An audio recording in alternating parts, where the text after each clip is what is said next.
Van Gogh's Letters.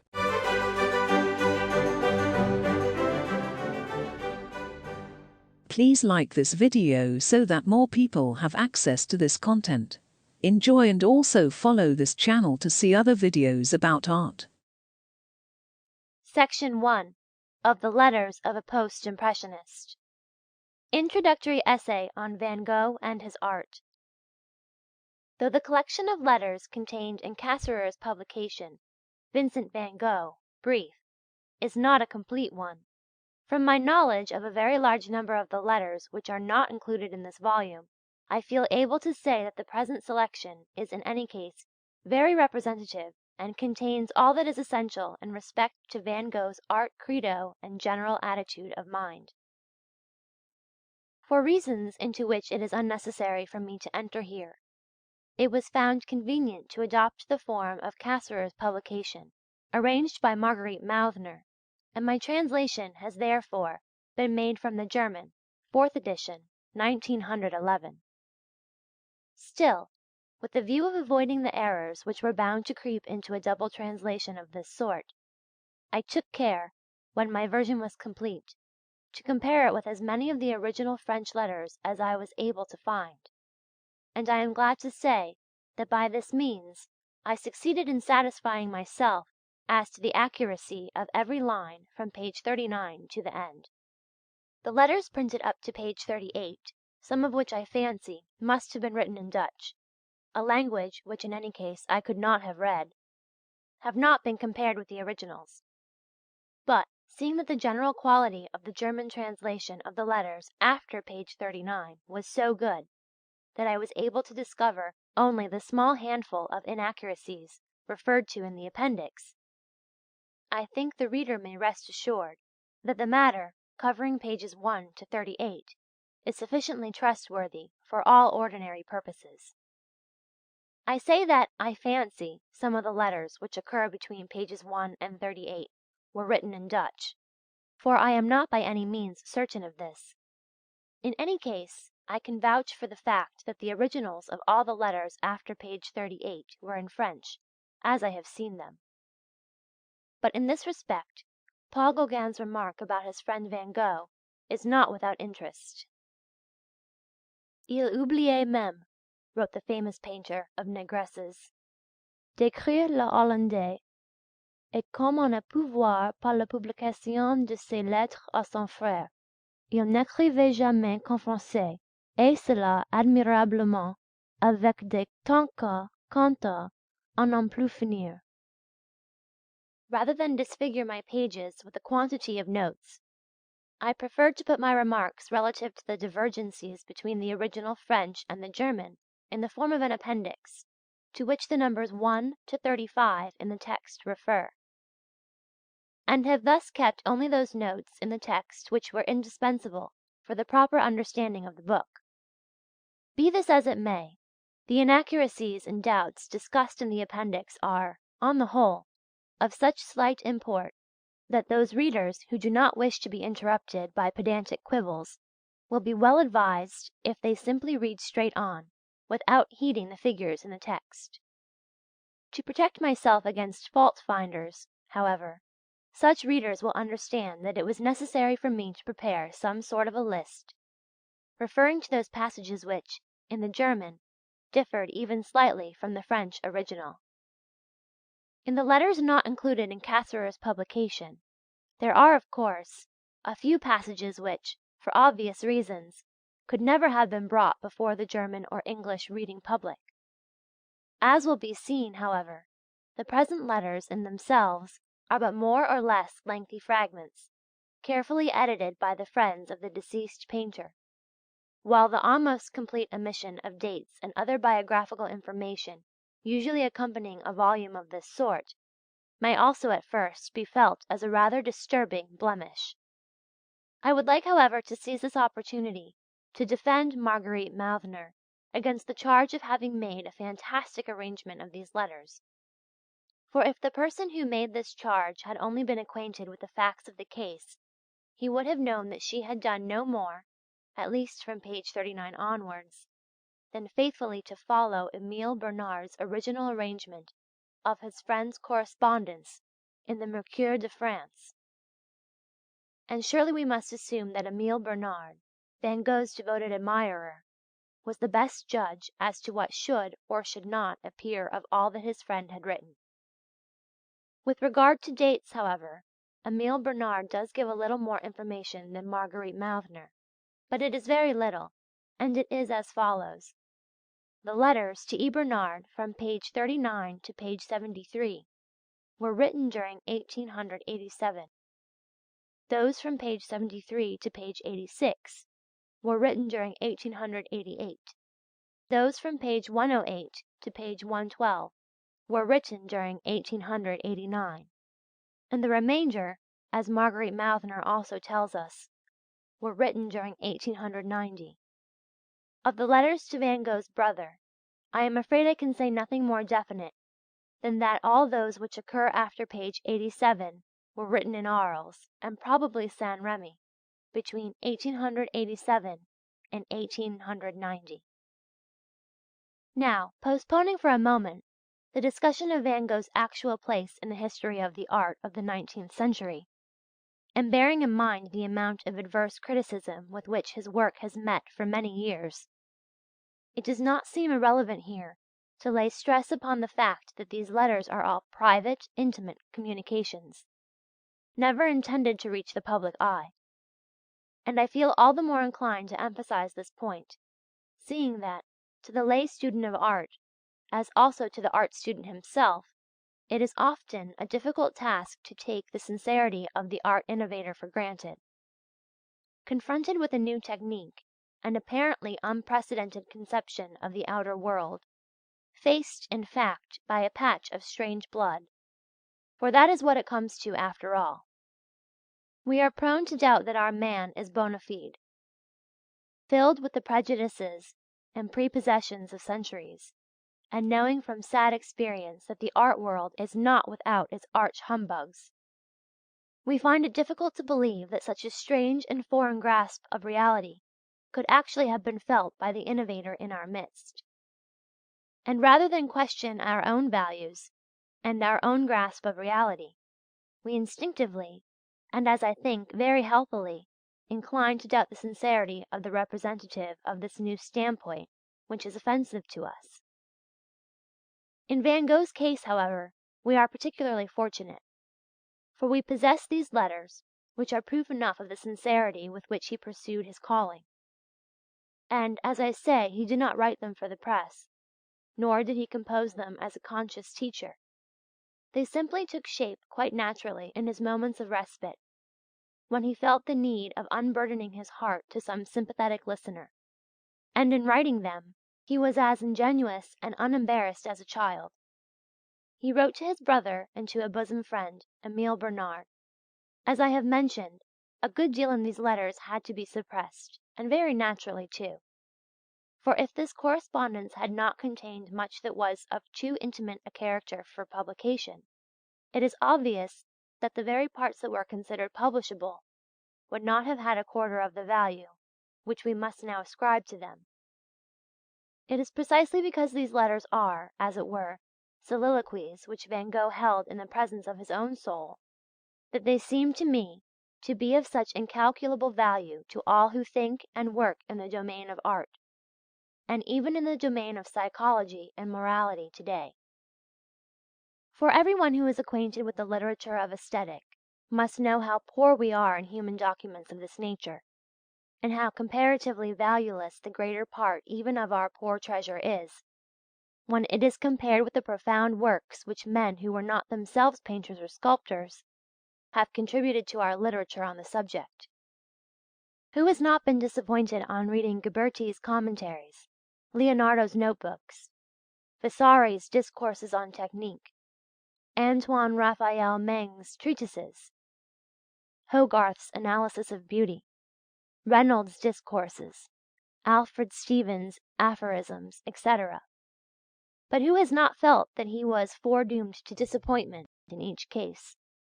For an artist who could express the why and the how of his productions in words, to wield the chisel or the brush with any special power, The way in which one chooses to express oneself is no accident. It is determined by the very source of one's artistic passion. A true painter expresses himself best in paint. With Van Gogh's letters, however, we are not concerned with a painter who is writing a textbook for posterity, or undertaking to teach anybody his art, or to reveal the secrets of it to his fellows.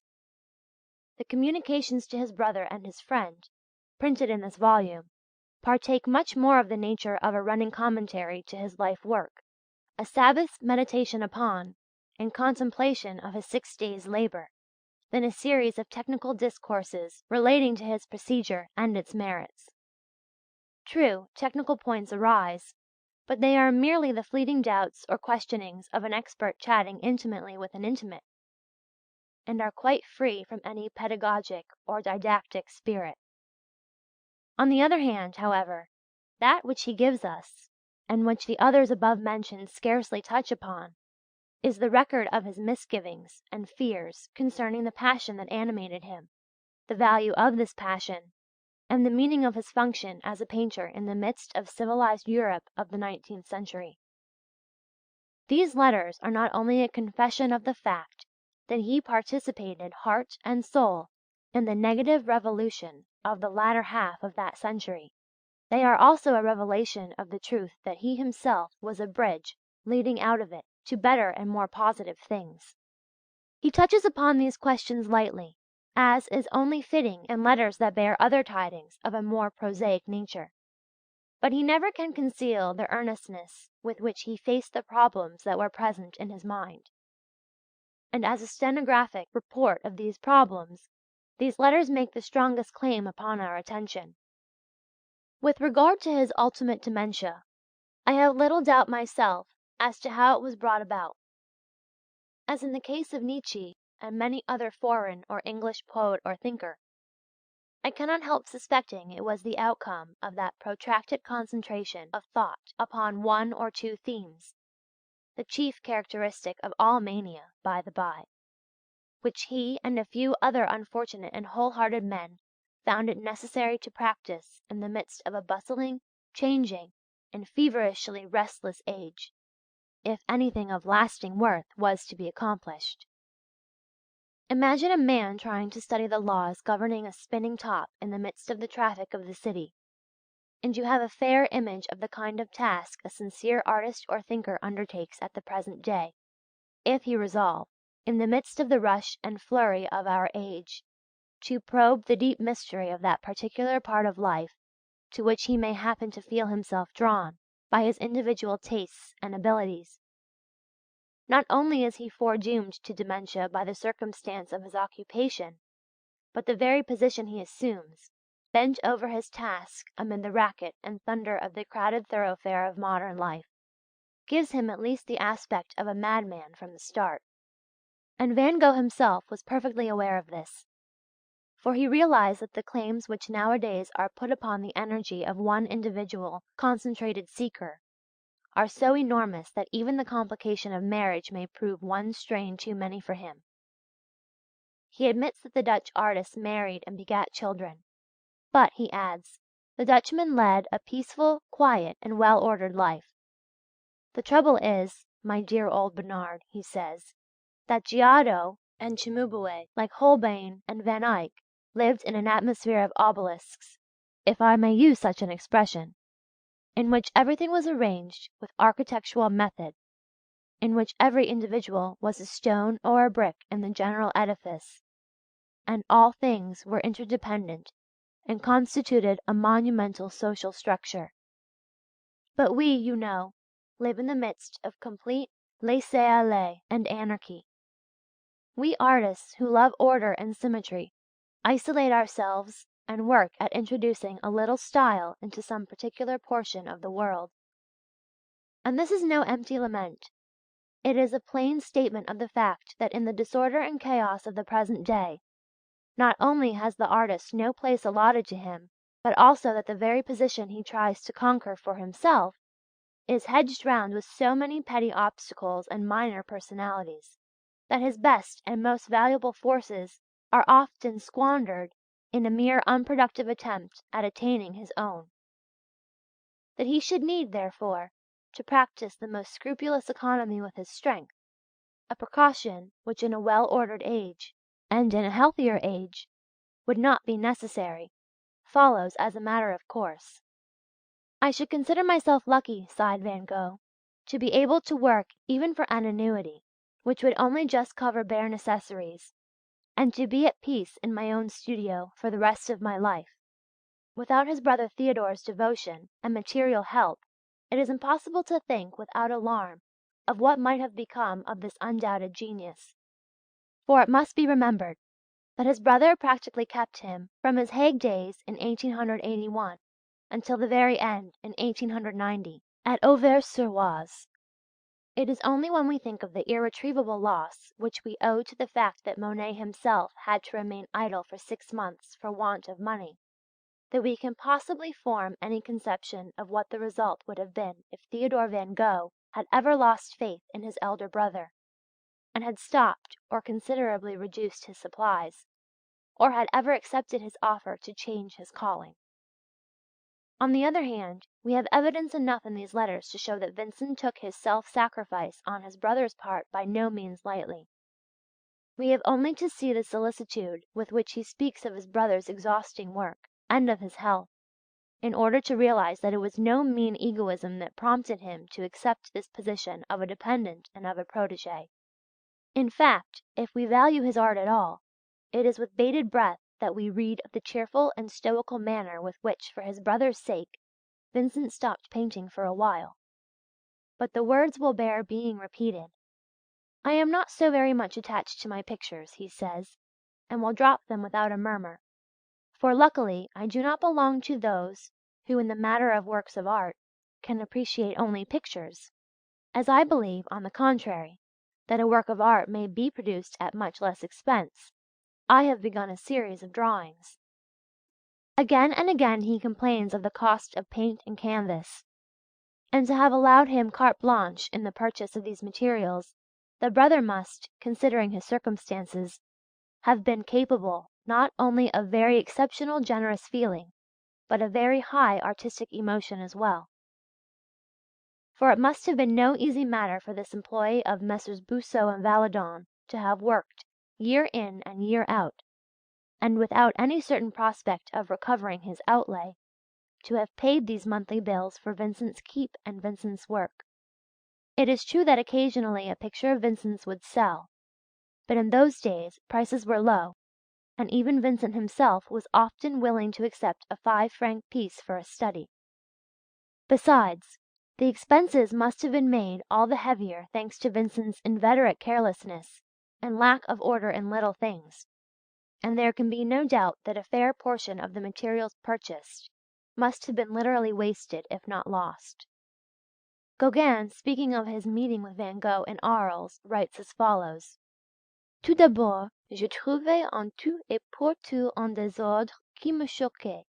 La boîte de couleurs suffisait à peine à contenir tous ces tubes pressés.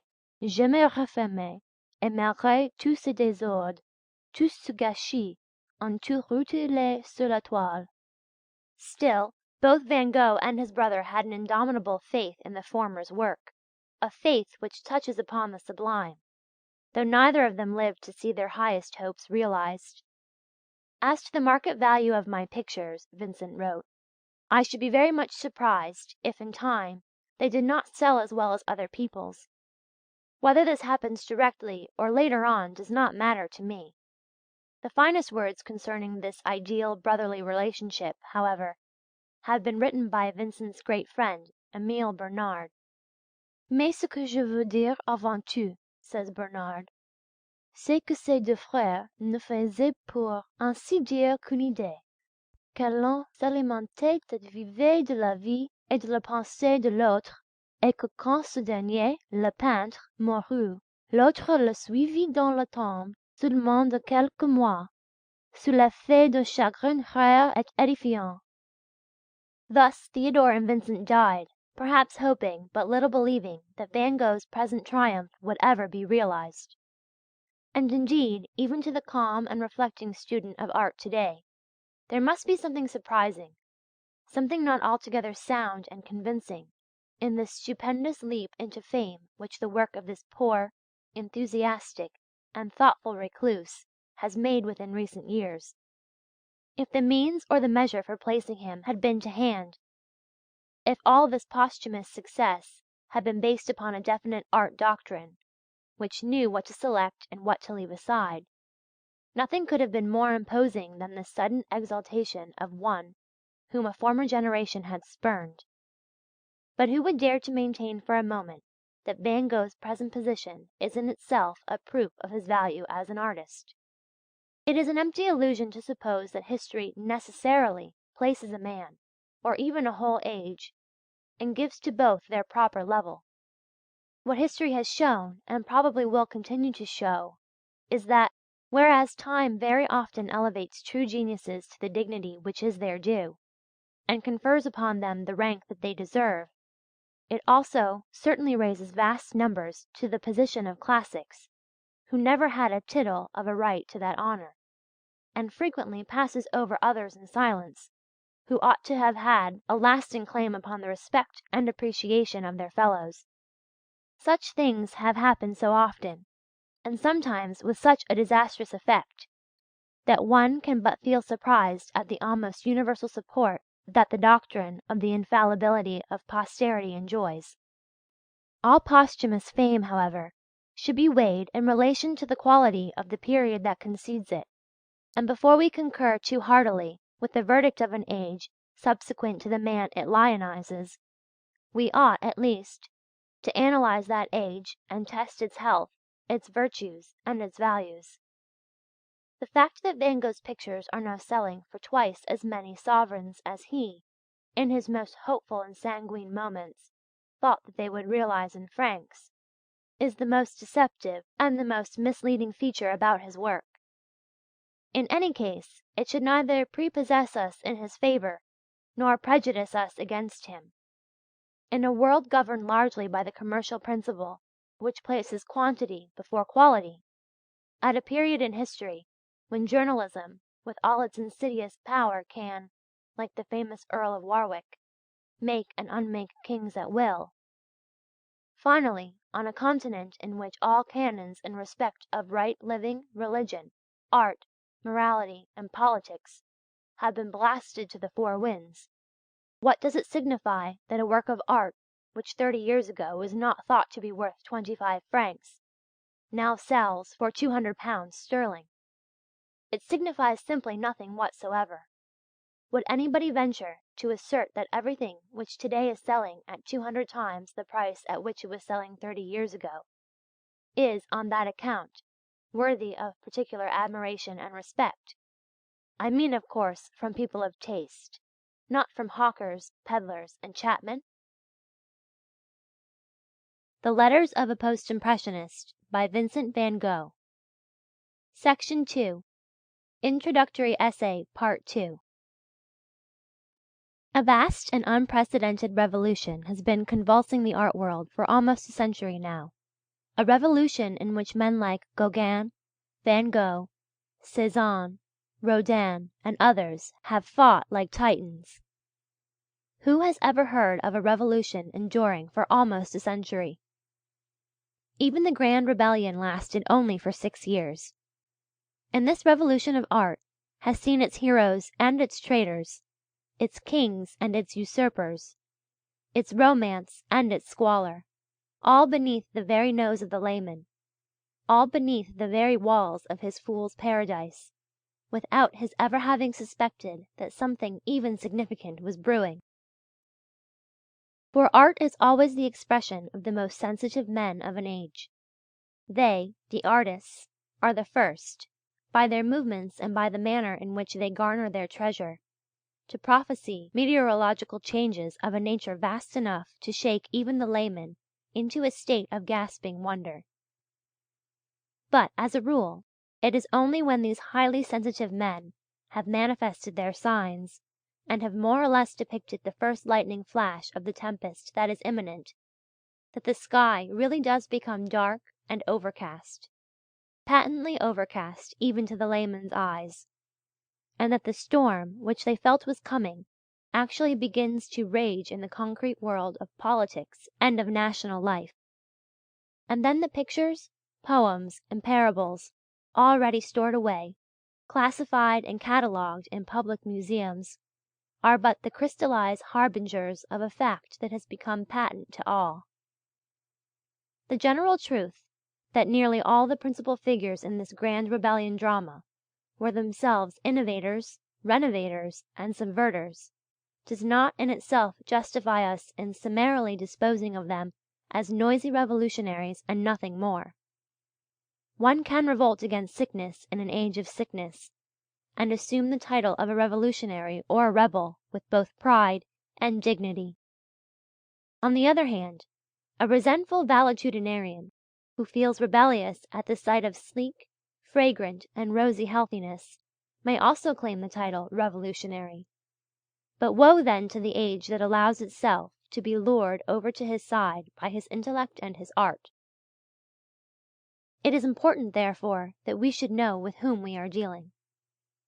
We are aware that in the majority of cases all the noise of this art revolution has been concentrated around questions of technique. The purpose of art was tacitly assumed to be to obtain as faithful a transcript as possible of nature and of reality, pure and simple. Not nature linked up with a higher idea, or reality bathed in the atmosphere of a love that transcended mere actualities, but simply nature and reality as they were felt by anybody and everybody. And the milestones along the highway covered by this revolutionary band do not mark the acquisition of new passions or new loves, but rather the adoption of new technical methods and mannerisms for accomplishing this transcript in ever more perfect and more scientific ways. Nature with its light and its atmospheric effects roused men like Manet and his friends to heroic deeds of determination. Peasants, innocent and unsophisticated, seemingly belonging to nature and not to town or artificial life, were included in the category nature, from which it was legitimate to make a transcript. Café scenes, scenes of town life, glimpses behind the scenes, were included in the category reality, provided their artificiality and unnaturalness were mitigated by a certain character, of which it was also legitimate to make a transcript. And all this was done, not because the peasant or the scenes from town life were linked up with any higher purpose or any definite scheme of life which happened to fire the hearts of the painters of last century, but because, as a matter of fact, all life passions, all life schemes were at an end, and anything was good enough, picturesque enough, trivial enough for these artists, whose general skepticism drove them to technique as the only refuge, to tackle and to try their new technique, their new method, or new watchword upon. Light, the play of complementaries, the breaking up of light, the study of values, little things please little minds. It was these preoccupations that usurped the place of the rapidly vanishing subject in pictures. But what was the subject? What part had it played? It is true that the subject picture in Manet's time was rapidly becoming a mere farce, an empty page filled arbitrarily with any sentiment or mood that happened to be sufficiently puerile, or at least sufficiently popular. But it had had a noble past.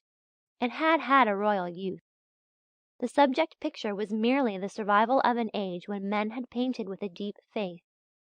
It was the last vestige of an historical period in which men had been inspired to express their relationship to life by something higher and greater than both themselves and their art.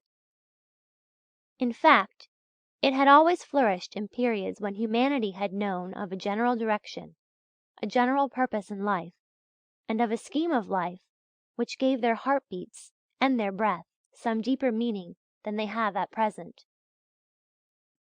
The degeneration of the subject picture, then, into a mere illustration of some passing event or ephemeral sentiment, had a deeper significance than even its bitterest enemies recognized. For a while they, as new technicians, seeking light in complementaries and values, deplored the spiritless and uninspired oleographs of their academical contemporaries, they completely overlooked the deeper truth. Their artistic instincts were not strong enough to make them see that the spiritless and uninspired subject picture was the most poignant proof that could be found of the fact that mankind no longer possessed, to any passionate or intense degree, that which made the subject picture possible. That is to say, a profound faith in something greater and more vital either than the artists themselves or their art, something which gave not only art but also life a meaning and a purpose. This, as I have pointed out elsewhere, was the great oversight of the revolutionary movement in art of the second half of the 19th century. In abusing the degenerate subject picture, these innovators were simply inveighing against a pathological symptom. In saying the subject did not matter, they deliberately scouted the responsibility of eradicating or even of confronting the evil, while in concentrating upon technique, and in finding their inspiration in such secondary matters as the treatment of light, values, and complementaries, besides revealing the poverty of their artistic instincts, they merely delayed the awakening which was bound to come, and which already today is not so very far distant. The awakening to the fact that the artist, the architect, the painter, the poet, and the preacher are bankrupt unless some higher purpose and direction, some universal aim and aspiration, animate their age, inspire them in their work, and kindle in them that necessary passion for a particular type of man, on which they may lavish their eloquence, their chromatic, musical, architectural, or religious rhetoric with conviction, power, and faith. Where does Van Gogh stand in this revolutionary drama, which I have attempted briefly to sketch in the above lines? Without esteeming him nearly so highly as many of his most enthusiastic admirers do, and without sharing in the least in that hysterical exaggeration of the value and beauty of his works, which has characterized the attitude of large numbers of his followers on the continent, an exaggeration which, as I shall show, he would have been the first to deprecate and to condemn, I must still confess that, as an impressionist, a revolutionary of the 80s, who, to my mind, strove to surpass impressionism, as also so-called post-impressionism, he is a painter for whom I feel a much greater respect than I can feel for Manet, Monet, Renoir, Degas, and Whistler. Let me make it quite plain that I realize the superiority in some respects of the latter's art forms. Let me emphasize the fact that in my opinion Van Gogh was by no means so mature in his procedure as any one of these artists, save perhaps in so far as his drawing far excelled Renoir's, but that his aims were higher and more vital, that he realized more keenly what was wrong and what was desirable, that he was 1,000 times more profound than his predecessors. Of all these things, after careful consideration, and I must admit grave doubts, I have at last grown quite convinced. Before proceeding with my argument, let me lay stress on the point that I feel very little sympathy whatever with any of these impressionists, art form maniacs, and their followers inasmuch as they obscured the issues at the very moment, half-way through the last century, when the issues were growing so plain that they must have found a solution sooner or later. But if we are going to speak of preferences, if in a gingerly manner we are going to put on gloves and draw out from among this crowd the men whom we feel we can tolerate most readily, then from the sculptor Rodin to his friend Renoir, of all of the names that are now household words in the impressionistic and post-impressionistic movement of the late 19th century, I for my part certainly select Van Gogh, and perhaps a little way before him his friend Gauguin, as the only two whom I can contemplate with equanimity, not to speak of approval. In judging Van Gogh, one of the critic's greatest difficulties is, in the first place, to see a sufficient number of his pictures, for he passed through so many phases that isolated examples of his work may prove merely misleading. Now, thanks to the Post-Impressionist exhibition of 1910 and 1911 in London, the Sonderbund Ausstellung in Cologne, 1912, and a visit to Amsterdam, I have been able to see about 200 of Van Gogh's paintings, and about a quarter as many drawings. But when one remembers that the largest exhibition of his work which has ever been held contains some 450 pictures alone, not to speak of drawings, it will be seen that to be acquainted with 200 of his works is a long way from possessing a complete knowledge of what he achieved. Still, the specimens I have seen I believe to have been thoroughly representative, and in any case sufficient to warrant my forming an opinion as to his merits. Van Gogh died when he was only 37 years of age, and Emile Bernard reminds us that though he always used to draw, he really did not give his attention wholly to painting until the year 1882, that is to say, when he was fully 29 years old. About this time he writes to his brother, "In a sense I am glad that I never learned to paint. I really do not know how to paint. Armed with a white panel, I take up a position in front of the spot that interests me, contemplate what lies before me, and say to myself, that white panel must be turned into something." Concerning two studies finished at this period he says, "I feel quite certain that on looking at these two pictures, no one will ever believe that they are the first studies I have ever painted." It is true that in the early 80s he studied a little with Mauve, who was a distant relative, and later on spent some time at the Academy at Antwerp. But on the whole, like Gauguin, he was self-taught, and when we reckon the number of years during which this self-tuition lasted, we can but be amazed at the result, and believe him when he says that painting was in his very marrow.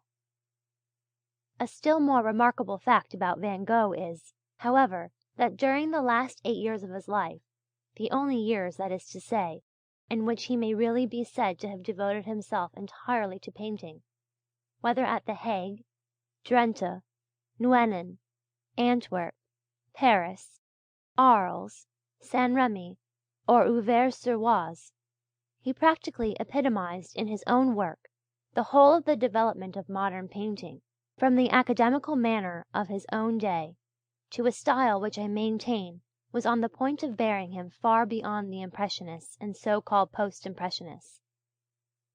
When I say far beyond the Impressionists and so-called Post-Impressionists, I do not mean it in the accepted sense of this phrase.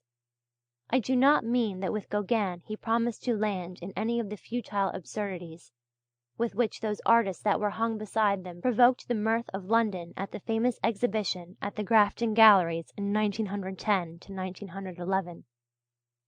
I mean it in this case as something peculiar to Van Gogh and Gauguin alone, something which I shall explain in due course, and which I regard as valuable and worthy of a more sound artistic instinct than that possessed by all of their contemporaries. I have myself seen pictures which I could not help thinking must have been painted in Van Gogh's academic period. Meyer Graef even thinks that Van Gogh's work of this period is likely to rise in public esteem.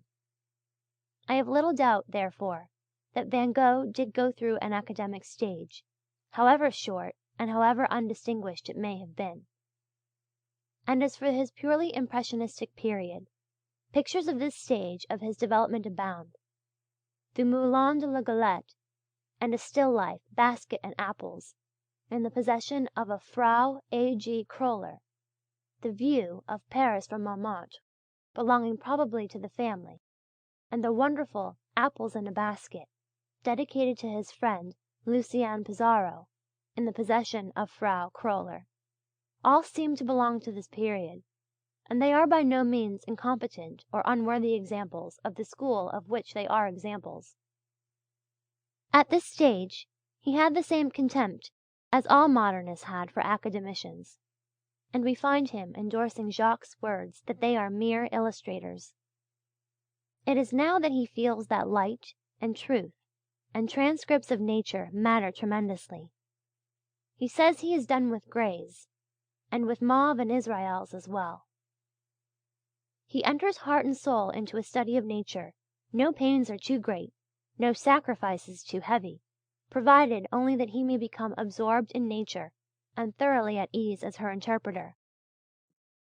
Possessed as he was of a remarkable gift of observation, nature fortunately did not take long to tell him all that she has to tell the truly instinctive artist.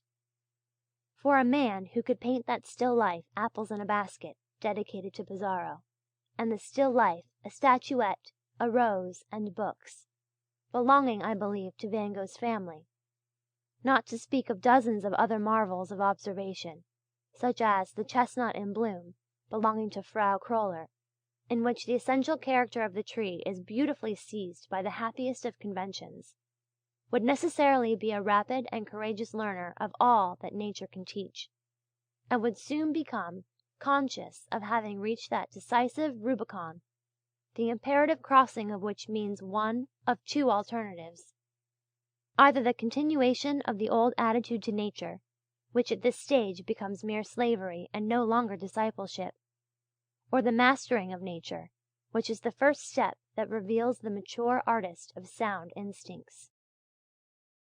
Van Gogh writes, "I do not wish to argue studying from nature, or struggling with reality out of existence. For years I myself worked in this way with almost fruitless, and in any case wretched results.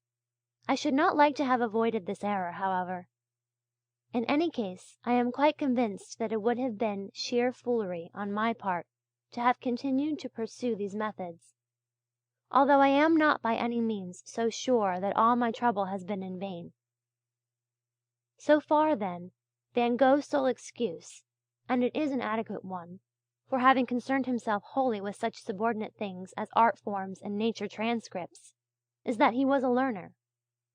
A time comes, however, when in the case of the mature artist, we must take technical competency for granted, and greybeards, as many of the Impressionist sculptors and painters grew to be, who continue to concentrate upon technical questions and to regard them as ends in themselves, merely reveal the fact that they never were artists at all.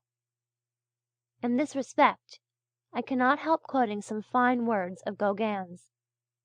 Writing to Charles Maurice in April 1903, he said: "Nous venons de subir en art une très grande période d'égarement causée par la physique, la chimie, la mécanique et l'étude de la nature.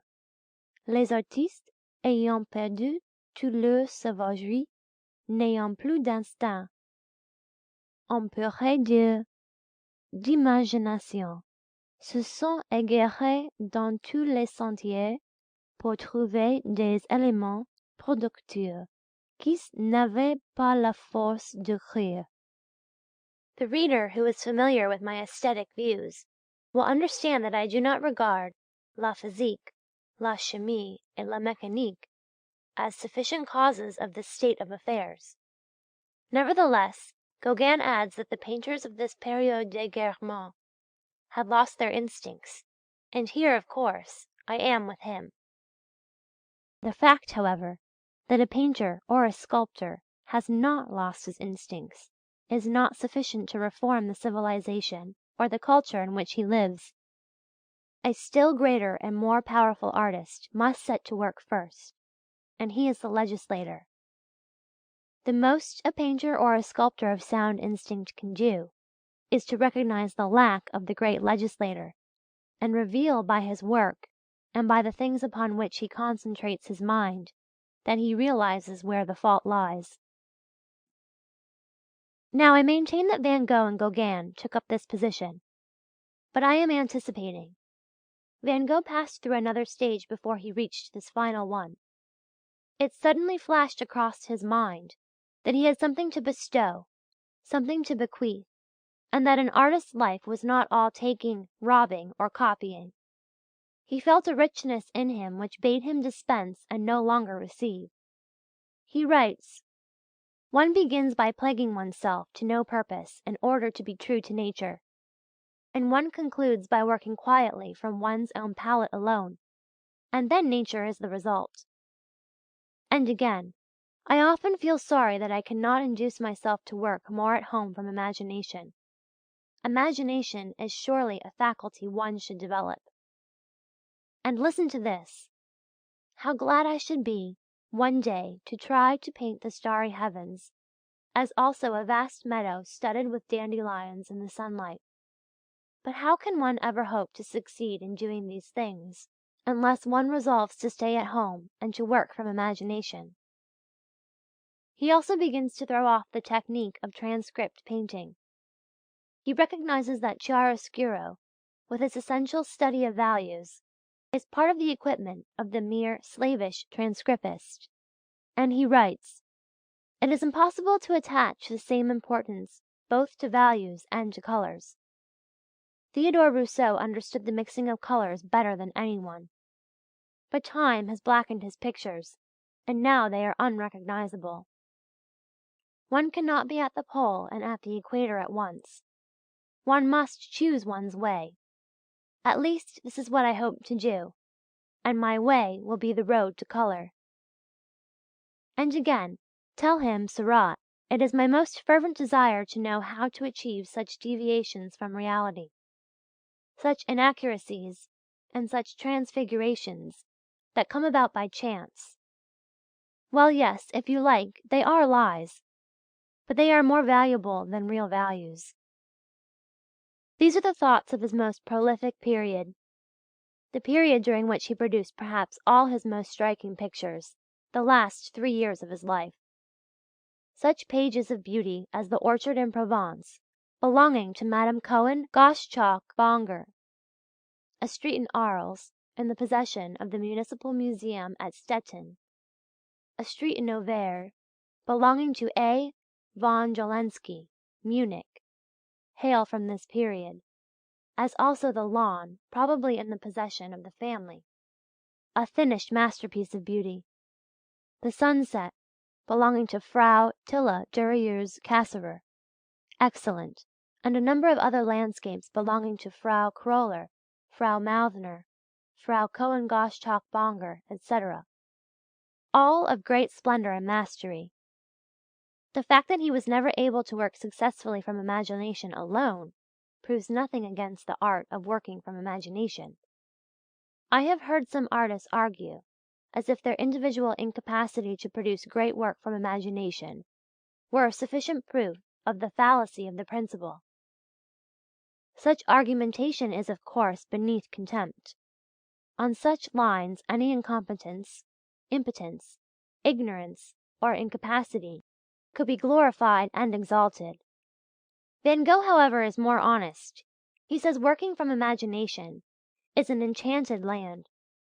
Although he recognizes the desirability, the superiority of such methods, he feels that he is not good enough for them. He says, "Others may be more gifted for the painting of abstract studies, and you, Bernard, are certainly one of these, as is also Gauguin." And he concludes by saying that when he is older he too may do the same. The Letters of a Post-Impressionist by Vincent van Gogh. Section 3.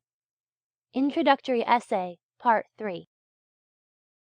All his imagination could do, therefore, was to introduce something into his landscapes and studies that made them more than mere transcripts, that constituted them new gifts rather than repetitions, placed in the hand of the grateful public. And this something which he introduced was the step to higher things, which I believe to be the chief characteristic of his final period, the period at the very threshold of which he unfortunately met with his tragic end. But before I proceed, let me explain why I use the adjectives beautiful, excellent, splendid, masterful in regard to these pictures. I am not in the habit of lavishing epithets of this vague description indiscriminately upon works of art. A vague adjective is a wonderful thing to help lame arguments over styles. It is an indispensable helpmeet when one is not quite clear concerning any particular thing. But in regard to Van Gogh, this is not precisely my position. Not so much for my own sake then, as for the sake of clarity in these questions, in which difficulties are so often smoothed over with empty phrases, it would seem desirable to explain why I speak of beauty, mastery, excellence, in regard to these pictures of what, in my opinion, may be called Van Gogh's penultimate period, and which all critics, save myself, regard as belonging to his ultimate or post-impressionist period.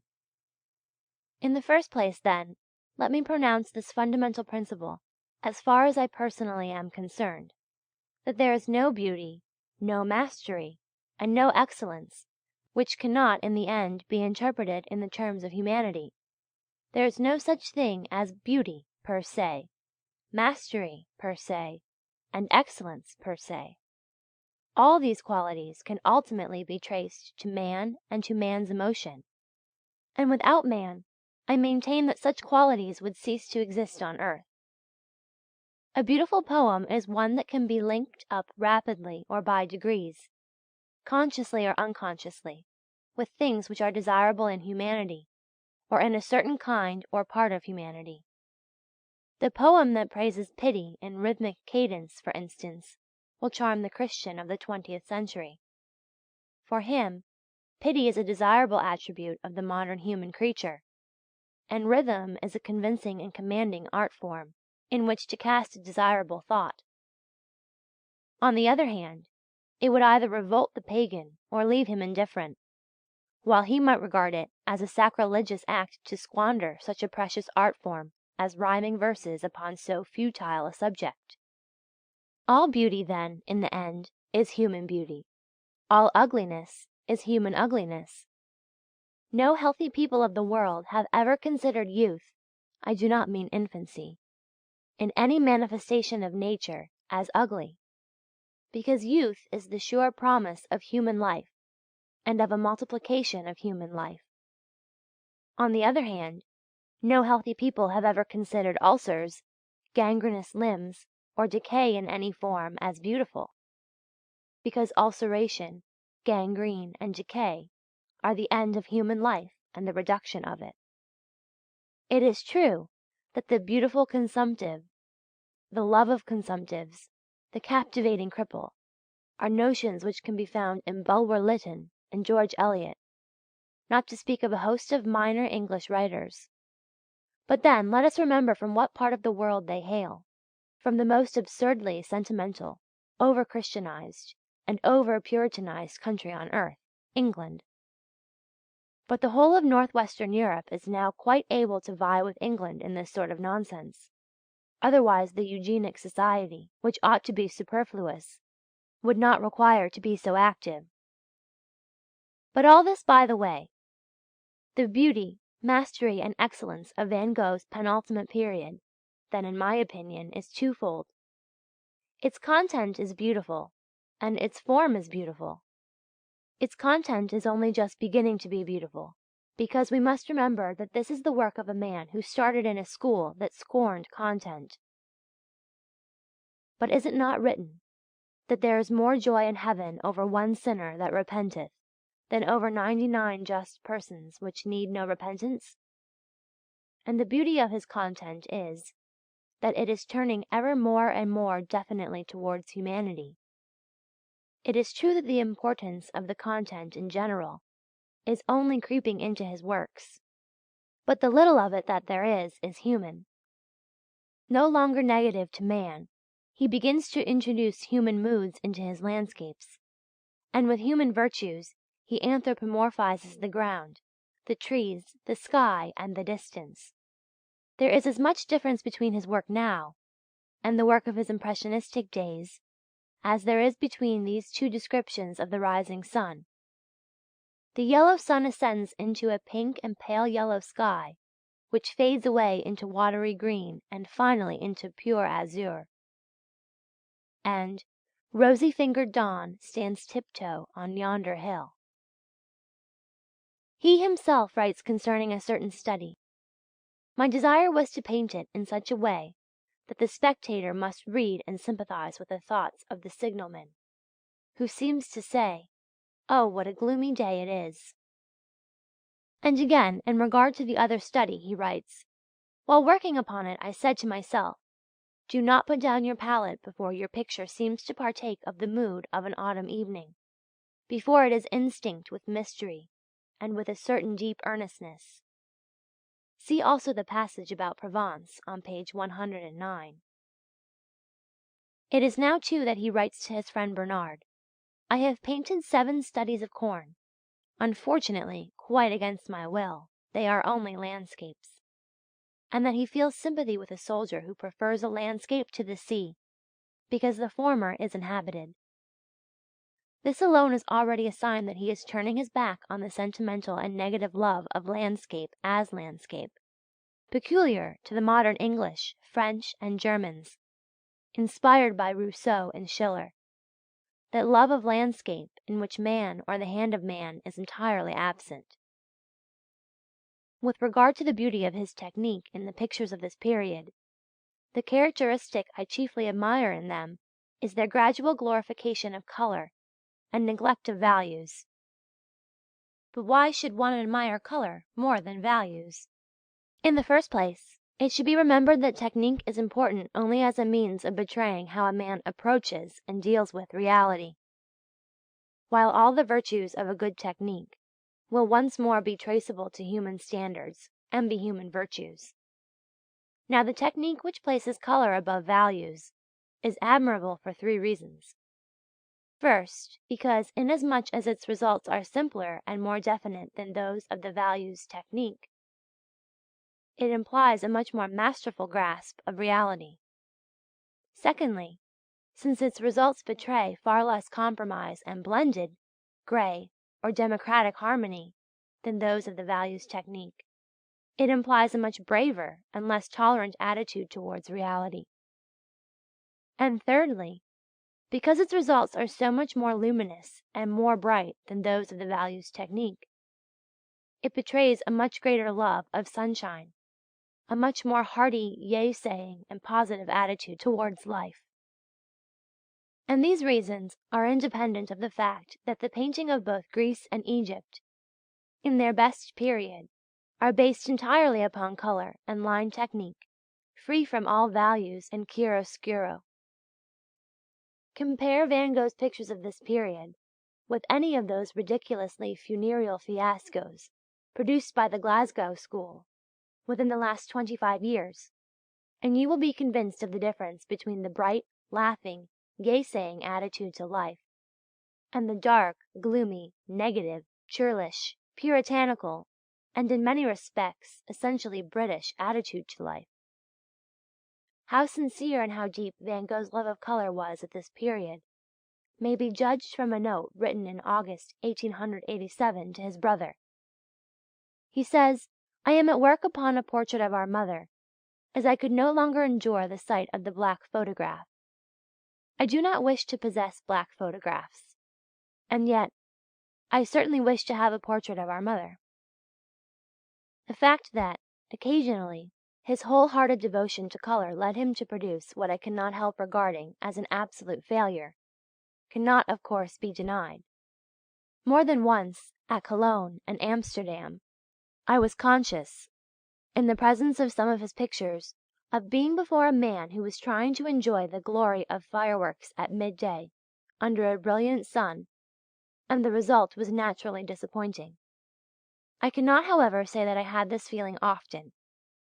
By far the worst examples of such failures, although I am sure their fanatical owners do not think so, are the cornfield with the reaper, belonging to Frau Kröller, the sunflower against a yellow background, belonging to Frau Cohen Goschalk Bonger, and a cornfield in sunshine, at the Amsterdam Museum of Modern Art. And now I am going to express what will perhaps seem to many the most daring of all the views advanced in this essay, the view that Van Gogh, towards the end, became quite positive not only in his attitude towards life itself, but above all in his attitude towards man. After much tribulation and the gravest and most depressing doubts, he at last realized this fundamental truth, that art, sound art, cannot be an end in itself, that art for art's sake is simply the maddest form of individualistic isolation, not to use a less sonorous but more drastic term, and that art can find its meaning only in life and in its function as a life force. The highest art, then, must be the art that seeks its meaning in the highest form of life. What is the highest form of life? Van Gogh replies to this question as emphatically and uncompromisingly as every sane and healthy artist has done, in all the sanest and healthiest periods of history. He says, man. Now all that he has acquired, art forms, technique, stored experience, practiced observation, is but a means, a formidable equipment, which he is deep enough, artist enough, human enough, to wish to lay at the feet of something higher. Now his storehouse of knowledge becomes an arsenal which he consecrates solemnly to the service of a higher cause and a higher aim than the mere immortalizing of decorative pages of colour. Interesting and strong colour schemes, and exteriorizations of more or less striking impressions. When these things are pursued as ends in themselves, as they were by the Impressionists and the Whistlerites, they are the signs of poverty, both of instinct and intelligence. They are also signs of the fact that the mere craftsman, the simple hand workman, or the mere mechanic, in other words, the proletariat of the workshop, has been promoted to the rank of artist, and that matters of decoration, technique, and treatment, which are fit subjects for carpenters, scene painters, and illustrators to love and to regard as the end of their mediocre lives, have usurped the place of higher and holier aims. In about as many years as it takes some painters to learn their palette, Van Gogh had learnt the great and depressing truth at the bottom of all the art of his age, the truth that it was bankrupt, impoverished, democratized, and futile. Divorced from life, divorced from man, and degraded by the great majority of its votaries, art was rapidly becoming the least respected and least respectable of all human functions. He realized that art was an expression of life itself, that pictorial art was an expression of life's satisfaction at her passions become incarnate. All expression is self-revelatory. Pictorial art, then, is the self-revelation of life herself, looking into her soul and upon her forms. It is life pronouncing her judgment on herself. Alas, it is less than that. It is a certain kind of life pronouncing its judgment on all life. Where life is sick and impoverished, her voice speaking through the inferior man condemns herself, and paints herself bloodless and dreary, probably with a sky above depicted in a lurid and mysteriously fascinating fashion, calculated to make the earth seem grey and gloomy in comparison. Where life is sound and exuberant, her voice, speaking through the sound man, extols herself and paints herself in bright, brave colours, which include even bright and brave nuances for pain and the like. The sound, healthy artist, then, once he has attained to proficiency in his métier, a result which, if he be really wise and proud, he will not attempt to accomplish before the public eye as every one is doing at present, naturally looks about him for that higher thing in life to which he can consecrate his power. His passion is to speak of life itself, and life in its highest manifestation, man. But alas, whither on earth must the poor artist turn today in order to find that type which would be worthy of his love and of his pictorial advocacy? Is the hodgepodge, democratized, hard-working, woman-redded European a subject to inspire such an artist? True, he can turn to the peasant, as many artists and even Van Gogh himself did. At least the peasant is a more fragrant and nobler type than the undersized, hunted rat type of town man, with his wild eyes that can see only the main chance, with his moist finger-tips always feeling their way tremblingly into another's hoard, and with his women folk all trying to drown their dissatisfaction with him by an endless round of pleasure and repletion. But surely there is something higher than the peasant, something greater and nobler than the horny-handed son of toil. Gauguin and Van Gogh knew that there was someone nobler than the peasant. But the tragedy of their existence was that they did not know where to find him. Fortunately for himself, Van Gogh died on the very eve of this discovery. Gauguin suffered a more bitter fate than death. He went searching the globe for a nobler type than his fellow continentals, at whose feet he might lay the wonderful powers that nature, study, and meditation had given him. But in doing this he was only doing what the whole of Europe will soon be doing. The parallel is an exact one. The prophecy of the artist will be seen to have been true, and Gauguin's search for a better type of humanity is only one proof the more, if such were needed, of the intimate relationship of art to life, of the miraculous regularity with which art is always the first to indicate the direction life is taking.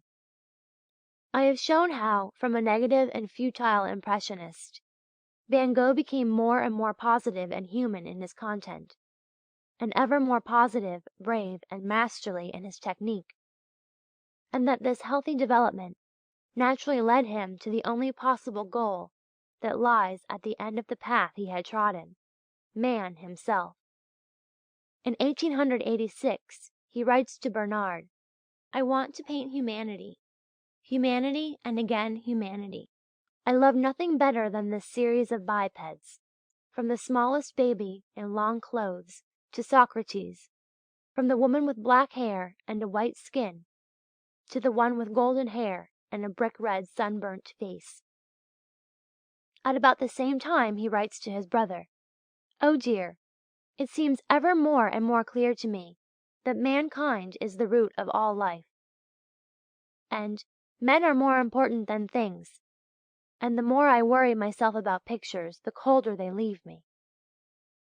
But the finest words in all these letters, words which at one stroke place Van Gogh far above his contemporaries and his predecessors, at least in aim, are the following: "I should like to prepare myself for 10 years, by means of studies, for the task of painting 1 or 2 figure pictures." In his heart of hearts, however, Van Gogh was desperate. There can be little doubt about that. Not only did he feel that his was not, perhaps, the hand to paint the man with the greatest promise of life, but he was also very doubtful about the very existence of that man. Not only did he ask, "But who is going to paint men as Claude Monet painted landscape?" He also shared Gauguin's profound contempt of the white man of modern times.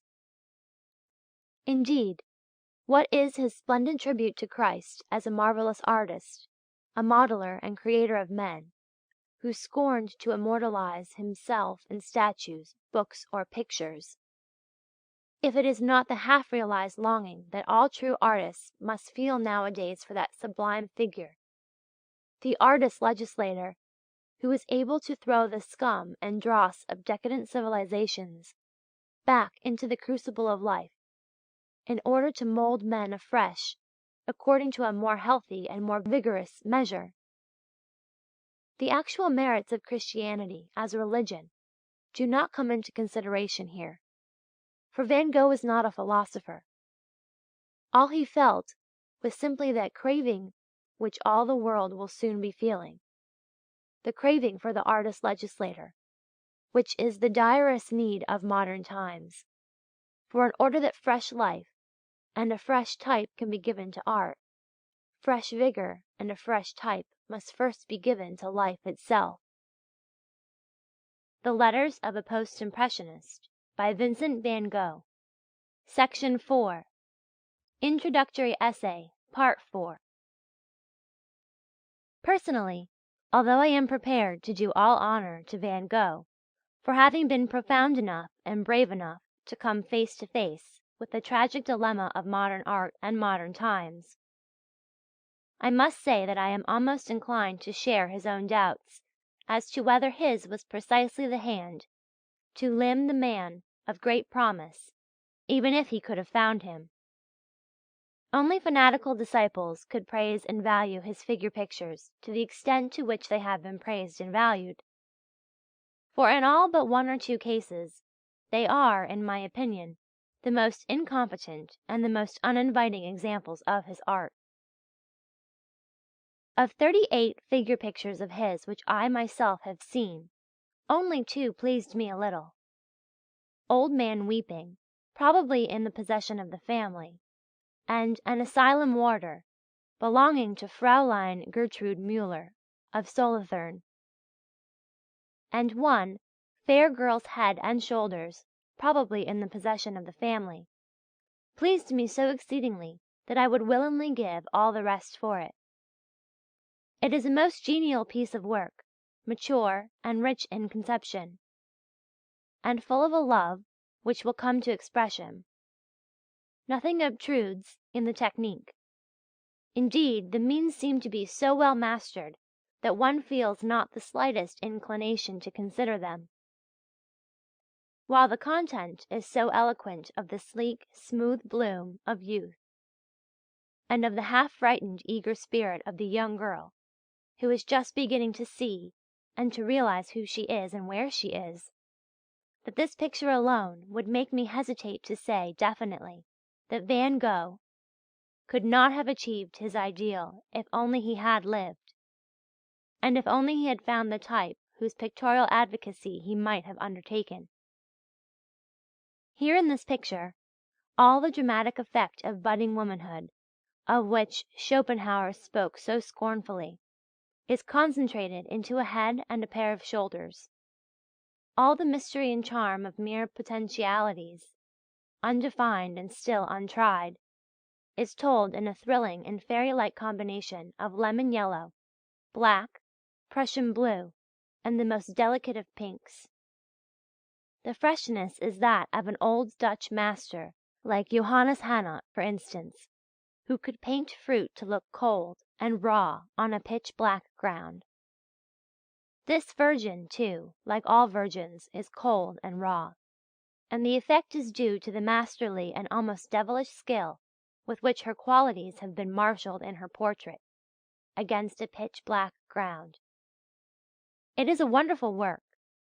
Maybe it stands as the only justification of all Van Gogh's otherwise overweening aspirations. In any case, it makes me feel that if he had lived, he would have learnt to regret even more than he already did that no artist-legislator existed to inspire his brush and give his art some deeper meaning. With regard to the rest of his figure work, I can only say I am unsympathetic, and to those who may accuse me of philistinism and the like for my refusal to agree with the extravagant encomiums they lavish upon his figure pictures, I can only reply by pointing to Van Gogh's own modest and very sensible words. Any figure that I paint is generally dreadful, even in my own eyes. How much more hideous must it therefore be in the eyes of other people? And now what did the admirable Gauguin have to do with all this? What part did he play in this final development of his friend's genius, and in directing his brother artist's last thoughts and hopes? We do not need to be told, we feel sure from our knowledge of the two men's work, that Gauguin played a great part in Van Gogh's life at this time. We also know that Gauguin was an older, more able, and more experienced painter than the Dutchman, with a personality whose influence is said to have been irresistible. It was in vain that Van Gogh tried to hold him at arm's length. It was in vain that he pointed to the narrowness of Gauguin's forehead, which he held to be a proof of imbecility. In the end he had to yield, and was, as Gauguin declares, forcé de me reconnaître une grande intelligence. Quand je suis arrivé à Arles, says Gauguin, Vincent se cherchait, tandis que moi, beaucoup plus vieux, j'étais un homme fait. Van Gogh, sans perdre un pouce de son originalité, a trouvé de moi un enseignement fécond. and Van Gogh was as ready to admit this as we are compelled to recognize its truth. Writing to Albert Aurier, he once said, "Je dois beaucoup à Paul Gauguin." But his latest and best work, as also the ideals and aims of his last years, constitute the most convincing evidence we have of the great influence Gauguin exercised over him. And although the older man was ready to acknowledge that the seeds he sowed in Van Gogh fell upon un terrain riche et fécond, it is impossible to overlook the great value of these seeds. For who was this magician? The painter of those sublimely beautiful canvases, L'Esprit Veille, Portrait de Monsieur X, and Enfant. He was a man who had felt more keenly than any other European painter of his day the impossibility of consecrating his powers to the exaltation and glory of the modern white man, with whom he was fatally contemporaneous. He was a deep and earnest thinker, who was both clear and brave enough to confront even a tragic fact. And there could be no doubt that comparatively early in life he came face to face with the truth that the modern European, and his like all over the globe, could not and must not be the type of the future. Anything rather than that. Even black men and women were better than that. Cannibals, idolaters, savages, anything. And this parched thirst for a nobler and more positive type drove him like a haunted explorer all over the world, until at last he thought he had found what he wanted. It was an illusion, of course, and he would probably have admitted this, but it was the love and not the hatred of man that drove him even to that error. Charles Maurice ascribes Gauguin's lust of travel to the nature of his origin. He argues that inasmuch as Gauguin's father was a Briton and his mother a Peruvian, the great painter was born with the desires of two continents already in his soul, a fact which somehow or other Maurice links up with Gauguin's visit to the Marquesans and the Tahitians. But probable as it may be that Gauguin's double soul contributed greatly to his ability for making a clear-sighted analysis and condemnation of Europe, it can scarcely be regarded as the principal, or even as the partial cause, of his visit to the Marquesas Isles and Tahiti. That his mission to these places was a supremely artistic one is proved by the manner in which he spent his time there, while the fact that it was discontent with and scorn of European conditions and people that drove him in search of better climes and nobler types is proved by his behaviour both in Tahiti and in the Marquesas Islands. Although we do not forget that Gauguin had been a sailor, if it were merely a sort of restless wanderlust à l'américaine that sent him to Oceania, why did he do all in his power to fight Occidental civilization in these parts? If in his heart of hearts he had not been utterly without hope and without trust where Europe was concerned, why did he start a paper at Papeete, in which he sought to convert the colonists and educated natives to his hostile attitude towards the European? Why, too, did he jeopardize his peace of mind as well as his safety by taking the side of the Marquesans when they implored him to defend them against their white oppressors? For we know that he was not only arrested but heavily fined for this action. It is obvious that Gauguin was much more than a mere itinerant painter out for new material. He was above the modern senseless mania for rugged landscape as an end in itself, or for tropical sunsets and dramatic dawns in the South Pacific. And when we read Van Gogh's words on the native of the Marquesas, we can no longer doubt not only that Gauguin influenced him, but also that this influence was deep and lasting. Personally, I feel not the slightest hesitation in accepting Gauguin's own words, quoted above, concerning his relationship to Van Gogh, and though I ascribe the latter's final positive and human attitude in art very largely to the soundness of his own instincts, I cannot help feeling also that the spirit of that half Breton and half Peruvian magician was largely instrumental in determining the less travelled and less profound Dutchman to assume his final phase in art. If Van Gogh had had more opportunities for figure painting, and if his hand and eye had grown more cunning in the art of depicting his fellows, I am of opinion that he might have surpassed even his master and inspirer. For that isolated event, that sport, the portrait of the fair girl, which was, alas, the one swallow that did not make a summer, remains stamped upon my memory as a solid guarantee of his exceptional potentialities. Unfortunately, however, he came to figure painting all too late, and his opportunities for practicing his hand were rare and more or less isolated.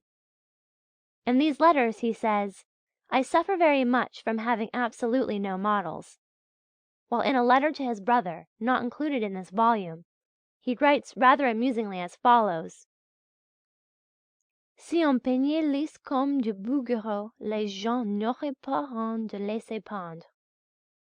Je crois que cette idée, que c'était mal fait, que c'était que des tableaux pleins de peintures que je faisais, m'a fait perdre des modèles. Le bon putain, un peu de se compromettre, et qu'on se moque de le portrait."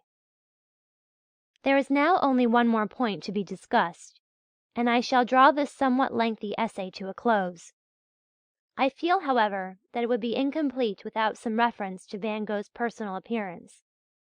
Whatever democratic and over-Christianized people may say to the contrary, a man can be neither ugly nor good-looking with impunity. Looks are everything. "Appearances are deceptive" is a proverb fit only for those who are either too corrupt or too blind to use with understanding, and profit the precious sense that lies beneath their superciliary arches.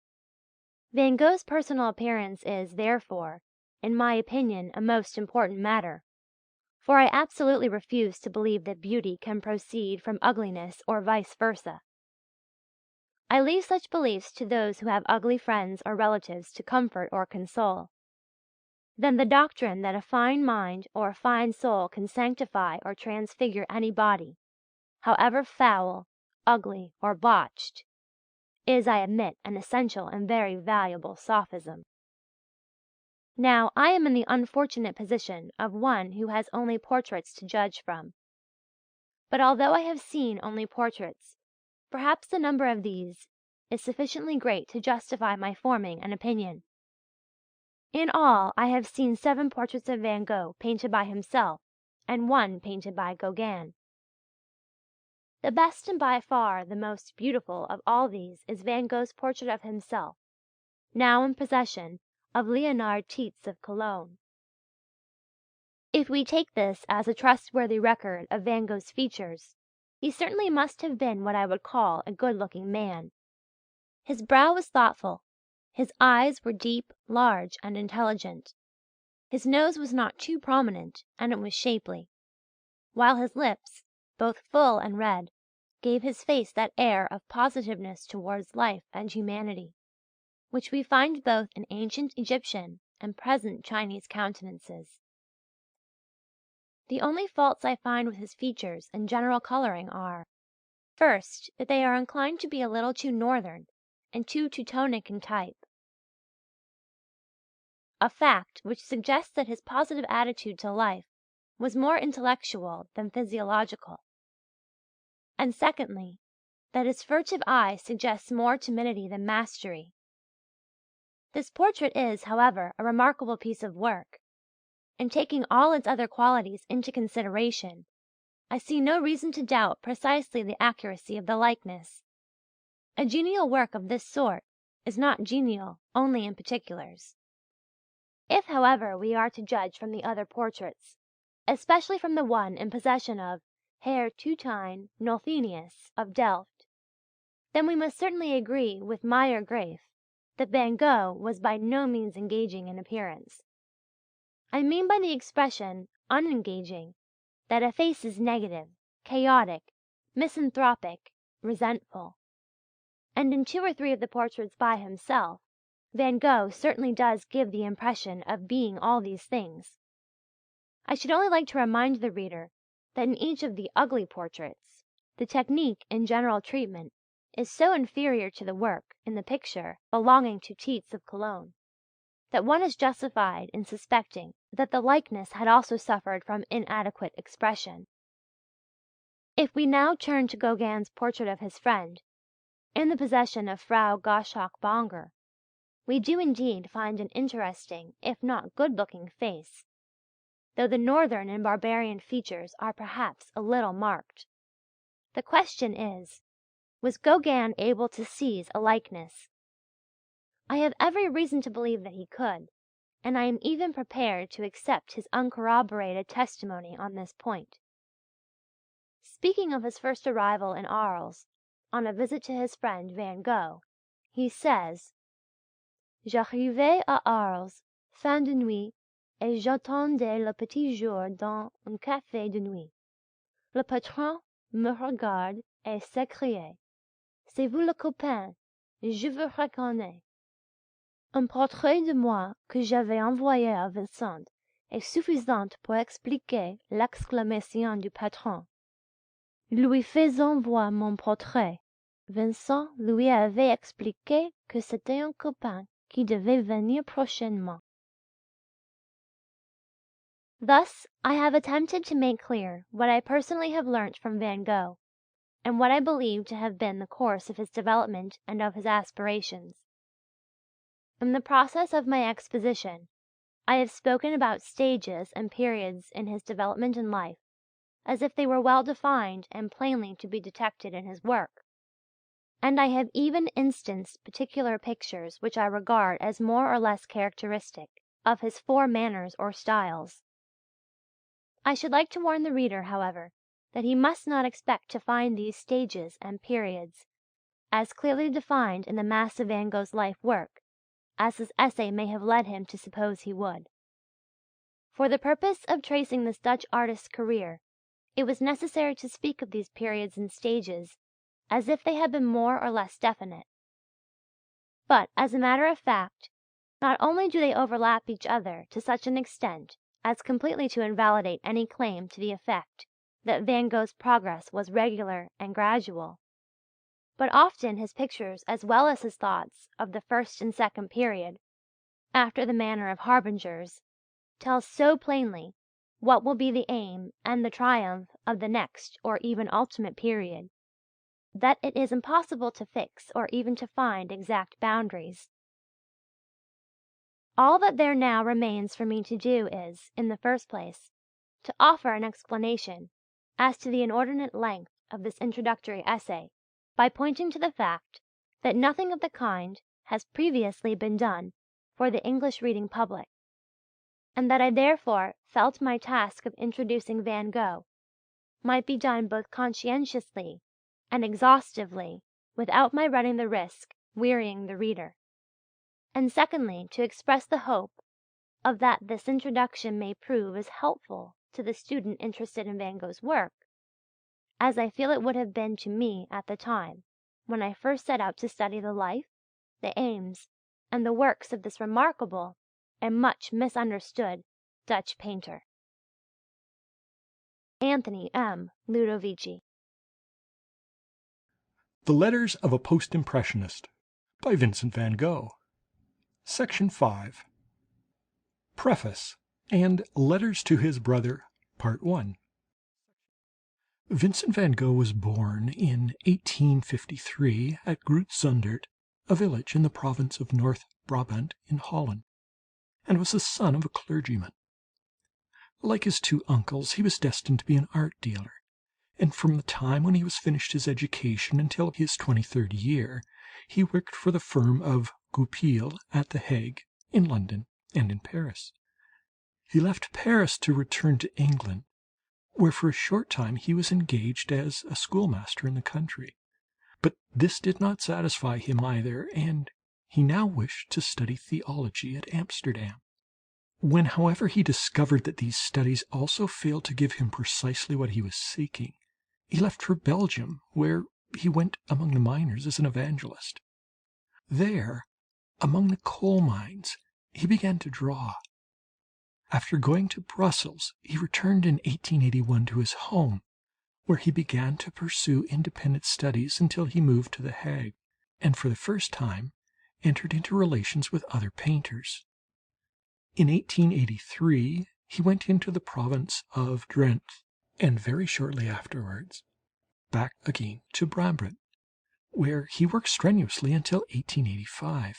The things he drew and painted there in Zundert were already stamped with an exceedingly strong personal character, though they are very different from the works belonging to his later French period. In 1885 he attended the Academy of Antwerp for a few months, and in the spring of 1886 we find him in Paris, where, thanks to his brother Theo van Gogh, an art dealer with exceptionally good taste, he became acquainted with the art of the Impressionist school, and entered into personal relations with one or two of its exponents. Very soon after this he travelled southward, and worked first at Arles and later at Saint-Rémy. In the works of this period he approached much more closely to the modern French school than to the art of his native land. The remainder of his life was spent in a hospital for diseases of the nerves at Auvers-sur-Oise, where he died in 1890. His art was appreciated during his life only by very few, and it is but within recent years that it has found admirers, who in many cases have been most ardently enthusiastic. Of the following letters, some were addressed to his brother, and the remainder to his friend E. Bernard. Letters to his brother. Dear brother, you must not take it amiss if I write to you again so soon. I do so only in order to tell you how extraordinarily happy painting makes me feel. Last Sunday I began something which I had had in mind for many a day. It is the view of a flat green meadow dotted with haycocks. A cinder path running alongside of a ditch crosses it diagonally, and on the horizon, in the middle of the picture, there stands the sun. The whole thing is a blend of colour and tone, a vibration of the whole scale of colours in the air. First of all, there is a mauve-tinted mist, through which the sun peers, half concealed by a dark violet bank of clouds with a thin, brilliant red lining. The sun contains some vermilion, and above it there is a strip of yellow which shades into green, and higher up into a bluish tint that becomes the most delicate azure. Here and there I have put in a light purple or grey cloud, gilded with the sun's livery. The ground is a strong carpet-like texture of green, grey, and brown, full of light and shade and life. The water in the ditch sparkles on the clay soil. It is in the style of one of Émile Breton's paintings. I have also painted a large stretch of dunes. I put the colour on thick and treated it broadly. I feel quite certain that on looking at these two pictures, no one will ever believe that they are the first studies I have ever painted. Truth to tell, I am surprised myself. I thought my first things would be worthless. But even at the risk of singing my own praises, I must say that they really are not at all bad. And that is what surprises me so much. I believe the reason of it is that before I began to paint, I made such a long and careful study of drawing in perspective that I can now sketch a thing as I see it. Now, however, since I have bought my brushes and painting materials, I have slaved so hard that I am dead tired. 7 colour studies straight off I literally cannot stand, and yet I can neither forsake my work nor take a rest.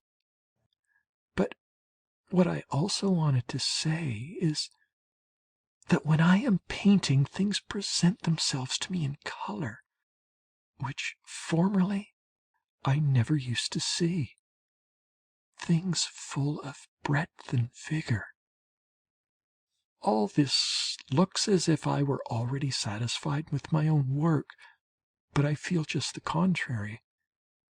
Up to the present, however, I have progressed to the extent that when anything in nature happens to strike me, I have more means at my command than I had formerly for expressing that thing with force. Nor do I think that it would matter much if my health played me a nasty trick. As far as I am aware, they are not the worst painters who from time to time feel as if they can do no work for a week or two, for their compulsory idleness is probably due chiefly to the fact that they are the very ones who, as Millet says, ils montent leur peu. That does not matter, and no one should pay any heed to such lapses. For a while you are utterly exhausted, but soon get right again, and then at least you are the richer for having garnered a number of studies, as the peasant garners a load of hay. But for the moment I am not yet contemplating a rest. I know it is late, but I really must write you a few lines. You are not here, and I miss you, though I feel as if we were not so very far from each other. I have just decided to pay no further heed to my indisposition, or rather all that is left of it. Enough time has been lost, and I must not neglect my work. Therefore, whether I am well or not, I shall again draw regularly from morn till night. I do not want anybody to be able again to say of my work, "Ah, those are all old drawings." In my opinion, my hands have grown too delicate. But what can I do? I shall go out again, even if it cost me a good deal, for my chief concern is that I should not neglect my work any longer. Art is jealous. She will not allow illness to take precedence of her, and I give in to her. Men like myself really have no right to be ill, but you must understand what my attitude is to art. In order to attain real art, one must work both hard and long. The thing I have set my mind upon as the goal of all my efforts is devilish difficult, and yet I do not think that I am aiming too high. I will make drawings that will amaze some people. In short, I will bring it to such a pitch that they will say of my work, "The man feels deeply, and he is subtle withal." In spite of my so-called coarseness, do you understand? Maybe precisely on that account. At present it sounds presumptuous to speak in this way, but it is for this very reason that I wish to put vigour into my work. For what am I in the eyes of most people? A nonentity, or an oddity, or a disagreeable man, someone who neither has nor ever will have any place in society.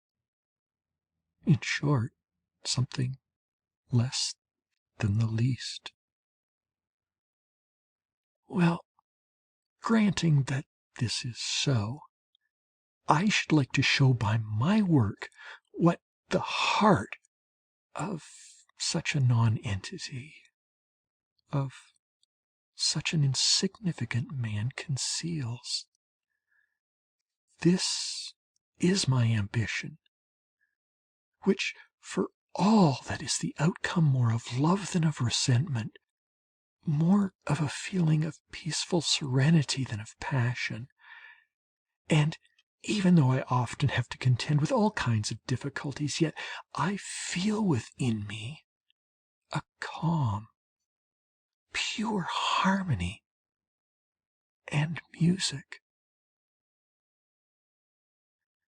Art requires resolute and unremitting industry, as well as incessant observation. By resolute industry, I mean, in the first place, constant industry, as also the power of maintaining one's own point of view against the assertions of others. Latterly, I have had precious little intercourse with other painters, and have not felt any the worse for it. One should not pay so much heed to the teaching of painters as to the teaching of nature. I can understand better now than I did 6 months ago that Mauve should have been able to say, "Do not speak to me about Dupré. Speak to me rather about the edge of your ditch," or things of that sort. It certainly sounds strange, but it is absolutely right. A feeling for things in themselves, for reality, is much more important than a sense of the pictorial. It is more fruitful and animating. In regard to the difference between ancient and modern art, I should like to say that I think modern painters are perhaps greater thinkers. Rembrandt and Ruysdael seem to us great and sublime, just as they did to their contemporaries. But there is something more personal and more intimate in the modern painter which makes a stronger appeal to us. I made another study of the little child's cradle today, and have put in colour here and there. I trust I may yet be able to draw the little cradle 100 times over resolutely. In order to make studies out of doors and to paint a small sketch, a very strongly developed feeling for form is a prerequisite, and this feeling is equally necessary for the subsequent further elaboration of one's work. In my opinion, however, this is not acquired automatically, but chiefly through observation, and furthermore through strenuously working and seeking. A study of anatomy and perspective is undoubtedly necessary as well. At my side there hangs a landscape study by Rolfs, a pen and ink drawing, but I cannot describe the full expressiveness of its simple silhouette, for everything depends upon that. Another and even more striking example is the large wood engraving of Millet's Berger, which I saw at your place last year, and of which I still have the most vivid recollection. Well, there are also Ostad's and Braunbruchel's small pen and ink drawings, for instance. I have once more tackled the old pollard willow, and I believe that it is the best of my watercolours. It is a dark landscape. My desire was to paint it in such a way that the spectator must read and sympathize with the thoughts of the signalman with his red flag, who seems to say, "Oh, what a gloomy day it is." I am deriving great pleasure from my work just now, although from time to time I feel the after effects of my illness somewhat severely. As to the market value of my pictures, I should be very much surprised if in time they did not sell as well as other people's. Whether this happens directly or later on does not matter to me. But to work faithfully and earnestly from nature is to my mind a safe and sure road which must lead to one's goal. Sooner or later, a love of nature always meets with response from people interested in art. Therefore, it is the painter's duty to become absorbed in nature, to exercise all his intelligence and put all his feelings into his work so that it may be comprehensible to others. But to work with a view to sell is, in my opinion, not the proper way. Neither should we consider the taste of the art lover. The great painters never did so. For the sympathy which sooner or later rewarded their efforts, they had to thank only their own honesty. That is all I know about it, and I do not believe that I require to know any more. To work in order to find people who will appreciate one, and in order to kindle love in them, is a very different thing, and naturally a very right one too. But nothing of the nature of a speculation should be attempted, for this might turn out wrong, and then much time would have been spent in vain. Among the watercolors I've just painted you will find many things that ought to be eliminated, but that will come in time. But please understand me, I have not the remotest idea of abiding by a system, or anything of the sort. Now, farewell. And believe me that I often have a hearty laugh at the thought that people should reproach me with certain absurdities and iniquities, which have never so much as entered my head.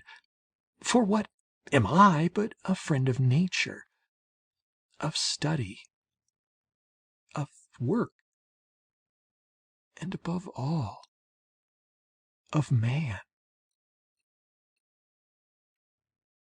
Dear Theo, a day or two ago I paid another visit to Scheveningen, and in the evening had the pleasure of seeing a fishing smack enter the harbour. Near the monument there is a wooden hut, on which stood a man who was waiting. As soon as the smack sailed into view, this man appeared with a large blue flag, and was followed by a number of little children who did not reach his knees. Apparently it was a great joy for them to stand near the man with the flag. They seemed to think that their presence contributed largely to the successful entry of the fishing smack.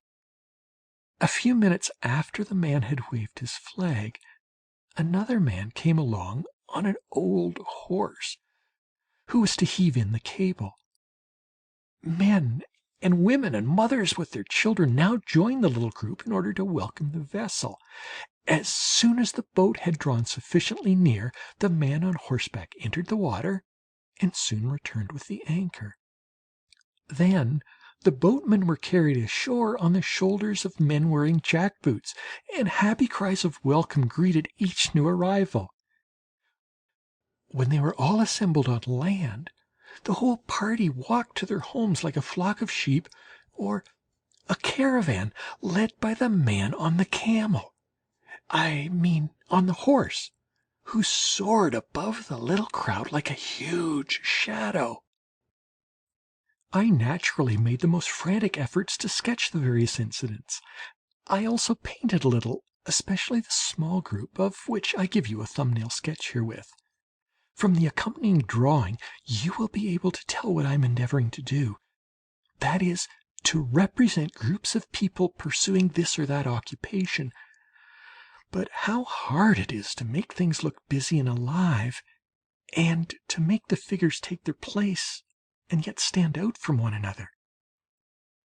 It is a difficult thing to render the swaying of the crowd, and a group of figures of which some are head and shoulders above the rest, though they all form a whole when seen from above. Whereas the legs of the nearest figure stand out distinctly in the foreground, the coats and trousers behind and above form a most bewildering muddle, in which, however, there is plenty of drawing. And then, right and left, according to the point of vision, there is the further expansion or foreshortening of the sides. Every kind of scene and figure suggests a good composition to me. A market, the arrival of a boat, a group of men outside a soup kitchen, the crowds wandering and gossiping in the streets on the same principle as a flock of sheep. And it is all a matter of light and shade and perspective. Section number 6. Letters to his brother, Part 2. It really is strange that you and I should always have the same thoughts. Last night, for instance, I returned from the wood with a study. For this week I have been particularly busy investigating the question of increasing the intensity of colour, and I should have been glad to discuss this matter with you in connection with the study I had made, when, lo and behold, in your letter this morning, you just happened to mention the fact that you were struck with this strong and yet harmonious colouring in Montmartre. Yesterday evening I was busy painting the gently rising ground in the wood, which is all strewn with dry, withered beech leaves. It varied in colour from a light to a dark red brown, and the cast shadows of the trees fell across it in faint or strongly marked stripes. The difficulty was, and I found it very trying, to succeed in getting the depth of the colour and the enormous strength and solidity of the ground. And I noticed while I worked how much light there was even in the dark shadows. The thing was to render the effect of light and also the glow, and not to lose the depth of rich colour. For one cannot imagine a more magnificent carpet than that deep red-brown ground, bathed in the glow of the autumn evening sunlight, softened by its passage through the trees. Beech trees grow here, the trunks of which look bright green in the clear light, and a warm black green in the shade. Behind the trunks, above the red-brown ground, one could see the delicate blue and warm grey of the sky. It was scarcely blue, and in front of it a diaphanous haze of green and a maze of trees with golden leaves. The forms of a few peasants gathering wood crept about like dark mysterious shadows, while the white bonnet of a woman bending to gather a few dried twigs suddenly stood out from the deep red brown of the earth. A coat caught the light, a shadow was cast, and the dark silhouette of a man appeared high on the edge of the wood. The white bonnet, the shoulders and bust of a woman stood out against the sky. The figures were large and full of poetry, and in the twilight of the deep shadows seemed like giant terracottas fashioned in a studio. That is how I describe nature to you. How far I have rendered the effect in my sketch I do not know. I can only say that I was struck by the harmony of green, red, black, yellow, blue, and grey. It was quite in the style of de Groux. The effect was like that in the sketch of the Départ du Conscrit. To paint it was a Herculean task. On the ground alone I used 1½ large tubes of white, and yet it is still very dark. I also used red, yellow, brown, yellow ochre, black, raw sienna, and bistre. And the result is a red-brown, which varies from a deep wine red to a delicate pale pink. It is very difficult to succeed in getting the colour of the moss and the effect of the small border of fresh grass, which shone so brightly in the sunlight. Believe me, this is a sketch which, if I may say so, people will think something of, for it makes a decided appeal. While working upon it, I said to myself, do not put down your palette before your picture seems to partake of the mood of an autumn evening, before it is instinct with mystery and with a certain deep earnestness. But in order not to lose the effect, I have to paint quickly. The figures are painted in rapidity with a few vigorous and firm brush strokes. I was struck with the sturdy manner in which the tree trunks strike their roots into the ground.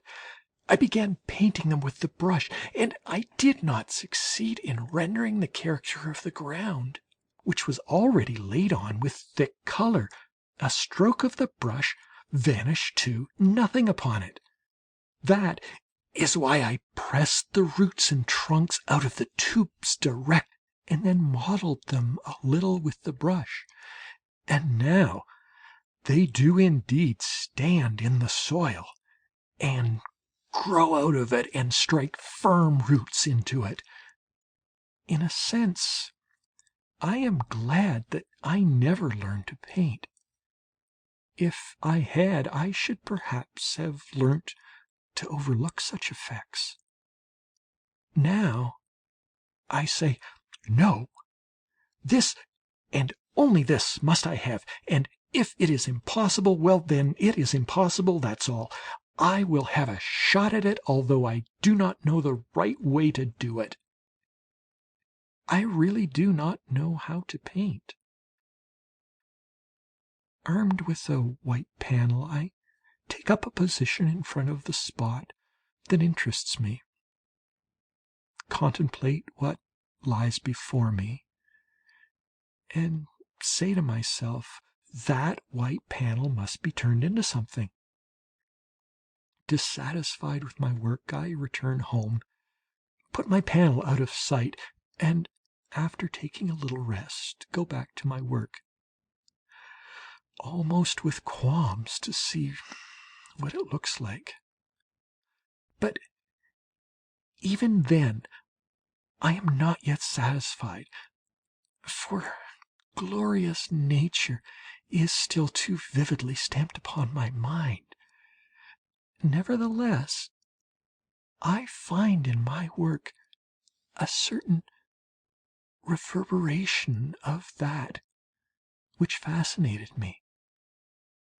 I know that nature told me something, that she spoke to me, and I took down her message in shorthand.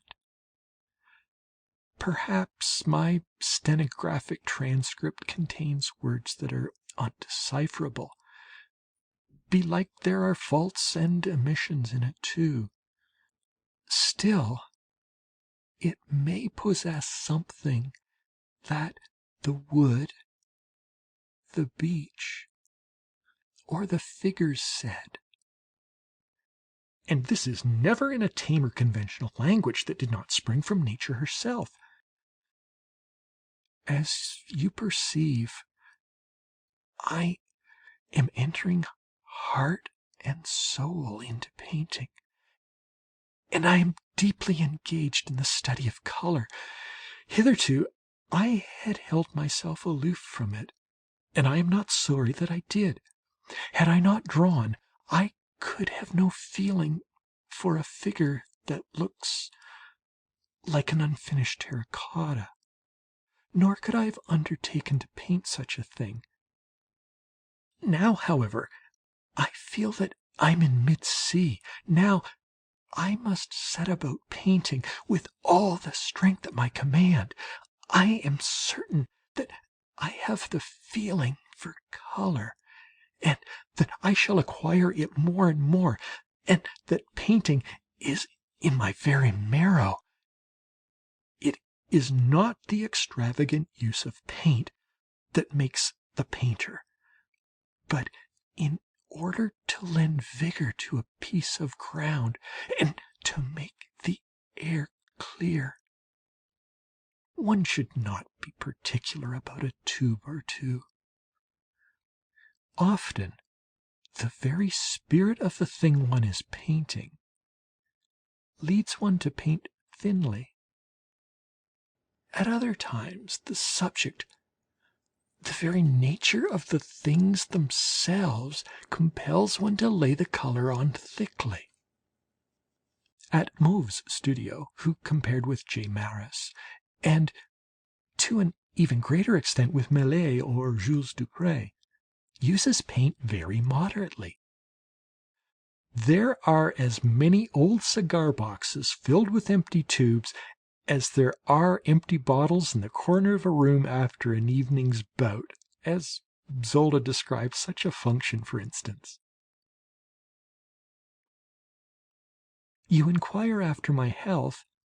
How is yours? I should say that my treatment ought to suit you, i.e., to be out in the air and to paint. I am quite well. I have to pay for a little fatigue, but still, on the whole, I feel, if anything, rather better.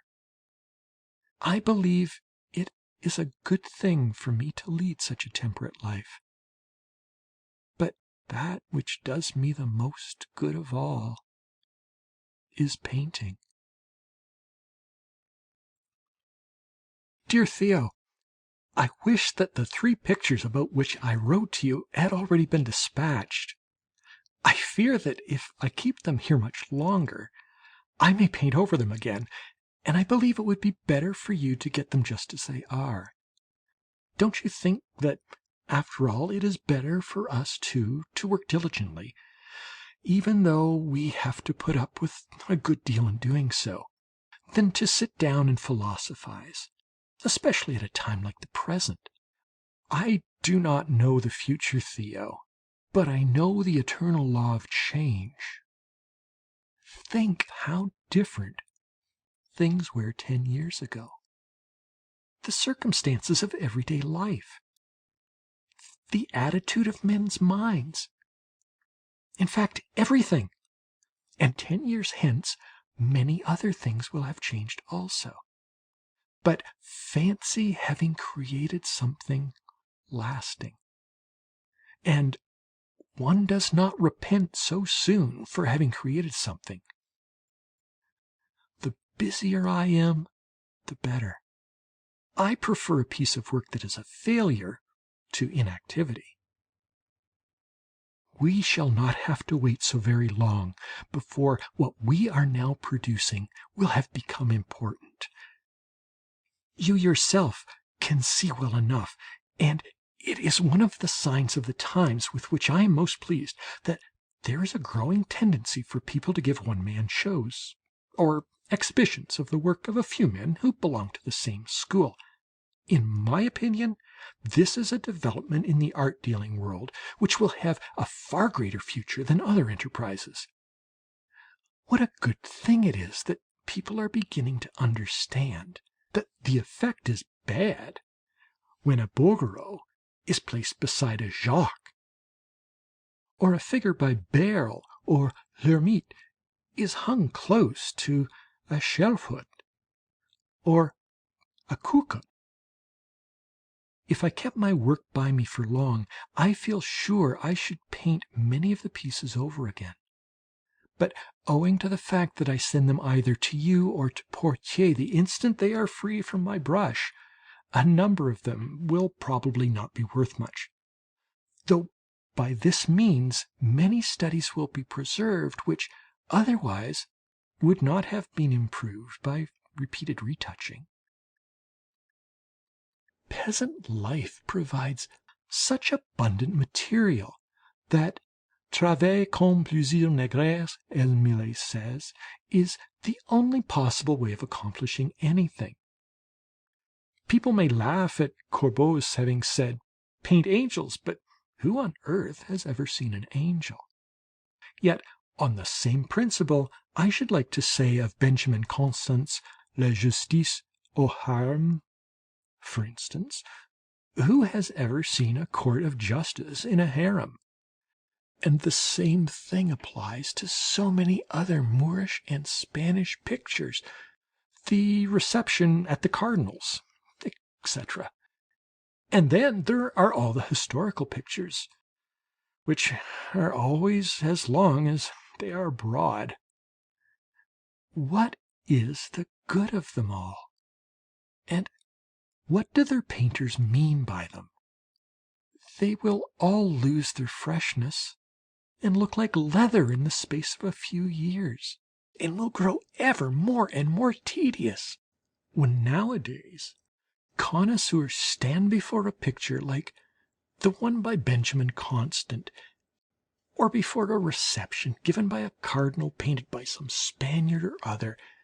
They have acquired the habit of gravely muttering something about clever technique. If, however, the same men were to stand before a scene from peasant life, a drawing by Raphael, they would criticize the technique with the same gravity. I do not know what you think, but as far as I am concerned, the more I study peasant life, the more it absorbs me, and the less I care for the kind of thing painted by Cabanel, with whom I also reckon Jacques and the modern Benjamin Constant, and for the highly respected and unspeakably dry technique of the Italians and the Spaniards. Mere illustrators. I am always reminded of these words of Jacques. Still, I am not prejudiced. I can appreciate Raphael, who is something very different from a painter of peasants. I can also appreciate Alfred Stevens and Tissot. And to speak of something which has nothing in common with peasant life, I can appreciate a beautiful portrait. Zola, who, by the by, in my opinion, is stupendously at sea in regard to painting, says something very fine about art in general in Mes Ains. Dans l'œuvre d'art, je cherchais, j'aime, l'homme, l'artiste. Now, I think that is absolutely right. Just tell me, what sort of a man, what sort of an observer, thinker, and character is at the back of these pictures, the technique of which is held in such high esteem? Very often nobody. But a Raphael is somebody. A L'Ermite is somebody. And in the presence of a number of pictures by almost unknown painters, one is conscious of the great energy, feeling, passion, and love with which they are painted. When one thinks how far one has to go and how much one must slave in order to paint an ordinary peasant and his cot, I almost believe that this journey is longer and more fatiguing than that which many painters undertake in order to get their outlandish subjects. La Justice au Harem, or the reception at the Cardinal's, for instance, and to paint their frequently far-fetched and eccentric stories.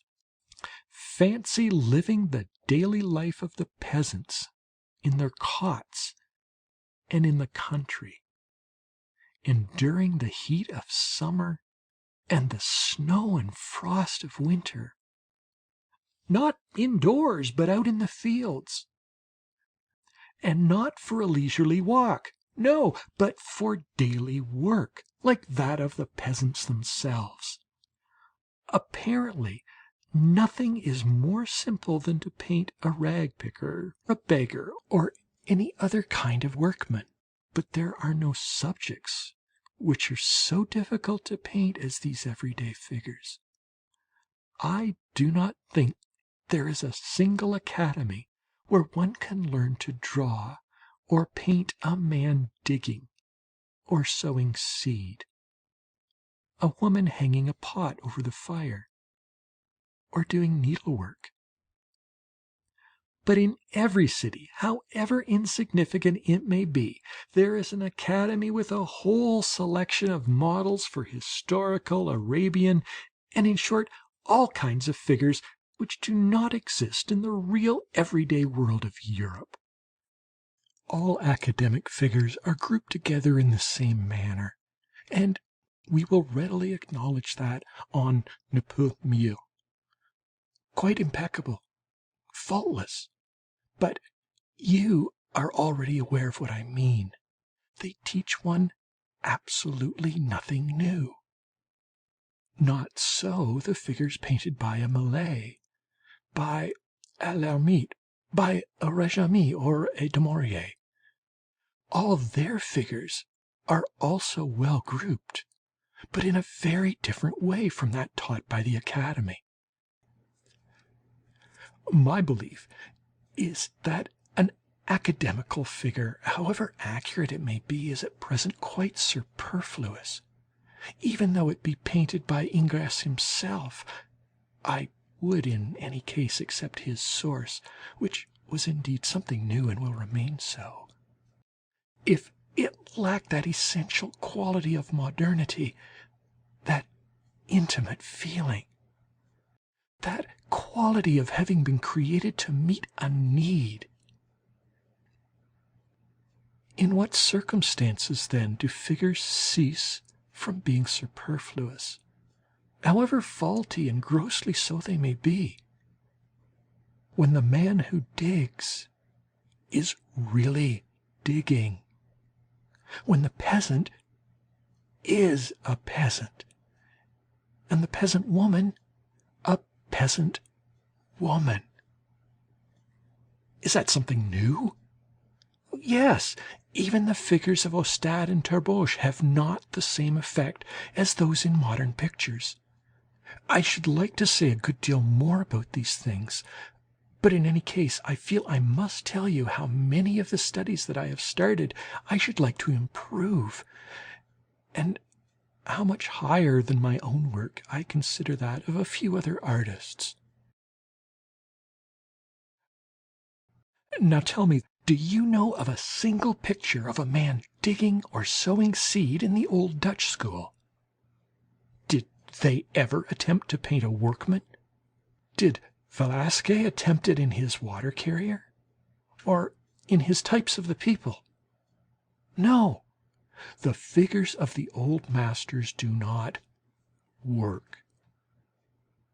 At present I am very busy with the figure of a woman whom I saw pulling mangels out of the snow. Now, this is what Millet and L'Hermite did, and this is practically what the peasant painters of this century and Israelis did. They thought it was more beautiful than anything else. But even in this century, among the host of painters who pay particular attention to the figure, i.e. for the sake of form and of the model, there are precious few who cannot conceive their figures otherwise than at work, and who feel the need of representing activity as an end in itself. The ancients did not feel this need, nor did the old Dutch masters, who concerned themselves extensively with conventional forms of activity. Thus, the picture or the drawing ought to be not only a study of a figure for the sake of the figure and the incomparable harmonious form of the human body, but at the same time a gathering of mangels in the snow. Have I made myself clear? I hope so. For, as I once said to Seurat, a nude by Cabanel, a lady by Jacques, and a peasant woman, not by Bastien Lepage himself, but by a Parisian painter who has learnt drawing at the Academy, will always have her limbs and body expressed in the same way, often quite charmingly, and, as far as proportions and anatomy are concerned, quite correctly. When, however, Israels, Du Maurier, or L'Hermite, for instance, draw a figure, one is much more conscious of the form of the body, although, and that is why I include Daumier in the number, the proportions will tend to be almost arbitrary. The anatomy and structure of the body will not always seem quite correct in the eyes of the academician, but it will have life, particularly if it come from the brush of Delacroix. I have not expressed myself quite satisfactorily yet. Tell Seurat that I should despair if my figures were correct. Tell him that if you take a photograph of a man digging, in my opinion, he is sure to look as if he were not digging. Tell him that I think Michelangelo's figures are magnificent, even though the legs are certainly too long and the hips and the pelvis bones a little too broad. Tell him that, in my opinion, Millet and L'Hermite are the true painters of the day, because they do not paint things as they are, dryly analyzing them and observing them objectively, but render them as they feel them. Tell him it is my most fervent desire to know how one can achieve such deviations from reality, such inaccuracies, and such transfigurations that come about by chance.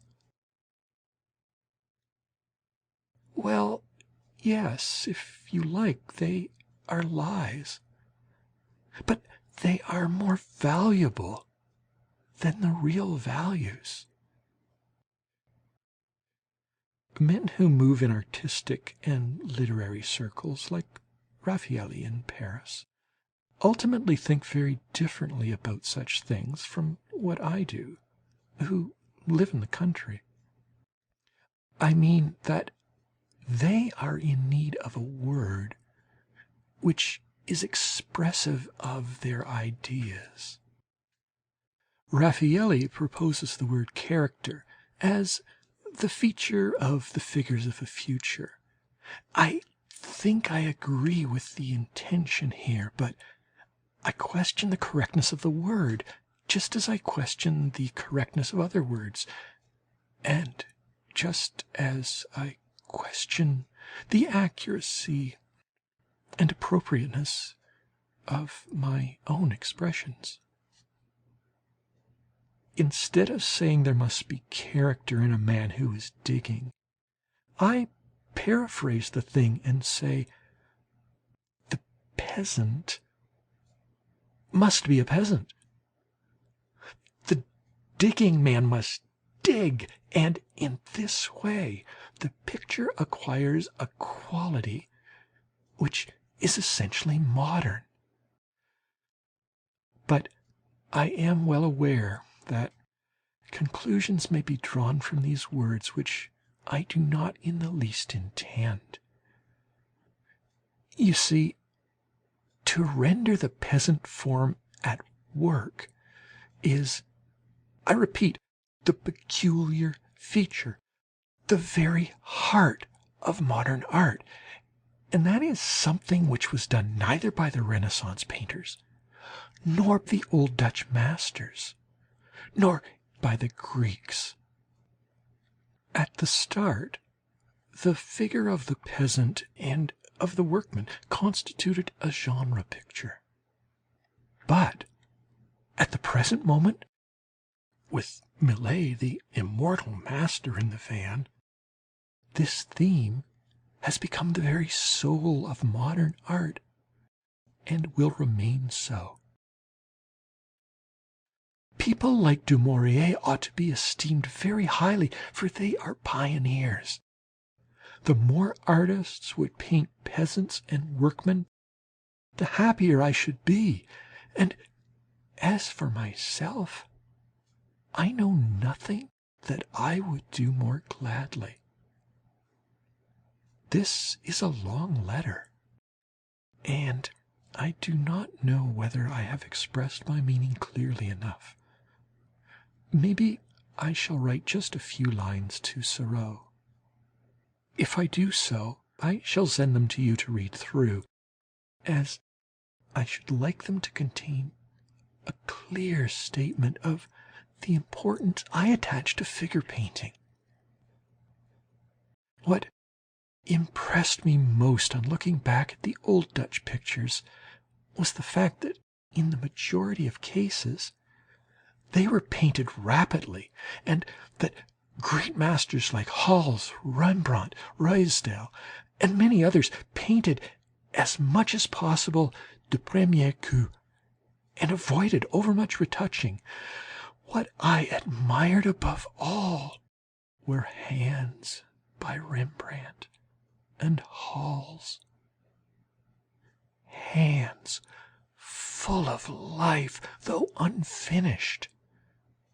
For instance, some of the hands in the syndicates of the Cloth Hall and in the Jewish Bride. And I felt much the same in regard to some heads, eyes, noses, and mouths, which seemed to be laid on with one single stroke of the brush, and without any sign of retouching. Bracquemond has made such a good engraving of them that one can appreciate the painter's technique in the print. But Theo, how necessary is it, especially at the present day, to study the old Dutch pictures, and such of the French as those by Corot, Millet, etc. At a pinch one can well dispense with the others, for they often lead one further astray than one imagines. The thing is to keep at it, and to paint everything as far as possible at one go. What a real joy it is to see a Frans Hals! How different these pictures are from those in which everything seems to be painted in the same smooth way, like lacquer. On the very same day on which I saw the old Dutch masters, Bauer and Ossade, and above all Ter Bosch, I just chanced to see a Missionnaire, the one of the Fodor Museum. Footnote 20. At Amsterdam. The picture here referred to, which, as far as I was able to judge, measured 10 inches by 6 inches, represents a monk seated by the side of a sick or dying man's bed. End of footnote 20. Now, Meissonier worked in exactly the same way as they did. His pictures are very deeply thought out and deliberated, but painted at one stroke, and probably with every touch quite right from the start. I believe it is better to scrape an unsuccessful portion of one's picture completely away and to begin again, than to keep on trying to improve it. I saw a sketch by Rubens and another by Diaz almost at the same time. They were certainly not alike, but the creed of the artists who painted them was the same. The conviction that colour expresses form when it is in the right place with the right associations. Diaz, in particular, is a painter to the backbone, and is conscientious to the fingertips. Section number 7, Letters to his Brother, Part 3. I must refer once more to certain modern pictures which are becoming ever more and more plentiful. About 15 years ago, people began to speak about luminosity and light. Even if this was right in the first place, and one cannot deny that the system produced very masterful works, it is now beginning to degenerate ever more and more throughout the whole of the art world into an excessive production of pictures which have the same lighting on all four sides, the same general atmosphere, as I believe they call it, and the same local color. Is that good? I do not think so. Does the Ruysdael of Vanderhoop, the one with the mill, give one the impression of open air? Is there any atmosphere in it, any distance? The earth and the air constitute a whole and belong to each other. Van Gogh is the Dutch Corot. I stood for a long while before the monumental picture in the Dupper collection. As for Frans Hans's yellow, you can call it what you like, citron amorti or jaune chamois. But what have you gained?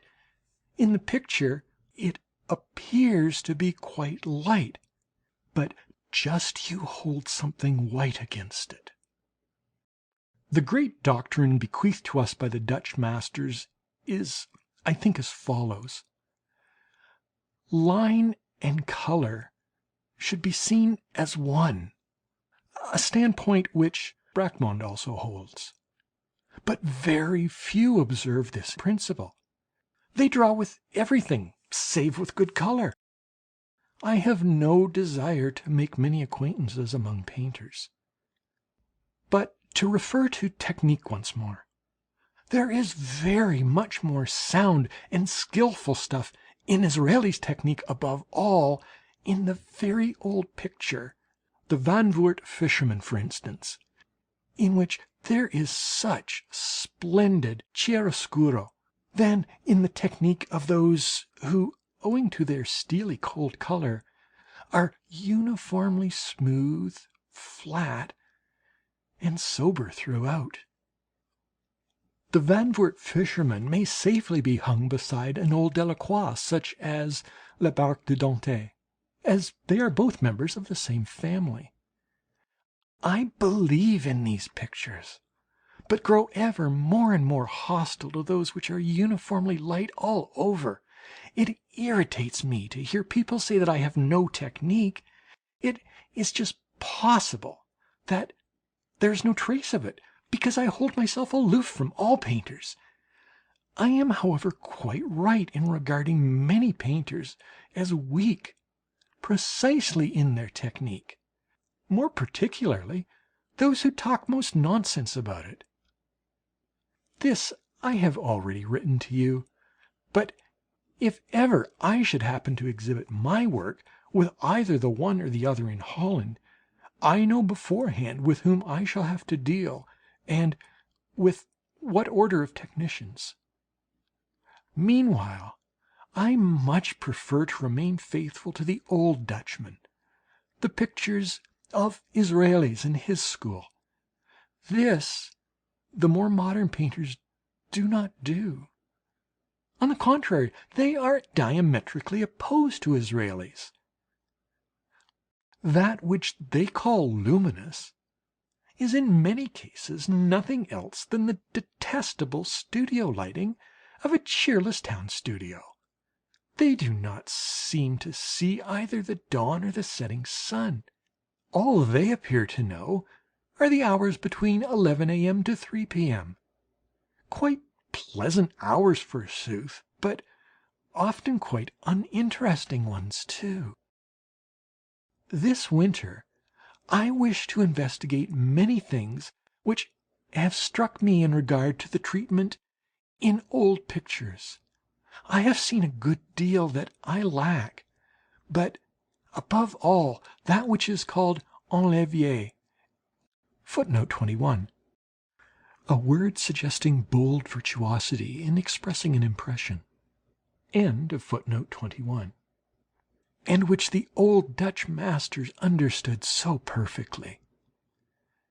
No one nowadays will have anything to do with enlever in a few strokes of the brush. But how conclusively its results prove the correctness of it! How thoroughly and with what mastery many French painters and Israelis understood this! I thought a good deal about Delacroix in the museum. Why? Because while contemplating Hals, Rembrandt, Ruysdael, and others, I constantly thought of the saying that when Delacroix paints, it is exactly like a lion devouring a piece of flesh. How true that is! And Theo, when I think of what one might call the technique crew, how tedious they all are. Rest assured, however, that if ever I have any dealings with the gentleman, I shall behave more or less like a simpleton, but à la Verluc, with a coup de dent to follow. For is it not exasperating to see the same dodges everywhere, or what we call dodges? Everywhere the same tedious grey-white light in the place of light and chiaroscuro, colour, local colour, instead of shades of colour. Colour, as colour means something, this should not be ignored, but rather turned to account. That which has a beautiful effect, a really beautiful effect, is also right. When Veronese painted the portraits of his beau monde in The Marriage at Cana, he used all the wealth of his palette in deep violets and gorgeous golden tones for the purpose, while he also introduced a faint azure blue and a pearly white which do not spring into the foreground. He throws it back, and it looks well in the neighbourhood of the sky and of the marble palaces which strangely complete the figures. It changes quite of its own accord. The background is so beautiful that it seems to have come into being quite naturally and spontaneously out of the colour scheme. Am I wrong? Is it not painted differently from the way an artist would have painted it, who had conceived the figures and the palace as a simultaneous whole? All the architecture and the sky are conventional and subordinate to the figures. They are simply calculated to throw the latter into relief. This is really painting, and it yields a more beautiful effect than a mere transcript of things does. The point is to think about a thing, to consider its surroundings, and to let it grow out of the latter. I do not wish to argue studying from nature or the struggling with reality out of existence. For years I myself worked in this way with almost fruitless and, in any case, wretched results. I should not like to have avoided this error, however.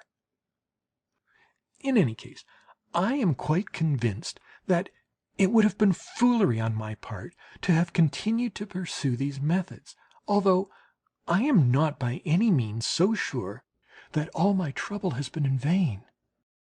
Doctors say, on commence par tuer, on finit par guérir. One begins by plaguing oneself to no purpose in order to be true to nature, and one concludes by working quietly from one's palette alone, and then nature is the result. But these two methods cannot be pursued together.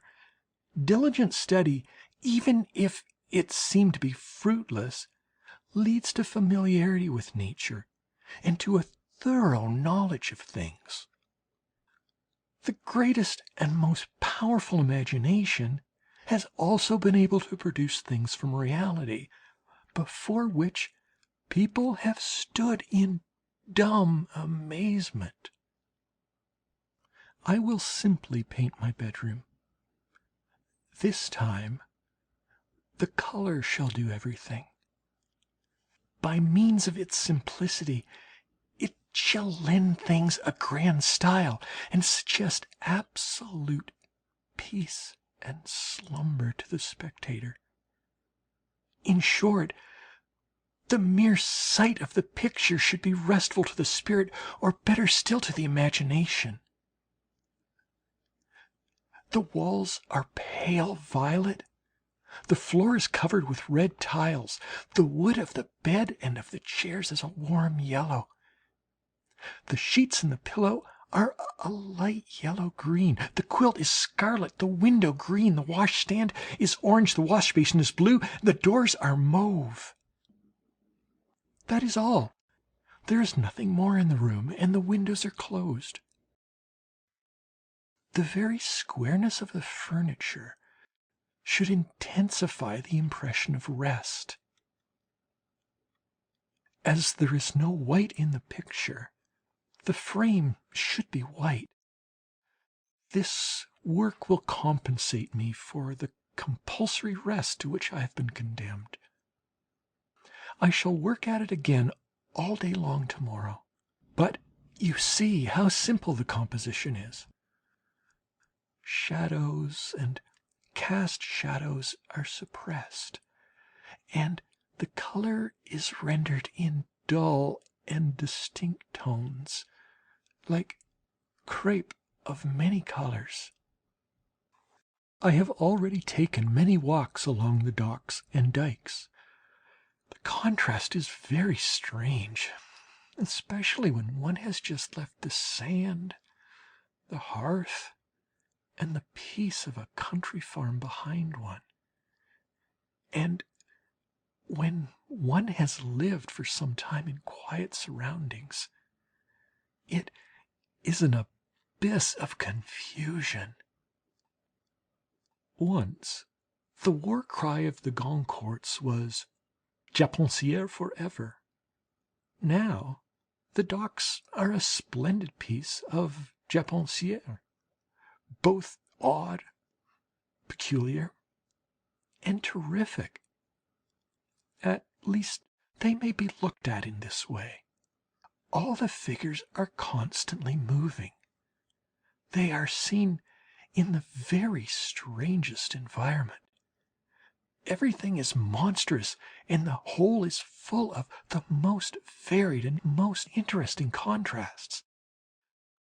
Through the window of a very stylish English restaurant one obtains a glimpse of the dirty mud of the harbour, and of a ship of the horrid cargo type, from which foreign seamen are unloading hides and bullocks' horns.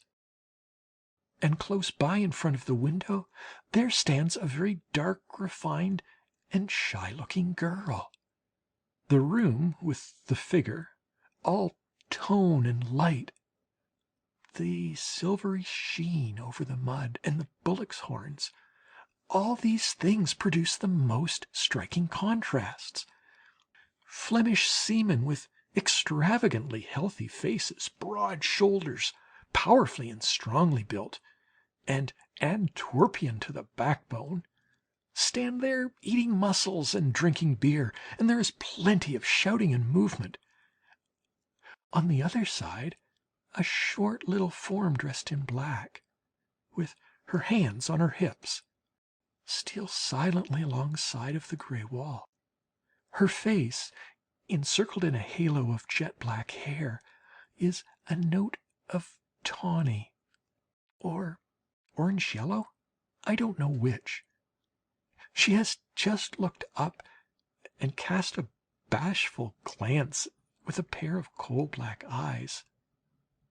She is a Chinese girl. mysterious and as quiet as a mouse, small and beetle-like. Footnote 22. The German is onsenartig, but the above rendering gives, I think, a better idea of Van Gogh's meaning than a literal translation. End of footnote 22.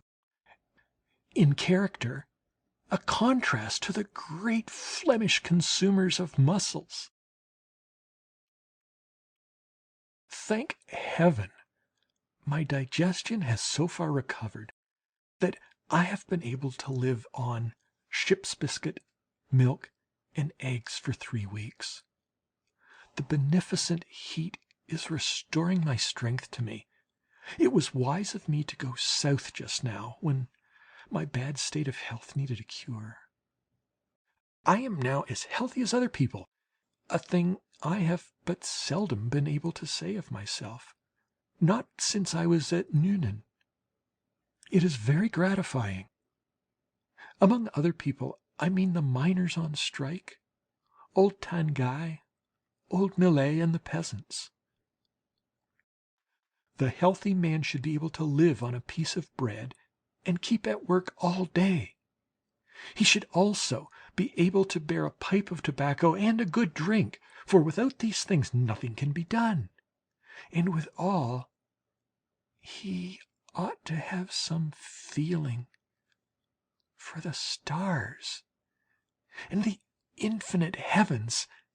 Then it is a joy to live. I should like to make copies of the Tarascon Diligence, the Vineyard, the Harvest, and the Red Cabaret, especially of the Night Café, for its colouring is exceptionally characteristic. There is only one white figure in the middle, which will have to be painted in afresh and improved in drawing, although it is good as far as its colour is concerned. The South really looks like this. I cannot help saying so. The whole scheme is a harmony in reddish green. I do not need to go to the museum to see Titian and Velasquez. I have studied my trade in Nature's workshop, and now I know better than I did before I took my little journey what is above all necessary if one wishes to paint the South. Heavens, what fools all these painters are! They say that Delacroix does not paint the Orient as it is. Only Parisians, Gérôme, etc., can paint the Orient as it is. Is that their claim? It really is a funny thing, this business of painting. Out in the wind and the sun, and when the crowd looks over one's shoulder, one simply sets to like mad, as if the devil himself were at one's back, until the canvas is covered. It is precisely in this way that one discovers what everything depends upon, and this is the whole secret. After a while one takes the study up again and attends a little more to the form. Then at least the thing looks less rough and more harmonious, and one also introduces something of one's own good cheer and laughter into it. I am well aware of the fact that to be healthy one must resolutely wish to be so. Pain and even death must be faced, and all individual will and self-love must be renounced. That is nothing to me. I wish to paint and see men and things, the whole of pulsating life, even if it be only deceptive appearance. The true life is said to consist of something else, but I am not one of those who do not love life, and who are ready at all times to suffer and to die. A man with my temperament can scarcely have success, lasting success. I shall probably never attain as much as I might and ought to attain. I still believe that Gauguin and I will one day work together. I know that Gauguin is capable of greater things than he has given us already. Have you seen the portrait he painted of me while I was painting some sunflowers?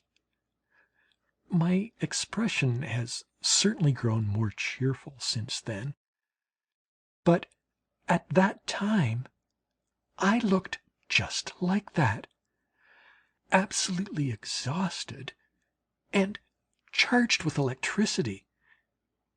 If I had then had the strength to pursue my calling, I should have painted saintly figures of men and women from nature. They would have looked as if they belonged to another age. They would have been creatures of today, and yet they would have borne some resemblance to the early Christians. But that sort of thing is too wearing. It would have killed me. Nevertheless, I will not swear that later on, perhaps, I may not take up the struggle again. You are quite right, 1,000 times right. One should not give a thought to such things. Painting studies is simply a taking of herbs to calm one. And when one is calm, well, then one does what one is fitted for. It really is a pity that there are so few pictures of poor people in Paris. I think that my peasant would look quite well by the side of your Lautrec. I even flatter myself that the Lautrec would look all the better for the strong contrast.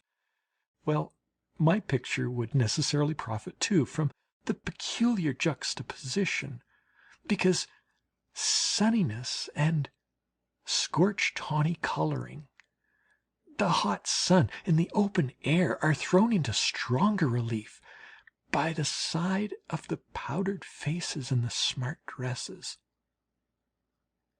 What a shame it is that the Parisians show so little taste for vigorous things, such as the Monticellis, for instance. Of course, I am well aware of the fact that one must not lose courage because utopias do not come true. All I know is this, that everything I learnt in Paris is going to the deuce, and I am returning to that which seemed to me right and proper in the country before I had become acquainted with the Impressionists. I should not be at all surprised if, within a short time, the Impressionists found a great deal to criticize in my work, which is certainly much more under the suggestion of Delacroix's painting than of theirs. For instead of reproducing exactly what I see before me, I treat the colouring in a perfectly arbitrary fashion. What I aim at above all is powerful expression. But let us drop theory and allow me rather to make my meaning clear to you by means of an example.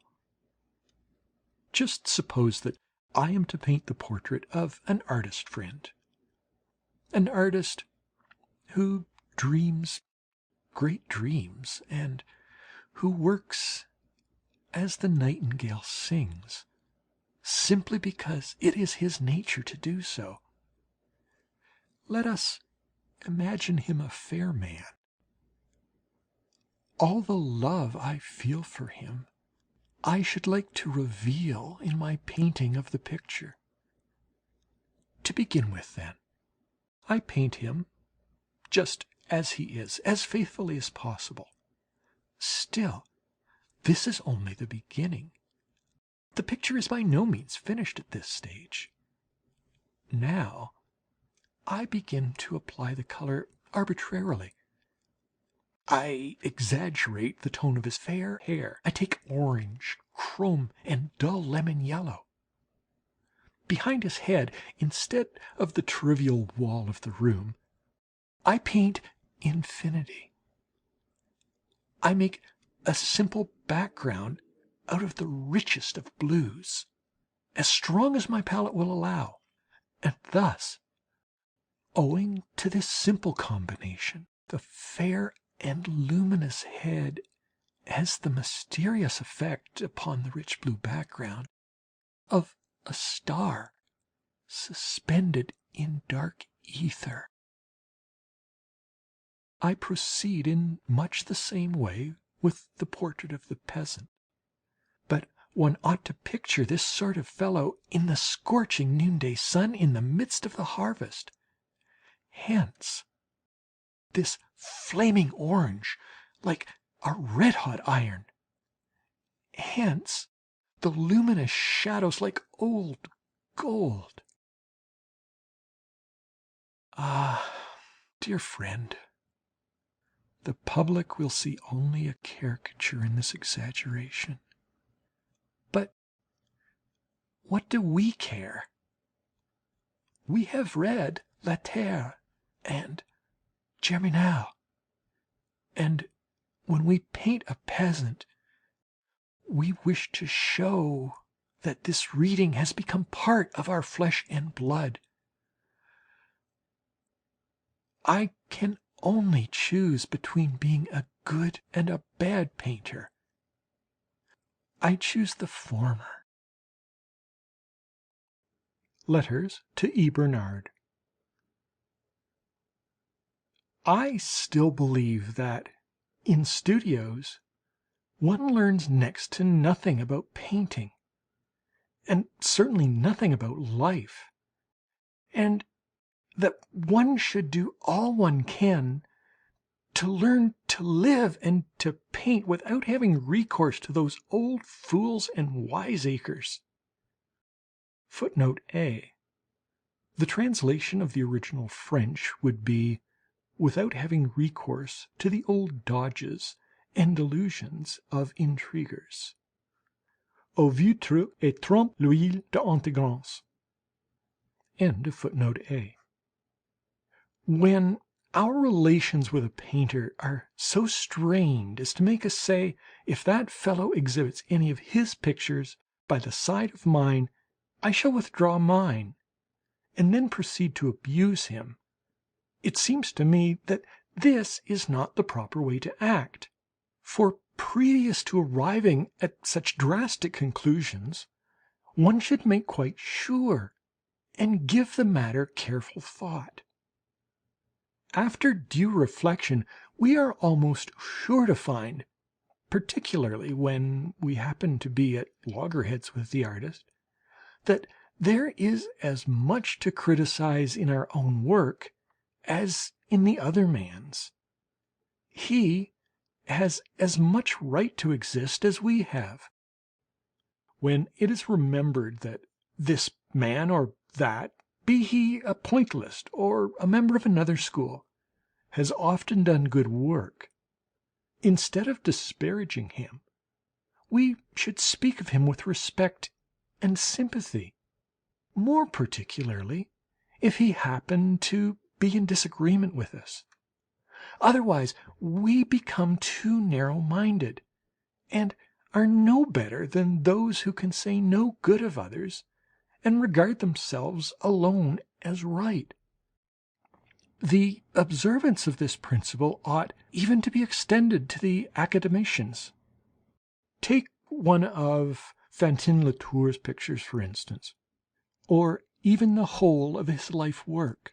In any case, he is not a revolutionary, and yet there is something restful and confident in his work which elevates him to the rank of the most independent characters. for the good of all concerned. It is worth while abandoning the selfish principle, everyone for himself. My dear Bernard, as I promised to write to you, I shall at once begin by saying that the country in these parts seems to me just as beautiful as Japan, as far as the clearness of the air and the cheerful colourings are concerned. In the landscape, the water looks like sheets of fine emerald, or of a rich blue of the shade with which we are familiar in crepe prints. Footnote 23. Van Gogh must be referring here to Japanese prints which have undergone a process of creping. For details of this process, see Japanese Colour Prints by E.F. Strange, pages 110, 111. End footnote 23. Pale sunsets make the ground appear quite blue, glorious golden suns, and I have not yet seen the country in the usual splendour of its summer garb. The costume of the women is pretty, and on Sundays especially. Very simple and happy combinations of colour may be seen on the boulevard, and there can be no doubt that in summer things will be even gayer still. I only regret that living here is not so cheap as I had hoped it would be, and up to the present I have not succeeded in finding such inexpensive quarters as are to be found in Pont-Aven. At first I had to pay 5 francs a day, and now I pay 4. If one could only speak the local dialect and eat bouillabaisse and aioli, one might certainly find an inexpensive pension in Arles. Even if the Japanese do not make any headway in their own land, their art is certainly being continued in France. At the beginning of this letter I sent you a small sketch of a study on which I am now engaged, and of which I should like to make something. Seamen with their sweethearts are going to the town, which, with its drawbridge, stands in wonderful outline against the yellow disk of the sun. I have also another study of the same drawbridge with a group of washerwomen. I should be very glad to have a word from you, just to know how you are and where you are going. With best wishes to you and our friends, your old friend, Vincent. I have just read a book about the Marquesas Islands.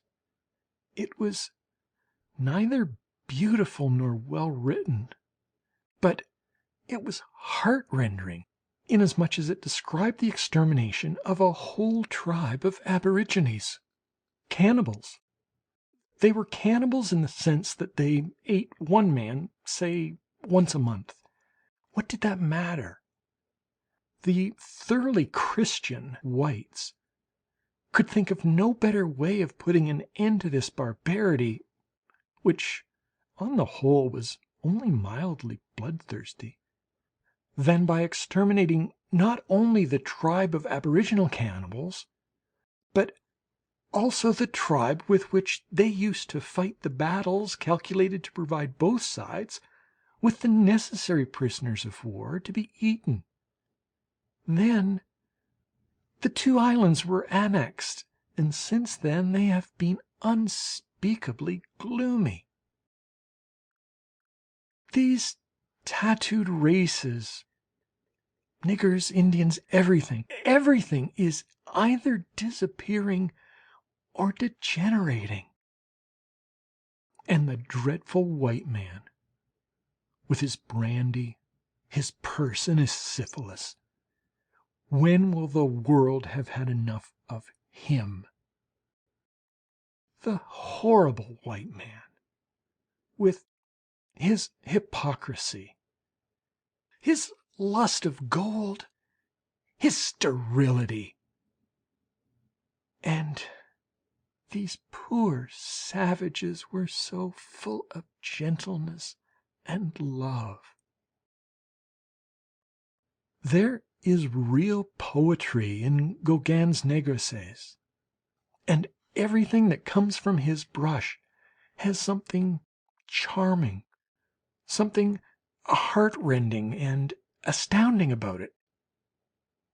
He is not yet understood, and he suffers greatly from not being able to sell his work like other true poets. I have just taken a house. It is painted yellow outside and whitewashed within, and it stands right in the sun. I have painted the following still life: a blue enameled coffee pot, a royal blue cup and saucer, a milk jug decorated with pale cobalt and white squares, a vase with a blue and orange pattern on a white background, and a blue majolica pot decorated with pink flowers and greeny brown leaves, the whole upon a blue tablecloth against a yellow background. There are in addition 2 oranges and 3 lemons. The result is a symphony of blue tones animated by a scale of yellows ranging to orange. And I have another still life, lemons in a basket against a yellow background. Besides this, a view of Arles. Of the town itself only a few red roofs and a tower are visible. The rest is hidden by the foliage of fig trees, all of it quite in the background, and a thin strip of blue sky above. The town is surrounded by meadows covered with dandelions. Footnote B. The French is boutons d'or, buttercups. The German translation has Löwenzahn. End of footnote B. A sea of gold. Right in the foreground, a ditch, which is full of purple irises, cuts through the meadows. While I was busy painting this view, the grass was cut. That is why it is only a study and not the finished picture I intended it to be. But what a lovely theme, eh? A sea of yellow flowers with the reef of purple irises, and in the background the charming little town with its beautiful women.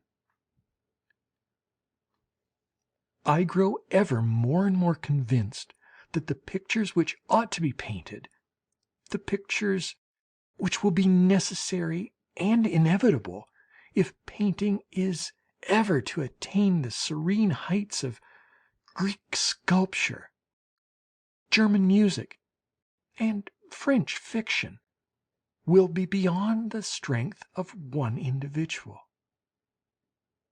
They will therefore have to be executed by a group of painters who will collaborate in order to carry out an idea which they hold in common. Suppose, for instance, that this man were a brilliant colorist who lacked ideas. Well, another overflowed with a number of perfectly new, harrowing, or charming inspirations, which, however, he did not know how to express adequately. This would be a sufficient reason to deplore the absence of esprit de corps among artists who criticize and persecute one another, though fortunately without being able to exterminate their kind. You probably think this is all very trivial. Who knows? But the thing itself, the possibility of a Renaissance, is surely no trivial matter. I often feel very sorry that I cannot induce myself to work more at home, from imagination. Imagination is surely a faculty that one should develop, for It alone enables us to create a more inspiring and comforting world than we can apprehend by means of a fleeting glance at reality, which is forever changing and which vanishes like a flash of lightning. How glad I should be one day to try to paint the starry heavens, as also a meadow studded with dandelions in the sunlight. But how can one ever hope to succeed in doing these things unless one resolves to stay at home and work from imagination? In painting I observe no system. I lash the canvas with irregular strokes and let them stand. Impasto, bare patches here and there, some places left quite unfinished, others overpainted, brutal touches, and the result is, at least I must assume that this is so, sufficiently disconcerting and irritating to displease people who have preconceived notions about technique. Footnote C. The German is Lüte auf Technik schen, but my rendering is more faithful to the French original. End of footnote C. When I paint direct from nature, I always try to seize what is essential by means of line. Then I fill up the defined spaces, whether they have been expressed or not, for they have been felt at all events, with simple flat tones as follows. All ground or soil will contain the same violet tone. Practically the whole of the sky will be kept blue in tone, while foliage will be blue-green or yellow-green. Either the blue or the yellow may be deliberately intensified. In short, no photographic imitation. That is the chief thing. Here is a question of technique for you. Just tell me your view of the matter. I wish to put black and white, as I buy them at the colourman's, boldly on my palette, and to use them as they are. If in a green park with pink footpaths I see, please to remember that I have in mind the Japanese method of flat, simple colouring. A man dressed in black, a magistrate for instance, reading the Introductory, and the sky above him is pure cobalt. Why on earth should I not paint the said legal gentleman in pure black and the Introductory in pure white? For the Japanese pays no heed to the play of light and paints flat tones one beside the other, characteristic lines which seize the movement or the form in a simple manner. Now, apropos of another idea, in a scheme of colour which contains a golden evening sky, for instance, one might, at a pinch, paint a crude white wall against the sky, with pure white, or with the same crude white modified by a neutral tone, for the sky itself will lend it a pale mauve tinge. In this very simple landscape, consisting of a completely white cottage, even the roof is whitewashed, standing on orange-coloured ground, for the southern sky and the Mediterranean both tend to produce very intense orange colouring. as their blue is very strong. The black note of the door, the window, and the small cross on the roof makes a contrast of black and white, which is just as agreeable to the eye as the contrast of orange and blue. On the same principle, here is another still more amusing theme: a woman in a black and white check dress, standing in the same simple landscape, with the sky blue and the ground orange. The black and white can quite adequately play the part of colours. At least in many cases they may be considered as such, for their contrast is just as piquant as that of green and red, for instance. Moreover, the Japanese made use of the same tones. With magic beauty they render the dull pale complexion of a little girl and its fetching contrast with her black hair by means of 4 strokes of the pen on white paper. And they do the same thing with their black bramble bushes, which they cover with countless white flowers. At last I have seen the Mediterranean Sea, and have spent a week in St. Mary's. I went there in the diligence via La Camargue, through vineyards and meadows, and across plains like those in Holland. In St. Mary's I saw some little girls who reminded me of Cimabue and Giotto, very much so in fact. They were thin, rather sad, and mystic. On the beach, which is quite flat and sandy, I saw a number of green, red, and blue boats which were so delightful, both in form and colour, that they made me think of flowers. One man alone can navigate a boat of this sort, but they do not go far out. They only venture into deep water when the wind is low, and they return as soon as it rises. I should also very much like to see Africa, but I will not make any definite plans for the future. Everything will depend upon circumstances. What I wanted to experience was the effect of a deep blue sky.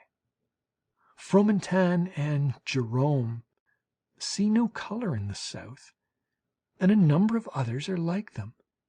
But, good heavens, if you take a little dry sand up in your hand and hold it close to your eyes, of course it is colourless, just as water and air would be. There is no blue without yellow and orange, and when you paint blue, paint yellow and orange as well. Am I not right? I feel decidedly better in the south than in the north. I work even during the hour of noon, in the glaring sunlight without a scrap of shade, and believe me, I feel as happy as a cricket. Heavens, why did I not get to know this country at 25 instead of at 35 years of age? In those days, however, I was mad on greys, or rather on the absence of colour. I always dreamt of a Millet, and had my friends in the artistic circle of Mauve and of Israelis, etc. I have painted the sower. Oh, how beautiful the illustrations in the old calendars were, with the hail, the rain, the snow, and fine weather always rendered in the perfectly primitive manner which Antican favoured for his harvest. I may as well tell you that I do not dislike country life, for I grew up in the midst of it. Sudden recollections of old times and a longing for that infinite of which the sower and the sheaf of corn are evidence still enchant me now, just as they did formerly. But when shall I paint the starry heavens, that picture which is always in my mind? Ah, what the worthy Cyprian says in J.K. Huysmans' En Ménage is very true. The most beautiful pictures are those of which one dreams when one is smoking a pipe in bed, but which one never paints. And yet one must tackle such pictures, however incompetent one may feel in the presence of the inexpressible perfection and triumphant splendor of nature. Here is another landscape for you: a setting sun, a rising moon, in any case a summer's evening, a violet city, yellow stars, a green blue sky, crops of all colors, old gold, copper, green gold, red gold, yellow bronze, green and red. I painted it in the midst of a north wind. I should like to say the following about black and white. Take my sower. The picture is divided into two halves. The upper portion is yellow and the lower portion violet. Now you observe that the white trousers are both restful and cheering to the eye, while the strong and glowing contrast of the yellow and the violet might at the same time irritate it. One reason for working is that the pictures are worth money. You will say in the first place that this reason is prosaic, and secondly that it is untrue. But it really is true. One reason for not working is that, in the first place, canvas and color cost a lot of money. Drawings are the only things that can be produced cheaply. My chief reason for being so fond of this part of the country is that here I am not in such fear of the cold, which retards my circulation and thus prevents me from thinking and doing anything at all.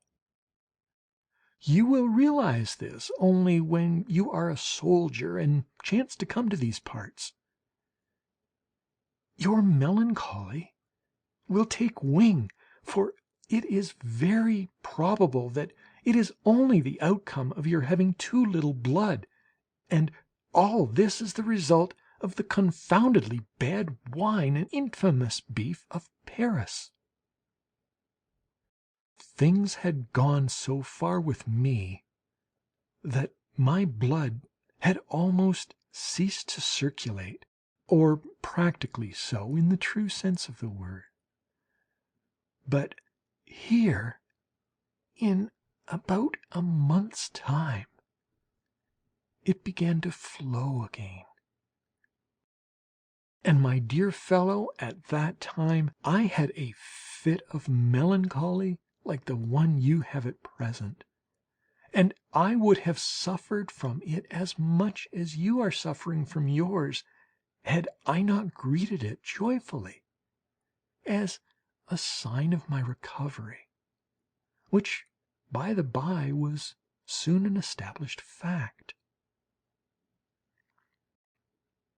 To paint and to love women are incompatible, this really is a confounded nuisance.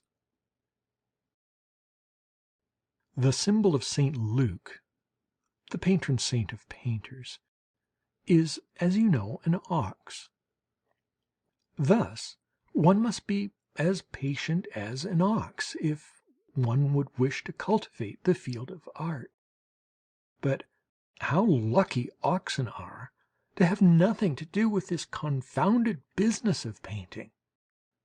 But let me tell you this, that after your fit of melancholy you will feel fresher than you did before. Your health will grow stronger, and you will find the world about you so beautiful that you will have but one wish: to paint.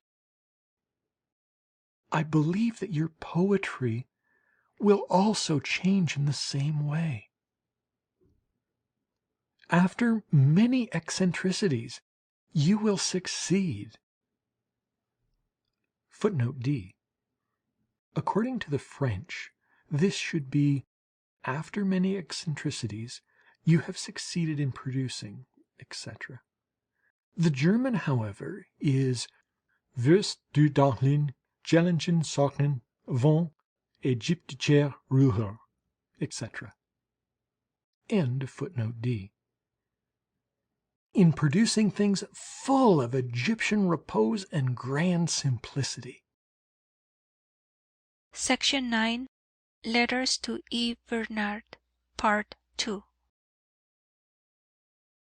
You will doubtless agree that neither you nor I can form a complete image of what Velázquez or Goya were as men and painters, for neither you nor I have seen Spain, their native land, and all the lovely pictures which have remained in the South.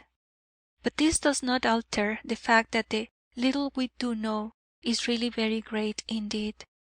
In order to understand the painters of the North, and above all Rembrandt, it is unquestionably of paramount importance to know and understand their country and the somewhat petty and intimate history of their age, as well as the customs of their ancient fatherland.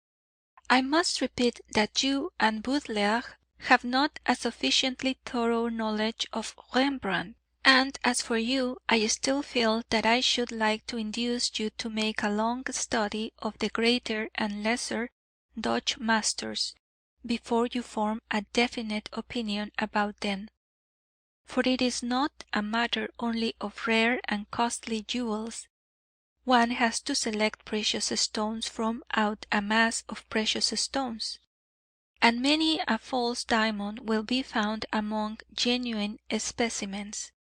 Thus, although I have studied the schools of my fatherland for over 20 years, a discussion concerning the painters of the North is usually conducted in such a false spirit that I should in most cases hold my peace whenever the conversation chanced to turn upon them. I can only urge you, therefore, in heaven's name, to examine them a little more thoroughly. Your trouble will be repaid 1,000-fold. If, for instance, I declare that the Ostada of the Louvre, representing the family of the artist, the man himself, his wife, and his 10 children, like the Congress of Münster by Terboch, is a picture which, though infinitely worth being studied and deeply thought about, is sadly neglected, and that precisely those pictures in the Louvre collection which I particularly value and regard as the most remarkable are very often overlooked by artists, even by those who come on purpose to see the Dutch school. These mistakes do not surprise me, for I know that my choice is based upon a specialized knowledge which the majority of French people cannot acquire. If, however, I disagree with you on these points, I am nevertheless convinced that in time to come you will share my view of the matter. What always makes me so desperate in the Louvre is to be compelled to look on while the asinine authorities allow their Rembrandts to be spoiled and ruin so many beautiful pictures. For the disagreeable jaundiced tone of some of the Rembrandts is the result of discoloration brought about by dampness or other causes, heating, dust, etc., a thing I could easily prove to you. And that is why it is just as difficult to ascertain Rembrandt's colouring as it is to discover accurately what greys were used by Velázquez. For the want of a better expression, what might overcome the difficulty by speaking of Rembrandt's gold, but it is very vague. When I came to France, I learned to understand Delacroix and Zola perhaps better than many Frenchmen, and my admiration for both of these men is now as unbounded as it is sincere. Armed with an almost complete mastery of Rembrandt, I discovered that Delacroix obtained his effects by means of his colour, and Rembrandt by means of his values, but they are worthy of each other. Zola and Balzac, who are, among other things, the painters of a whole epoch, afford their admirers many rare artistic delights, owing to the fact that they express the whole of the age which they describe. Even though Delacroix paints only mankind and life, instead of a whole age, he belongs none the less to the class of universal geniuses. I particularly like the closing words of an article which, if I am not mistaken, was written by Théophile Sylvestre, who ended a hymn of praise as follows: "Thus, almost with a smile on his lips, did Eugène Delacroix die, a noble painter. He bore the sun in his head and a tempest in his heart, and he could turn from warriors to saints, from saints to lovers, from lovers to tigers, and from tigers to flowers." Daumier is also a great genius, while Millet is likewise the painter of a whole generation of its atmosphere. Maybe these great geniuses are a little crazy, and it is possible that we may be a little crazy too, to have such faith in them, and to feel such unbounded admiration for their art. If this be so, I prefer my folly to the cold wisdom of others. Perhaps the most direct way is to study Rembrandt, but, first of all, let me tell you something about Franz Hals, who has never painted the Saviour, the angel announcing Christ's birth to the shepherds, the crucifixion or the resurrection, and who has never painted naked, voluptuous, or cruel female figures. He always painted portraits and nothing else: soldier pictures, officers' banquets, portraits of magistrates assembled to discuss affairs of state, and portraits of matrons with pink or sallow complexions, wearing white caps and dressed in black wool or satin, discussing the budget of an orphanage or a hospital. He also painted a drunken toper, an old fishwife, as a lively witch, a beautiful Bohemian courtesan, unweaned babies in arms, and an elegant cavalier à beau vivant with a bristly moustache, top boots, and spurs. He painted himself and his wife as young lovers sitting on a grassy bank in the garden after the wedding night.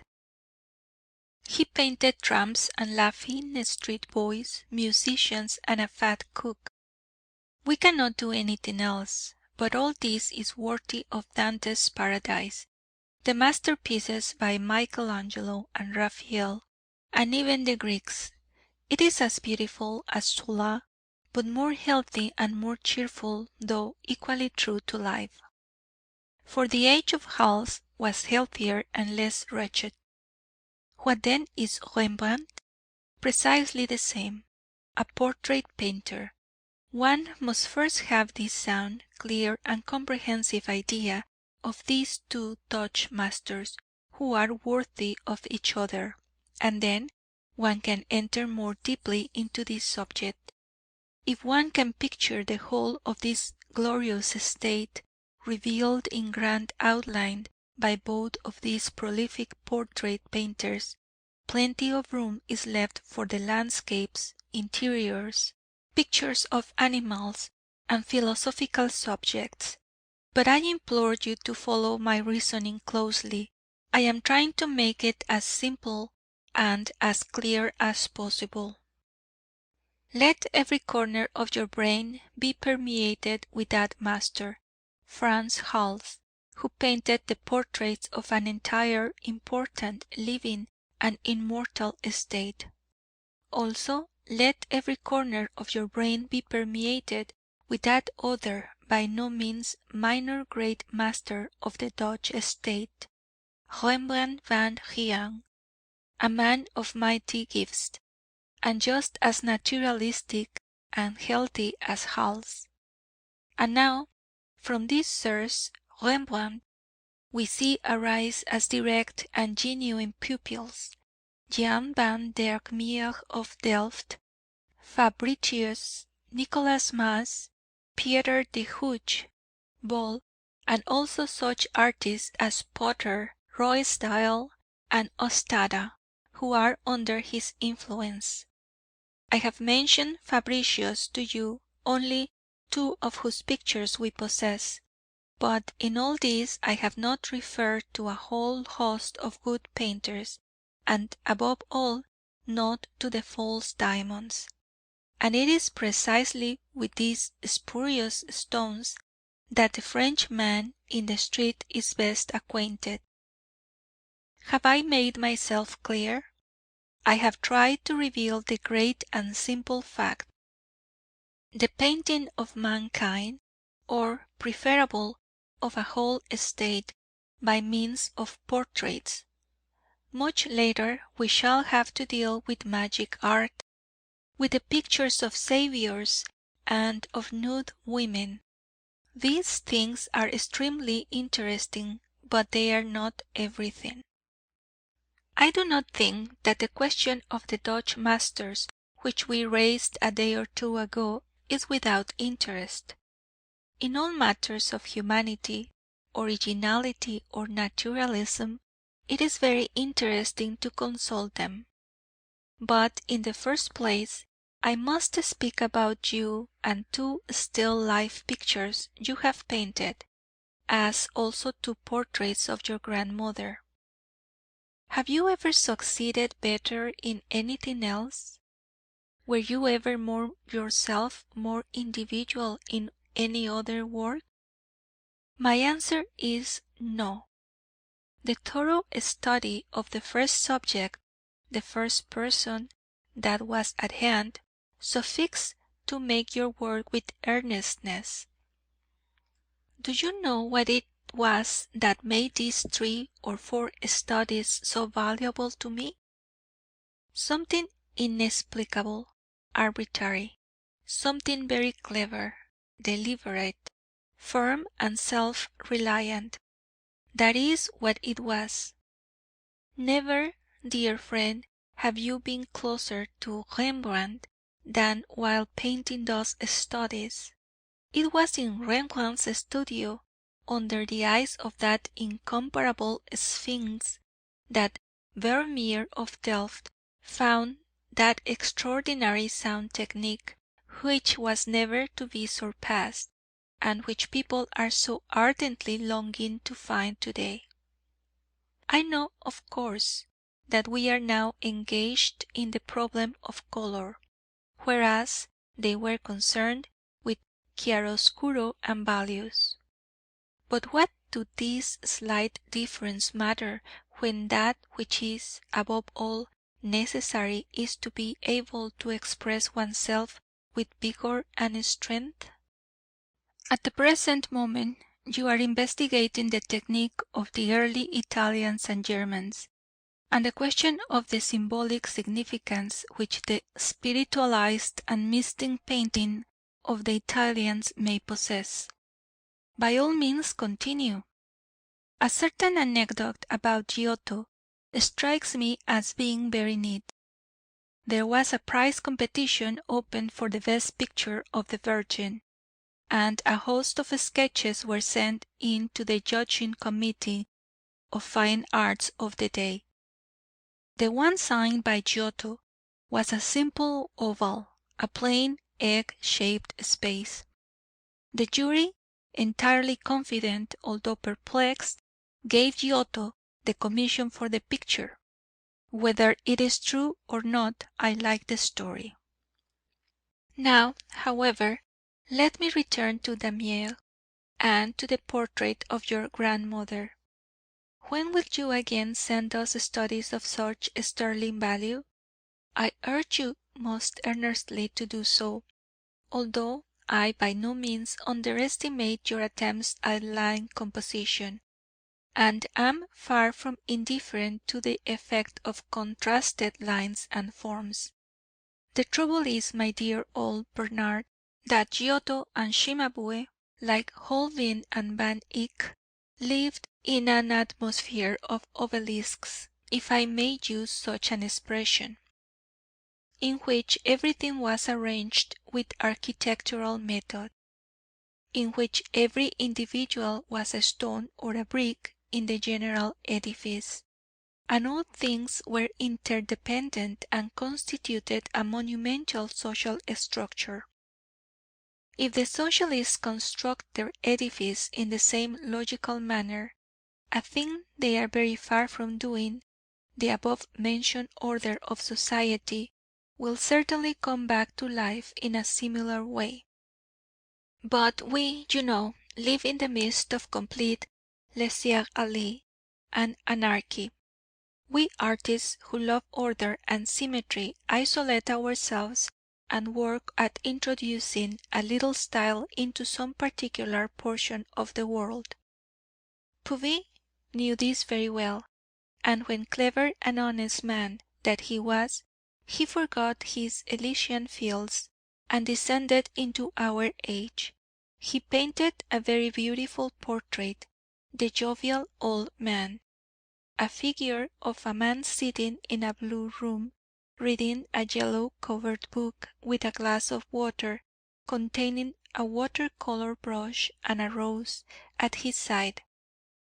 And he also painted a stylish lady such as the Goncourt might have described. Yes, the Dutch painted things as they were, certainly without reflecting much upon them. As Courbet painted his naked beauties, so they painted portraits, landscapes, and still life subjects, and it is not by any means the most foolish way. But if, owing to the fact that we do not know what to do, we imitate them, we do so only to avoid squandering our modest powers in fruitless metaphysical brooding, which cannot press chaos into a tumbler. For that is precisely why it is chaos, because it cannot enter into a tumbler of our calibre. We are only able, and this is just what these Dutchmen did, who for people with a system were infernally clever, to paint an atom out of the chaos, a horse, a portrait, a grandmother, apples, or a landscape. Degas' painting is manly and impersonal, simply because for his part he was content to be a simple bourgeois, who did not wish to have anything to do with the enjoyment of life. All around him he saw human animals living and enjoying themselves, and he painted them well, because, unlike Rubens, he made no pretensions of being a good cavalier or a society man.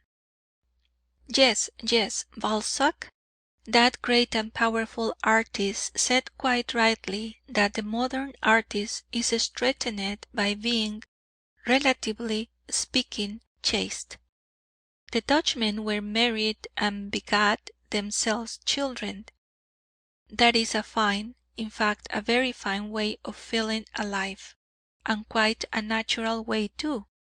One swallow does not make a summer.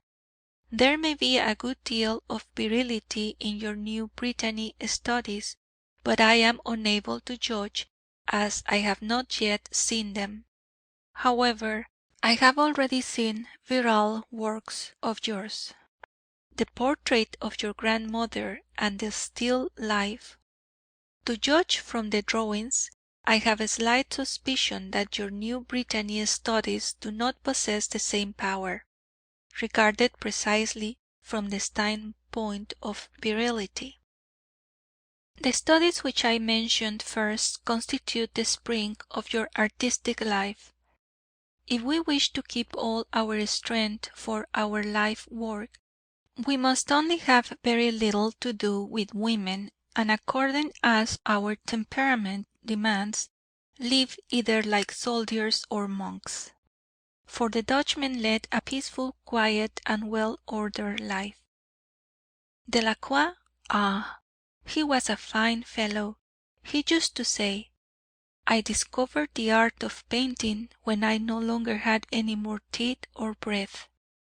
And those who had seen him painted said, "When Delacroix paints, he looks like a lion devouring a piece of flesh." He had very little to do with women, and indulged only in loose love affairs, so as not to waste any of the time consecrated to his life's task. To judge from the opinions expressed in this letter, it would appear to be less in keeping than I should like it to be with our correspondence and friendship of former years. But if from its contents you gather that I am rather anxious about your health, you are right. I know that the study of the Dutchmen must be beneficial, for their works are so full of virility, power, and health. A short time ago I discovered a small etching by Rembrandt, and I bought it. It was of a nude figure of a man, realistic and simple. He stands leaning against a door or a pillar in a dark room, and a ray of sunshine from above strikes the bowed head and its abundant red locks. The body is conceived with so much truth, and is so vigorous, that it almost reminds me of the gas. I say, have you carefully studied the ox or the inside of a butcher's shop at the Louvre? I doubt it. I should really greatly enjoy spending a morning with you in the Dutch galleries.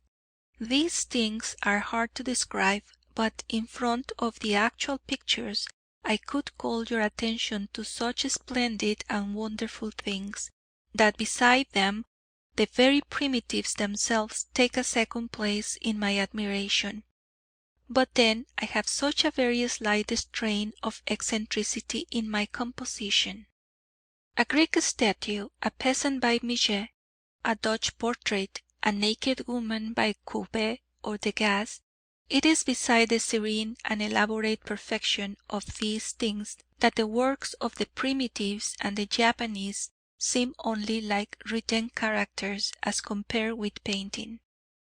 It really interests me immensely, but a complete work of art, a piece of perfection, enables us to conceive infinity, and to enjoy beauty to the full gives one a feeling of eternity.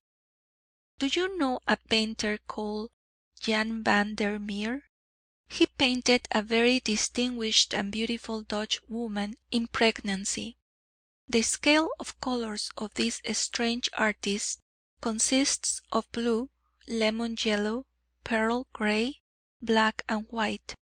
It is true, in the few pictures he painted the whole range of the palette is to be found, but it is just a characteristic of him to place lemon yellow, a dull blue, and light gray together, as it is of Velázquez to harmonize black, white, gray, and pink.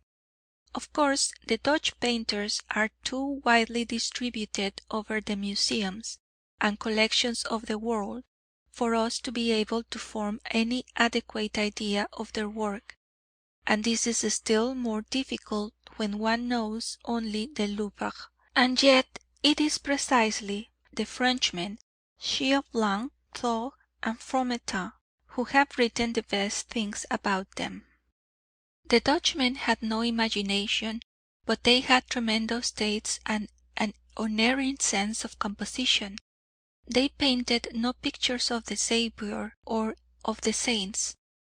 Rembrandt did, that is true, but he is the only one, and even with his pictures containing a genuine biblical feeling are comparatively rare occurrences. He was the only one to paint pictures of Christ, etc., but his pictures resemble no other kind of religious painting. In his case it is a sort of metaphysical sorcery. This is how he painted angels. He made a portrait of himself, toothless and with a cotton cap on his head. The first picture he painted from nature by means of a looking glass. He dreamt and dreamt, and his hand painted his portrait once again, but from imagination, and the impression became more harrowed and more harrowing. Second picture. He continued to dream, and how it happened I do not know, but just as Socrates and Mohammed had their guardian spirits behind the hoary patriarch who is not unlike himself, Rembrandt painted an angel with the enigmatical smile of a head by Leonardo. But now I am calling your attention to an artist who dreams and works from his imagination, after having declared that the characteristic feature of the Dutch painters is that they have no inventive genius and no imagination. Am I therefore illogical? No. Rembrandt invented nothing. He knew and felt this angel and these peculiar saints perfectly well. Delacroix painted a crucified Christ for us, by setting quite unexpectedly a light lemon yellow tone on the canvas. This vivid note of colour lent the picture that indescribable and mysterious charm as of a solitary star in a dark evening sky. Rembrandt works with values in the same way as Delacroix does with colours. A long distance, however, separates Delacroix and Rembrandt's methods from those of all the rest of religious painting. Section 10. Letters to E. Bernard, Part 3. I have just finished the portrait of a little girl of 12. Her eyes are brown, her hair and eyebrows are black, she has an olive skin, and stands before a white background containing a strong tinge of emerald green, in a blood-red jacket with violet stripes, a blue skirt with large orange-coloured spots, and an oleander flower between her dainty little fingers.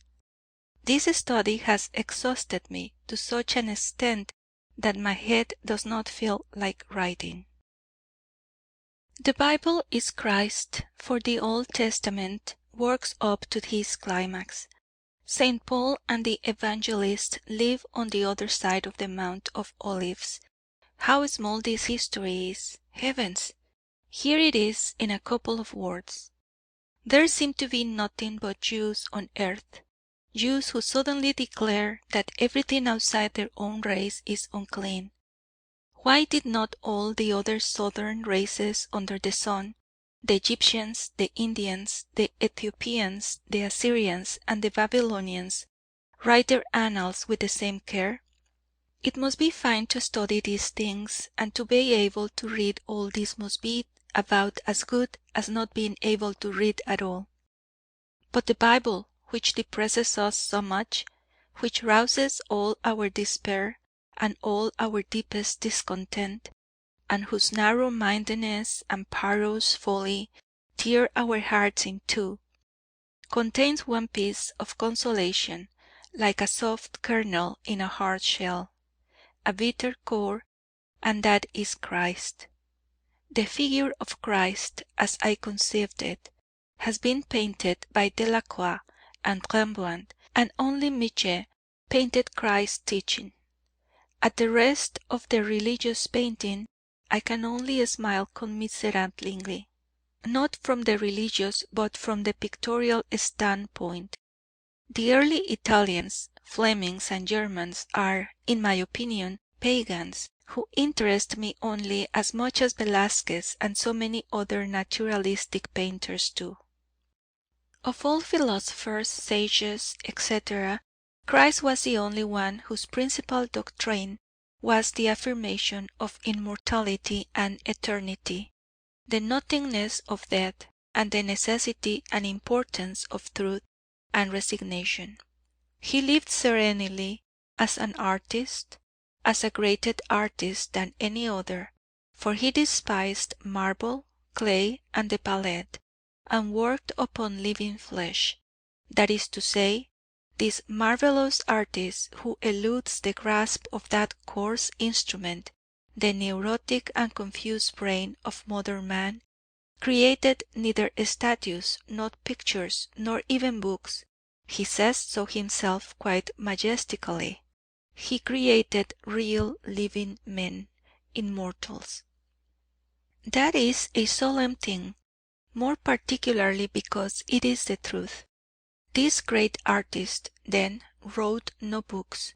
There can be no doubt that Christian literature on the whole could only make him indignant, for how seldom is anything to be found among its productions that could find favour beside the Gospel of St. Luke and the Epistles of St. Paul, which are so simple in their austere and warlike form?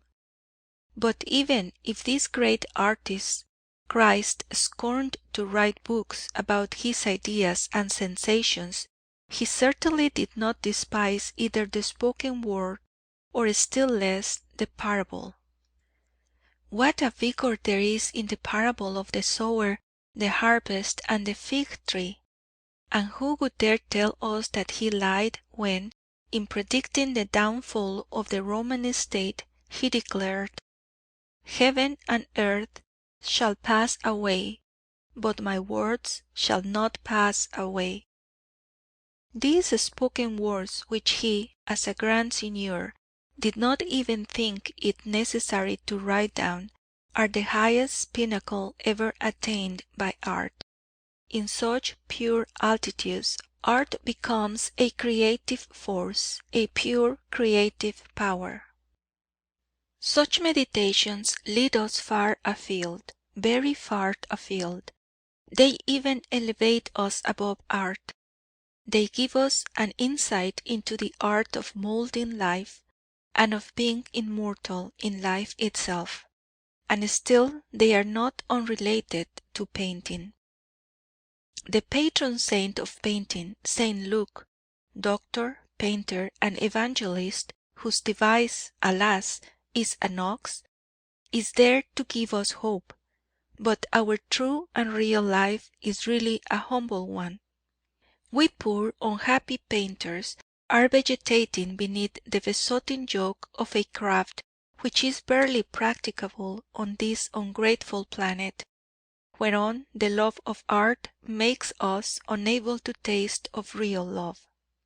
As, however, there is nothing to gainsay the supposition that there are similar lines, colours, and forms on innumerable other planets and suns, we may be allowed to retain a certain amount of good spirits in view of the possibility that we shall be able to paint among higher conditions and in another and different life, and that we shall reach that life by a process which perhaps is not more incomprehensible or surprising than the transformation of a caterpillar into a butterfly, or a grub into a cockchafer. The scene of this existence for the painter butterfly could be one of the innumerable stars which, when we are dead, might perhaps be as accessible to us as are the black spots that in this terrestrial life represent the cities and towns on our maps. Science! Scientific reasoning seems to me to be a weapon which with time will develop in quite an unsuspected manner. In the old days, for instance, the world was supposed to be flat. This was perfectly right too. It is still flat between Paris and Asnières. This, however, does not alter the fact that science proves the earth to be round, a fact no one any longer disputes. Now, in the same way, it is assumed that human life is flat, and that it leads from birth to death. Probably, however, life also is round, and much vaster in its extent and its capacities than we have suspected heretofore. Later generations will probably enlighten us concerning this interesting problem, and then possibly science might, with all due respect to her, come almost to the same conclusions as those which Christ summed up in his doctrine concerning the other half of life. However this may be, the fact remains that we painters are living in the midst of reality, and that we should breathe our spirit into our creations as long as we ourselves continue to breathe.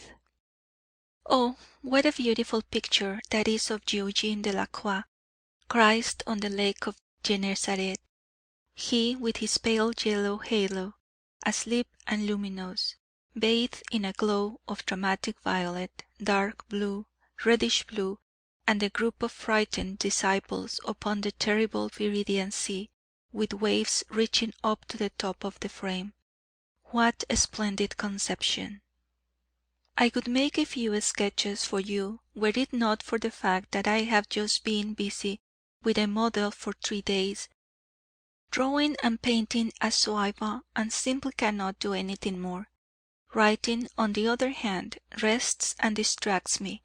What I have done is hideous: a drawing of the soivre sitting, then an oil sketch of him against a perfectly white wall, and then a portrait of him against a green door and a few yellow bricks of a wall.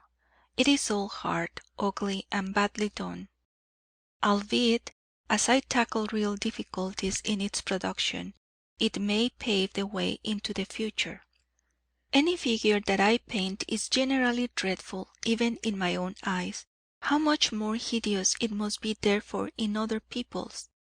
And yet one derives most experience from the study of the figure, when one sets about it in a manner that is different from that which M. Benjamin Constant used to teach us. For instance, I say, do you remember Puvis de Chavannes' John the Baptist? I think it is simply wonderful, and just as magic as Eugène Delacroix' work. My brother-in-law is at present holding an exhibition of Claude Monet's work, 10 pictures painted in Antibes, between February and May. It appears that it is extraordinarily beautiful. Have you ever read the Life of Luther? It is necessary to do this in order to be able to understand Cranach, Holbein, and Duras. He and his powerful personality are the highlight of the Renaissance. If ever we happen to be in the Louvre together, I should very much like to see the Primitives with you. At the Louvre my greatest love is, of course, the Dutch school. Rembrandt above all, whom I studied so much in the past. Then Potter. Upon a surface from about 4 to 6 meters, he gives you a white stallion, neighing passionately and desperately, with a dark and stormy sky above it, and the animal sadly isolated upon a pale green infinity of moist meadow land. Altogether there are glories to be found in these Dutchmen, which can be compared with nothing else. Today I am sending you 1 or 2 sketches painted from oil studies. In this way you will become acquainted with themes drawn from the nature which inspired old Cézanne. From the Crau near Aix is much the same as the country in the neighbourhood of Tarascon and the Gros of this district. Camargue is even simpler still, for there vast stretches of waste ground are covered with nothing but tamarind bushes and stiff grasses, which bear the same relation to these lean meadows as alfa grass does to the desert. As I know how very fond you are of Cézanne, I thought that these sketches from Provence would please you, not because there is any trace of resemblance between my drawings and Cézanne's, God forbid that I should mean that, any more than there is between Monticelli and myself, but I passionately love the same country as they loved so much, and for the same reasons, the colouring and the definite drawing.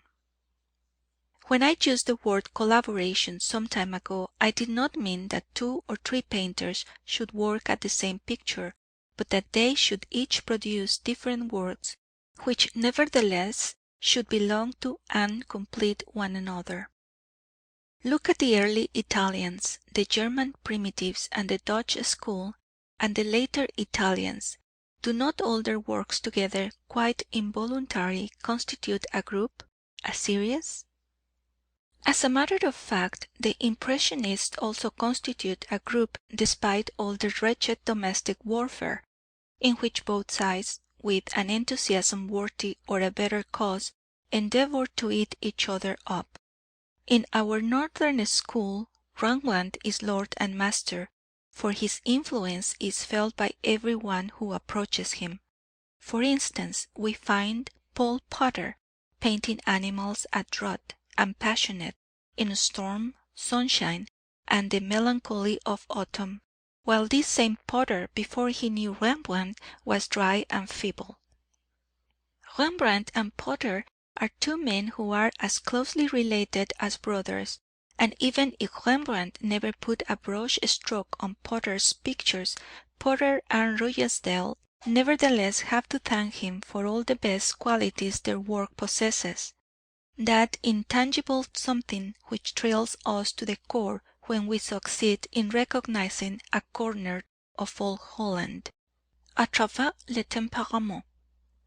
Besides, the material difficulties of the painter's life render something in the way of collaboration and combination between artists and a very desirable thing, such as existed at the time of St. Luke guilds.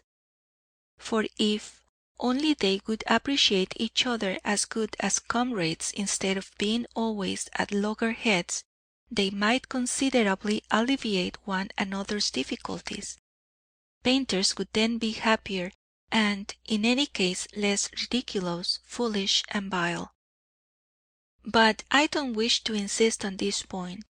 I know well enough at what a frantic pace life travels nowadays, and that one has not the time to discuss things and to act as well, and that is why, in view of the remoteness of any possible artistic association, we painters are now in mid-sea, and are sailing alone in our wretched little craft, on the great billows of our age.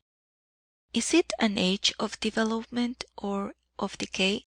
We cannot judge of this, for we are too closely connected with it to be able to avoid being led astray by the distortions of perspective. Contemporary events probably assume exaggerated proportions in our eyes, whether they be to our advantage or disadvantage. I have had another very busy day today. I wonder what would you say about my present work? In any case, you would seek it in vain for Cézanne's conscientious and almost timid brush stroke. As, however, I am painting the same stretch of country, La Gogh and La Camargue, although from a somewhat different standpoint, you might after all find some of my colouring reminiscent of his work. How do I know? At times I have thought involuntarily of Cézanne, when I happen to recall his clumsy brush strokes, excuse the word clumsy, in many a study which probably he painted in a strong north wind. As half the time I have to contend with the same difficulties, I can understand how it is that Cézanne's brush stroke is sometimes firm and steady, and at other times clumsy. His easel shook. Once or twice I have worked at a mad speed. If it is wrong to do so, I cannot help it. For instance, I painted The Summer Evening on a canvas about 35 inches by 35 inches at one sitting. Could I work on it again? Impossible. Why should I spoil it? More particularly as I set out to paint it in the midst of a strong north wind. Are we not much more keenly in search of strength of conception than of sober brushwork? And after all, is it always possible to work in a quiet and perfectly regular manner when painting a study which is a first impression on the spot itself and from nature? Upon my soul, this would seem to me just as impossible as in fencing. If only painters could unite in order to collaborate in the production of great things, the art of the future might then give us examples of their work. For the execution of their pictures, painters would then have to collaborate in order to be able to bear the material difficulties.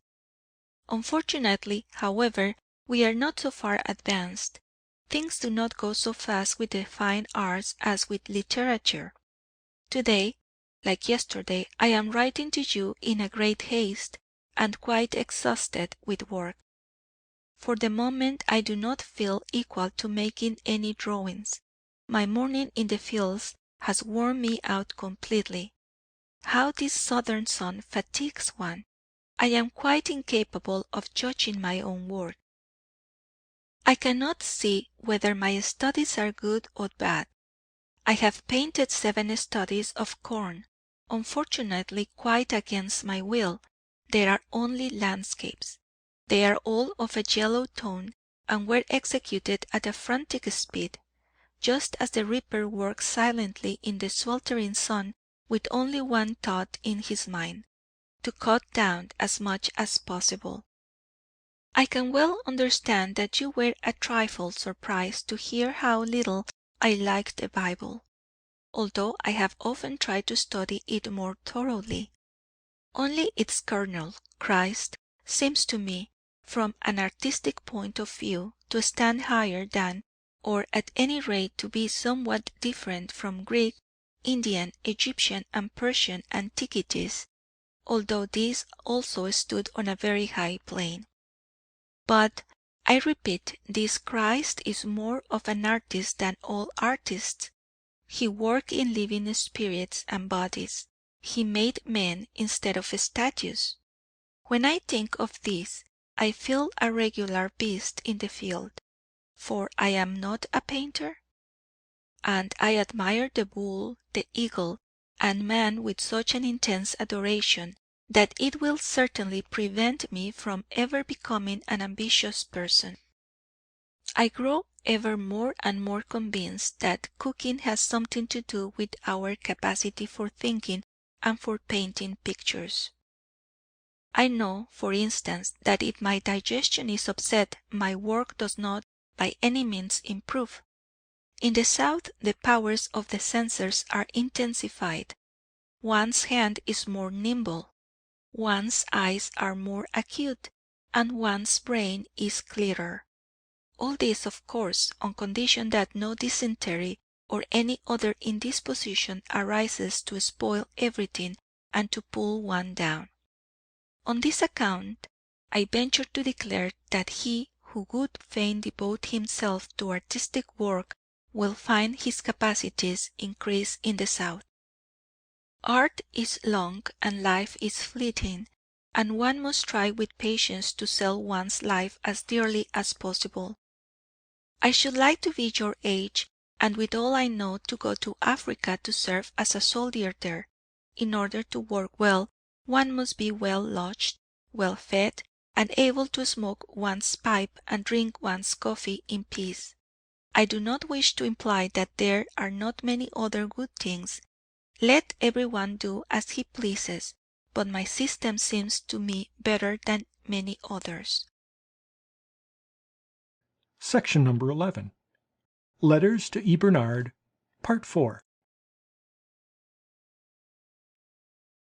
Almost at the same moment as I was dispatching my studies, Gauguin's and your parcel arrived. I was overjoyed.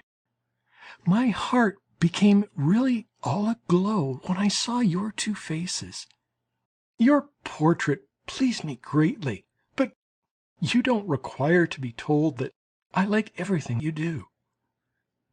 Before I came on the scene, nobody perhaps appreciated your work as much as I do now. Let me urge you to make a special study of portrait painting.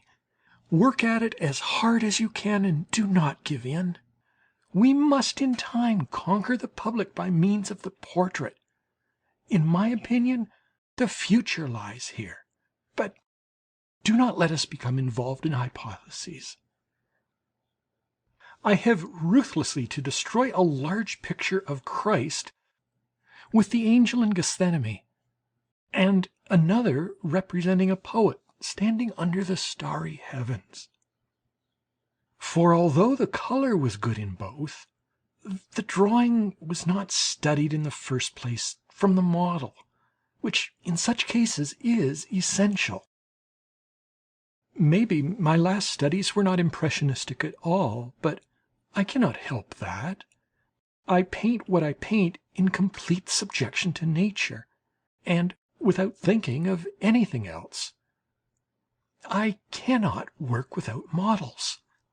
I do not mean that I never turn my back boldly upon nature. Footnote R. In the German translation, there are no dots here to show that a passage has been omitted. As, however, this passage seems important to me, I thought it advisable to give the translation of it in these notes. After the word nature, the French original proceeds in order to convert a study into a picture by arranging the color, adding here and simplifying there. End of footnote R.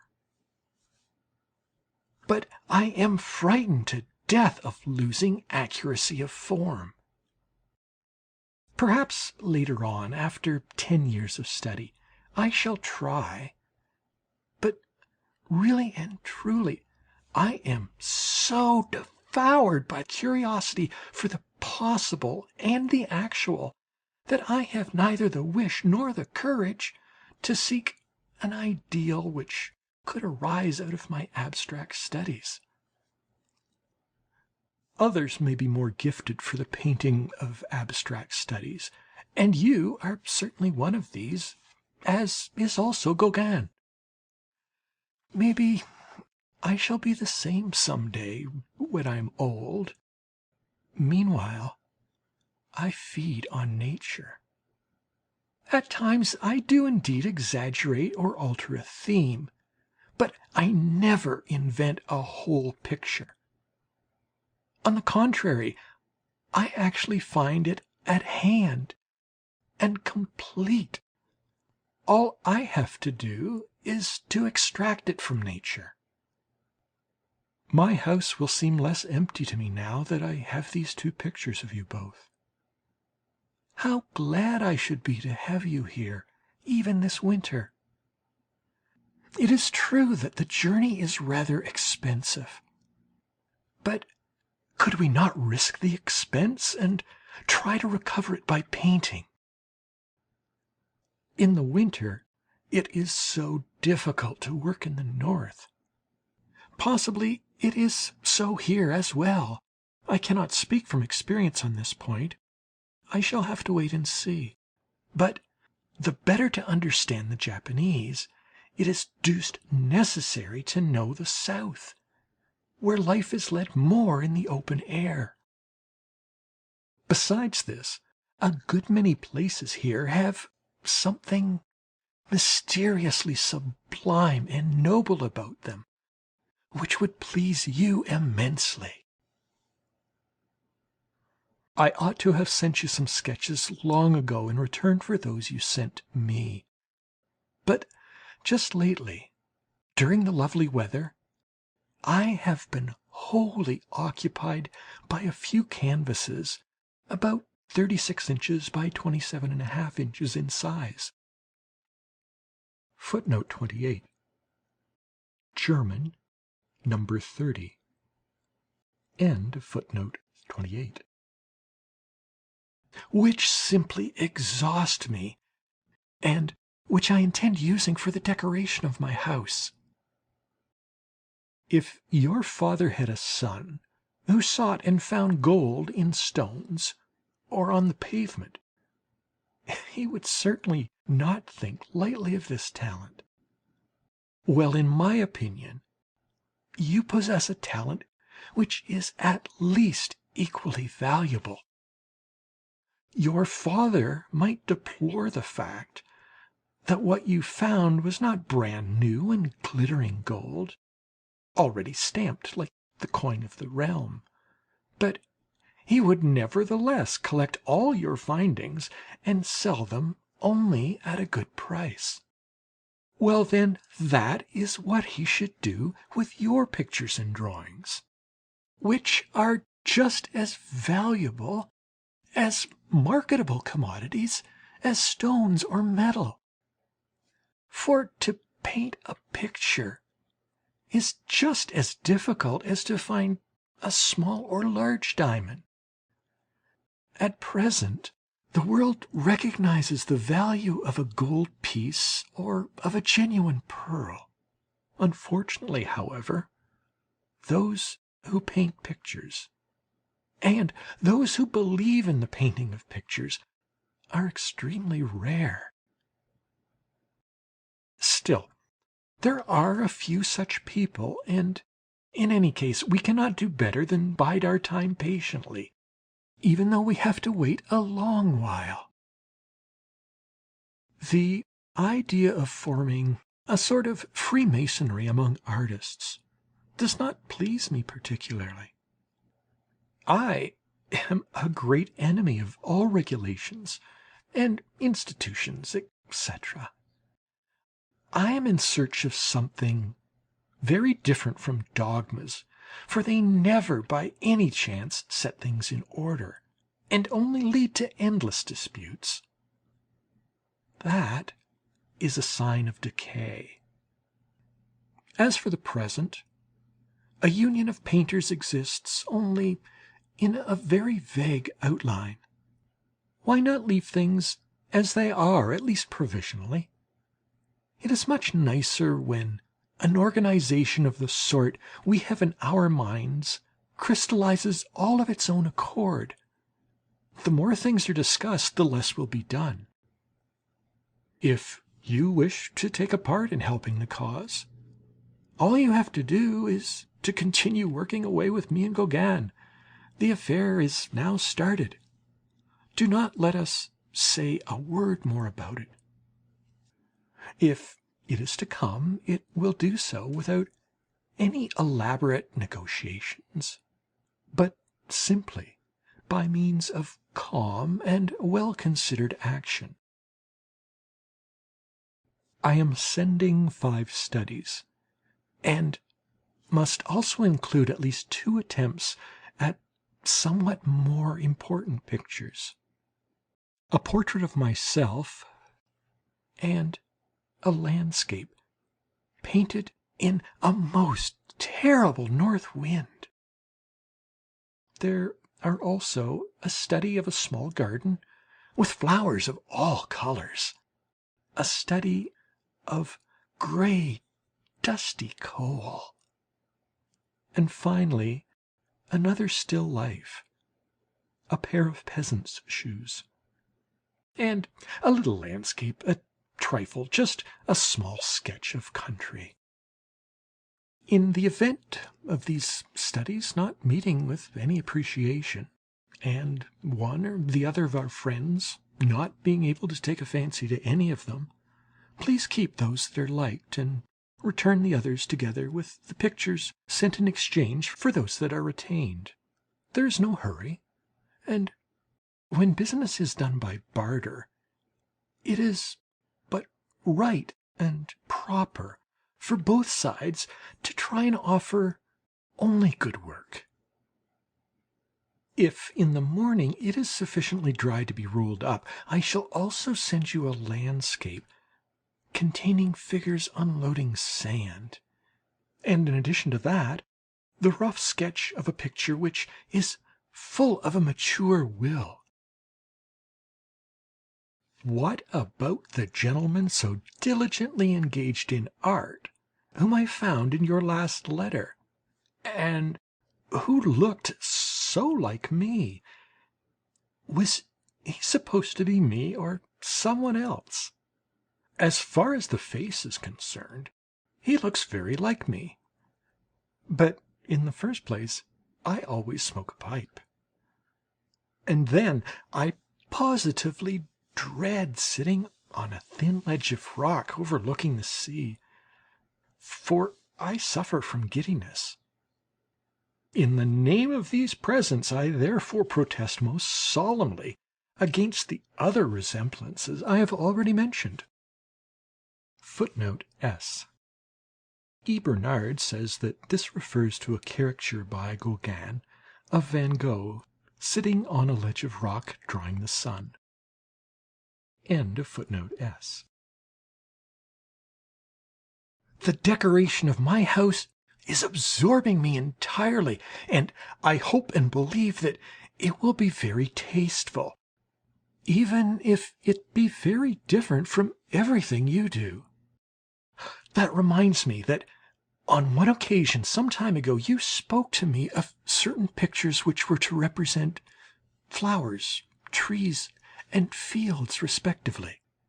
Now I have the Poet's Garden, 2 canvases, the Starry Night, the Vineyard, the Furrows, the View from my house, which might also be called the Street. As you see, without any intention on my part, a certain natural sequence seems to connect them together.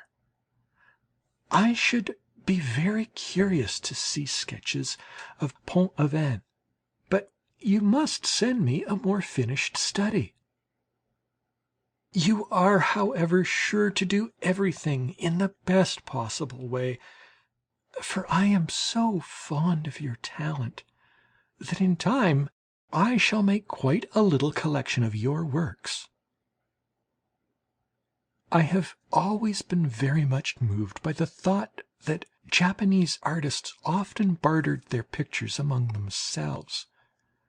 That does indeed show that they loved one another and were united, that a kind of harmony prevailed among them, and that they lived in brotherly concord instead of in intrigues. The more we resemble them in these things, the more we shall prosper. It also appears that a few of these Japanese artists earned very little money and lived like simple workmen. I have a reproduction of a Japanese drawing, Bing's publication, representing a single blade of grass. What a paragon of conscientiousness it is! I shall show it to you when I get the chance. What surprised me in your letter were your words, "Ah, as for painting Gauguin's portrait, that is impossible." Why impossible? That's all nonsense, but I will not press you further. And has not Gauguin, for his part, ever thought of painting your portrait? You are a funny pair of portrait painters, I must say.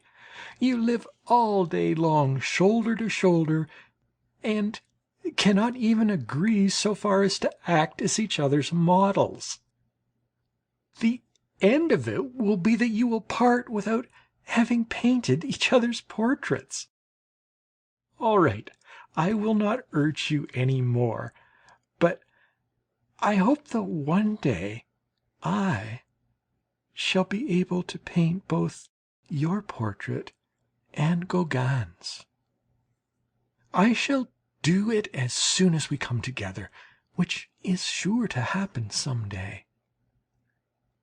Whereas the finest plans and calculations so often come to naught, if only one work on the off chance, and take advantage of the happy accidents the day brings with it, one can accomplish a host of good and astonishing things. Make a point of going to Africa for a while. You will be enraptured with the South, and it will make you a great artist. Even Gauguin is greatly indebted to the South for his talent. Footnote T. The French word is not talent, but supériorité. End of footnote T.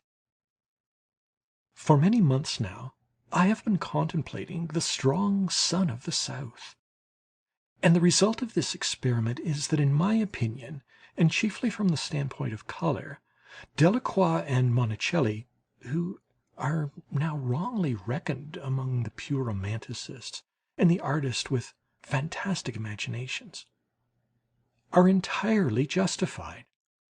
Think of it. The South, which Fromentin and Jerome have depicted so dryly, is, even in these parts, a land the intimate charm of which can be rendered only with the colours of the colourist.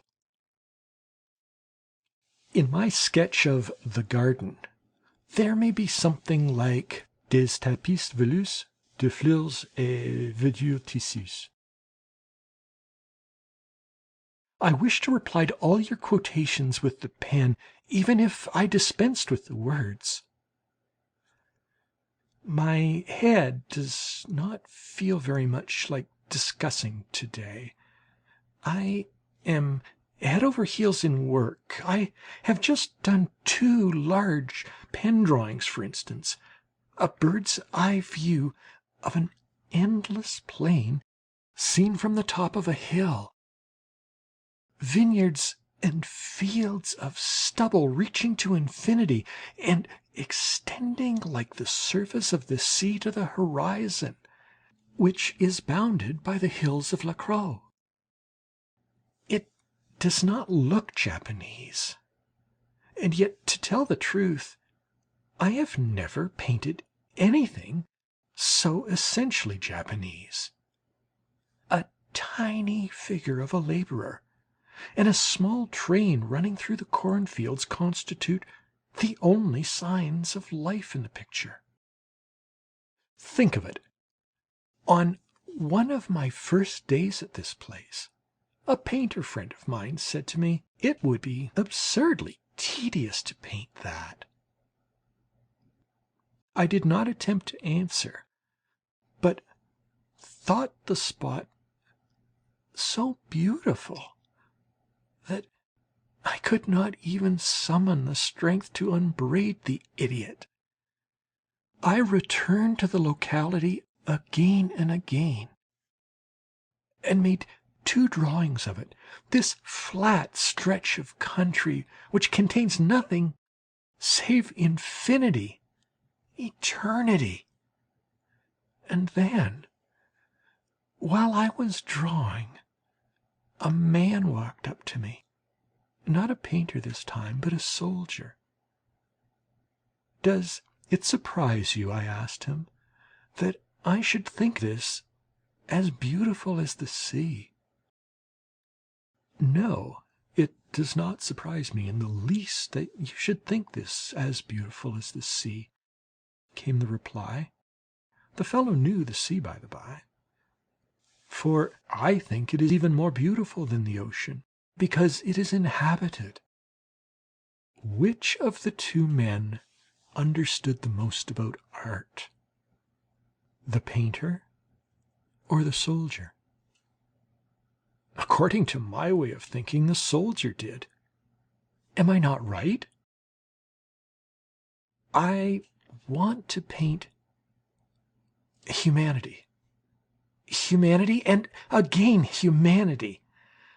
I love nothing better than this series of bipeds, from the smallest baby in long clothes to Socrates, from the woman with black hair and a white skin to the one with the golden hair and a brick red sunburnt face. Meanwhile I am painting other things, but among my studies I have one of a figure which is a perfect continuation of my Dutch pictures. On one occasion I showed these to you, together with various other pictures of my Dutch days, the potato eaters, etc., and I should like you to see these as well. They are all studies in which colour plays such an important part that the black and white of a drawing could not give you any idea of them. I had actually thought of sending you a very large and careful drawing of the one in question, but however accurate it might be, it would result in something totally different. For colour is the only thing that can suggest the effect of the hot, parched air of a midsummer's day at noon in the midst of harvest making, and if this effect is lacking, the whole picture is altered. You and Gauguin know what a peasant is, and how much of the beast must lie in his constitution if he belong to the right race. Oh, how the gorgeous sunlight gets to one's head here in the country! I do not doubt but what it can drive a man a little crazy. As, however, I was already a little inclined that way, now I have only the enjoyment of it. I am thinking of decorating my studio with half a dozen sunflowers. It will be a decorative effect, in which the glaring or broken tones of chromes will stand out vividly against a background of variegated blue, ranging from the most delicate emerald green to royal blue, enclosed in narrow strips of golden yellow. It will produce the sort of effect that Gothic church windows do. Oh, we crazy pates! What joys our eyes give us, don't they? Nevertheless, nature takes her revenge on the animal in us, and our bodies are pitiable, and often a terrible burden. This has been so ever since the time of Giotto, who was a sickly sort of man. But what a delightful sight, and what amusement we get from the toothless laughter of that old lion Rembrandt, with a cloth round his head and his palette in his hand. Section number 12. Further Letters to his Brother, Part 1. The city of Paris does not pay. It would break my heart to see Seurat's pictures buried in a provincial museum or in a cellar. They ought to remain in living hands. If T. were only willing. If the 3 permanent exhibitions are established, an important work of Seurat's will be required for each of the following places: Paris, London, and Marseille. How kind it is of you to promise G. and myself to make the realization of the projected union a possible thing. I have just received a letter from B., who for the last few days has been on a visit to G., L., and another man in Pont-Aven. In this letter, which by the by is very friendly in tone, there is not a single word about G.'s having the intention of joining me here, nor is there any hint that they are expecting me there. Nevertheless, the letter is a very friendly one. I have not received a line from G. himself for a month. I really believe that G. prefers to come to an understanding with his friends in the north, and if he have the good fortune to sell 1 or more pictures, he will probably no longer wish to join me here. Whether G. comes or not is his affair, for provided that we are ready to receive him, and that his bed and his quarters are prepared, we shall have kept our promise. I insist upon this, because, in doing so, my object is to release myself and a friend from the evil that thrives on our work, and that is the necessity of living in expensive hotels without our deriving any advantage from the arrangement, which is sheer madness. The hope of being able to live without money troubles, and of one day escaping from these eternal straits, what a foolish illusion this is! I should consider myself lucky to be able to work even for an annuity, which would only just cover bare necessaries, and to be at peace in my own studio for the rest of my life. Now it is definitely decided that I shall not go to Pont Aven, even if I have to live in an hotel with these Englishmen and men of the École des Beaux-Arts with whom one has to argue every evening. Much ado about nothing. This morning I was working at an orchard gay with plum blossom, when suddenly there came a gust of wind, and with it a peculiar effect which hitherto I had not observed in these parts, and which recurred from time to time. Now and again a shaft of sunlight would pierce the clouds and set all the little white blooms aglow. It was too beautiful for words. My friend the Dane joined me, and, at the risk of seeing all my paraphernalia fall to the ground at every gust of wind, I continued to paint. In this white light there is a good deal of yellow, blue, and mauve. The sky is white and blue. But what will people say of the execution when one works in the open air in this way? Afterwards I thoroughly regretted not having ordered my colours at dear old Tanguy's. Not that I should have gained anything, but he is such a comical little body. I often think of him. Do not forget to remember me to him when you see him, and tell him that if he would like some pictures for his shop window he can have some, and of the best. Oh dear, it seems ever more and more clear to me that mankind is the root of all life. And even if the feeling that one has no share in real life remains a melancholy one, for it would surely be preferable to deal with living flesh and blood than with colour and clay, and one would sooner beget children than work at art or at the commerce of art. One feels notwithstanding that one does at least live, for among one's friends are there not numbers who also have no share in real life? We should try to do the same with business matters as with the human heart. That is to say, acquire or revive friendships. As we no longer have anything to fear in regard to the ultimate fate of Impressionism, and as our victory is assured, we should behave decently and settle everything with calmness. I cannot help thinking of Marat as the equivalent of Xantippe in a moral sense, even though he be more powerful. That woman with the embittered heart remains, in spite of all, a stirring figure. You were right to order from the colourman's the geranium lake which I have just received. All the colours that Impressionism has brought into fashion are rather prone to lose some of their strength. That is why they should be laid on boldly and glaringly, for time will be sure to deaden them more than necessary. Not one of the colours I have ordered, 3 chromes, deep, medium, and pale, Prussian blue, viridian, emerald green, etc., is to be found on the palettes of the Dutch painters Maris, Mauve, and Israels. On the other hand, they were on Delacroix's palette, as he had a passion for the most prohibited colours, lemon yellow and Prussian blue. And with very good reason, for to my mind he created really magnificent things with this lemon yellow and blue. Now I must tell you that I am working at 2 pictures of which I wished to make copies. The pink peach tree gives me most trouble.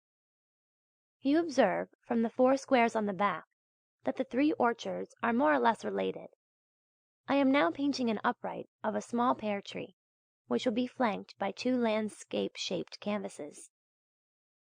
Altogether, then, that will make 6 pictures of orchards in blossom, and I hope that there will be 3 more to come, also related to each other in character. I should like to paint this series of 9 pictures together. There is nothing to prevent us from regarding the 9 pictures of this year as the first rough plan of a final and much larger scheme of decoration, which will have to be carried out at the same time next year, according to exactly the same themes. My drawings are done with a reed which is cut after the manner of a goose quill. I am thinking of doing a series of them, and hope the others will be better than the first 2. That is my method. I had already tried it in Holland, but there I had not such good reads as I have here.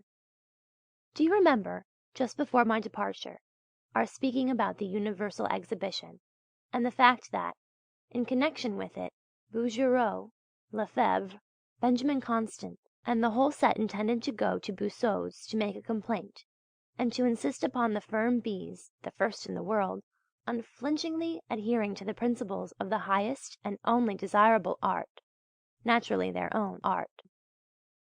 And the upshot of it is that we must be very careful, for it would be more than sad if you were to quarrel with these gentlemen.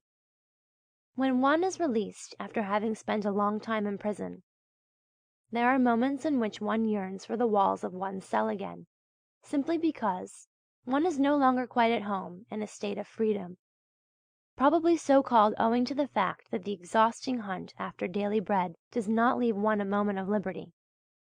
But you yourself know all this as well as I do, and you will have to forsake a good many things in order to attain to others. Is it not true that Daumier is hung in the Beaux-Arts, and Gavarni as well? Bravo to Daumier, but by no means to the Beaux-Arts. I grow ever more and more doubtful about the legend concerning Monticelli, who is said to have drunk such great quantities of absinthe. With his life work before one, it seems to me impossible that a man enervated by drink could possibly have produced such work. In a day or two you will receive a call from the Danish painter who has been staying here. He wishes to see the salon and then to go back home, perhaps with the view of coming south again next year. His 3 last studies were better and more full of colour than anything he has done hitherto. I do not know whether he will ever do anything great, but he is a nice fellow, and I am sorry he is going. I told him that a Dutch painter is staying with you, and if K. would only conduct him up to the Butte Montmartre, he would probably make a few studies. I have told him a good deal about the Impressionists, all of whom he knew by name, and he was also acquainted with some of their pictures. The question interested him immensely. He has a letter of introduction to R. He recovered his health here, and now feels uncommonly well. It will last for 2 years, and then he will be wise to come back here for the same reasons of health. What is the new book like, about Daumier, the artist, and his work? According to what you say, I hope that I will shortly come to Paris. In the circumstances which you have mentioned, it would be a real stroke of luck, now that everything is going to the dogs and they are not doing well. Possibly it would be easier to bring a few picture dealers and amateurs to an understanding with the object of buying Impressionist pictures than to get the painters to divide among themselves the proceeds of the pictures sold. And yet the artists could not do better than to stick together, hand their pictures over to the association and share the proceeds of the sales, if only for the reason that the society guarantees the means of work and existence to its members. Degas, Claude Monet, Renoir, Sisley, C. Pissarro should take the initiative and say, each of us 5 will give 10 pictures. Or better still, each of us will contribute works to the value of 10,000 francs, which value must be decided by experts, for instance by T. and U., whom the society would appoint, and these experts would also have to invest in pictures. In addition to that we undertake to make a yearly contribution to the value of so much. And we invite you all, Seurat, Gauguin, and Guillaumin, to join us, and the value of your pictures will be assessed by the same jury. By this means the great Impressionists of the Grand Boulevard would preserve their prestige, and the others would not be able to reproach them with enjoying alone the advantages of a reputation, for which there can be no doubt they are indebted, in the first place, to their personal efforts and their individual genius, but which in the second place is also increased, consolidated, and maintained by a regiment of artists who up to the present have been in constant straits for money. It is only to be hoped that something will come of it all, and that T. and you will be chosen as experts, together with Portier perhaps. You too must surely be of the opinion that if T. and you joined together, you could persuade both Busseau and Valadon to grant credit for the necessary purchases. But the matter is pressing, otherwise other dealers will cut the grass from under your feet. There are several themes here which have exactly the same character as in Holland. The only difference lies in the colour. Everywhere a cadmium yellow, produced by the burning sun, and in addition a green and blue of such extraordinary intensity. I must say that the few landscapes by Cézanne which I happen to have seen give an excellent idea of it, but it is a pity I have not seen more of them. I think you are quite right to take the books to the Indépendant also. You ought to call this study Paris novels. I should be so glad if you could succeed in convincing T. But only have patience. Every day I think of this artists' union, and the plan has developed further in my mind, but T. ought really to belong to it, and much depends upon that. For the moment the artists might possibly be convinced by us, but we can proceed no further without T.'s help. Without him we should have to listen to everyone's complaint from morning till night, and then every member would come singly to ask for explanations concerning the rules. I think that, on the whole, I live like a workman here, and not like an effeminate foreigner who is travelling for pleasure. And I should show no strength of will at all if I allowed myself to be taken advantage of as he does. I am beginning to set up a studio which will be able to serve the purpose of local painters or of friends who come this way. I believe that you will soon make a friend of my Dane. It is true that he has not yet done anything good, but he is clever and his heart is in the right place, and he has probably begun to paint only quite recently. Do please avail yourself of a Sunday to make his acquaintance. Do you know G's expression when he compresses his lips and says, "No women"? That would make a fine Degas head. It cannot, however, be gainsaid, for to spend one's whole day at mental work, reckoning and meditating and thinking over business, is in itself enough for the nerves. Section 13. Further Letters to his Brother, Part 2. In the midst of an artistic life there arises again and again the yearning for real life, which remains an unrealizable ideal. And often enough the desire to devote oneself completely to art, with ever fresher strength, entirely disappears. One feels exactly like an old cab horse, and one knows that one must always return to the same old shafts when all the while one would so love to live in the fields, in the sun, near the river, in the country, with other horses, also free, and have the right to procreate one's kind. And I should not be at all surprised if this were whence the heart trouble comes. One offers no resistance, neither does one resign one's self. The fact is, one is ill. The thing will not go away of its own accord, and yet there is no remedy for it. I really do not know who called the state a case of death and immortality. The cart one draws must be useful to people whom one does not know. If we believe in the new art and in the artists of the future, our presentiment does not deceive us. Shortly before his death, good old Father Corot said, "Last night in my dream I saw landscapes with pink-coloured skies." And, as a matter of fact, are not pink and even yellow and green skies to be found among Impressionist landscapes? This is only to show how many things of whose coming one has a presentiment actually do come to pass in the future. We do not, however, yet stand on the edge of the grave, and we feel that art is greater and longer than our lives. We do not feel moribund, but of little account. And in order to be a link in the chain of artists, we pay a heavy price in youth, health, and freedom. And we no more enjoy the latter than the poor cab horse does that has to convey people, who wish to enjoy the spring, out into the open country. That hope of Puvis de Chavannes should and must be realized. There is an art of the future, and it must be so beautiful and so young that even if we now sacrifice our own youth to it, we must make up our loss in the joy of living and in peace. I do not see the future black, but full of difficulties, and I often ask myself whether these will not prove stronger than I. This thought occurs chiefly in times of physical weakness, as for instance during the week when I suffered so infernally with toothache that I was forced to waste time. Nevertheless, I have just dispatched a roll of small pen and ink drawings to you, I think about a dozen, and from these you will be able to see that even if I have ceased from painting, I have not given up work.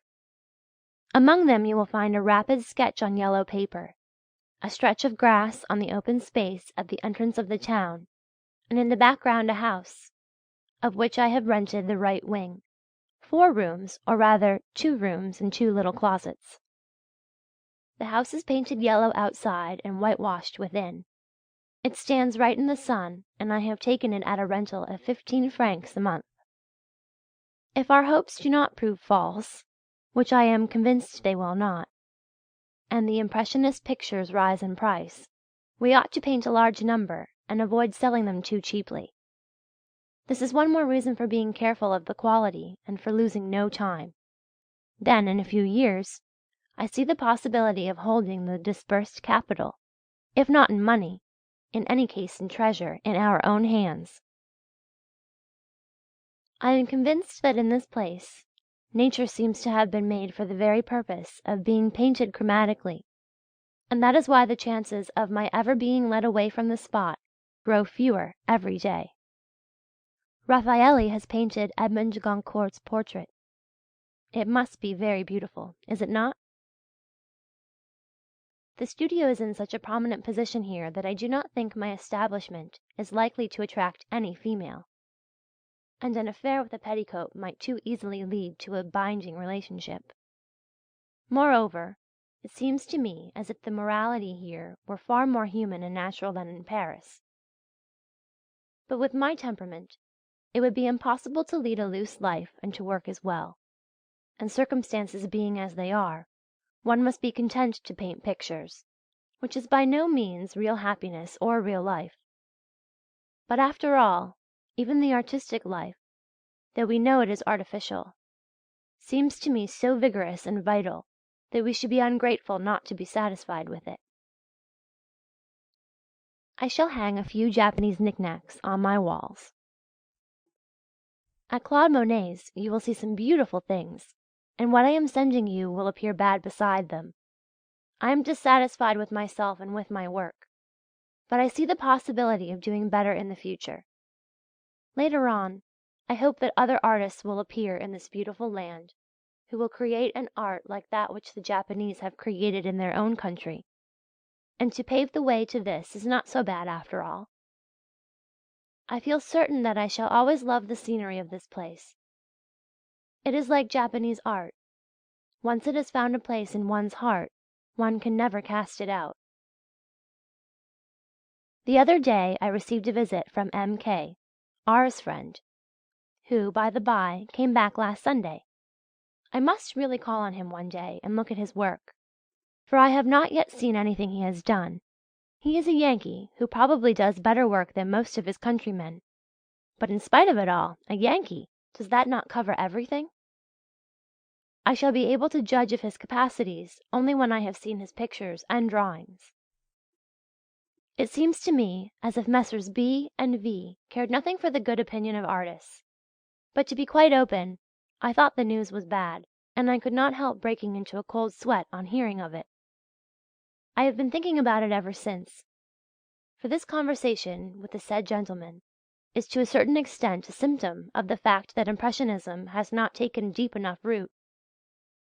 As for me, I immediately stopped painting pictures, and continued work upon a series of pen drawings, for I said to myself, a breach with these gentlemen might make a reduction in my expenses a desirable thing from your point of view.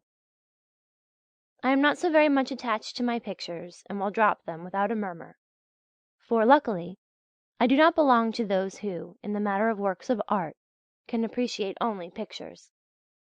As I believe, on the contrary, that a work of art may be produced at much less expense, I have begun a series of pen drawings.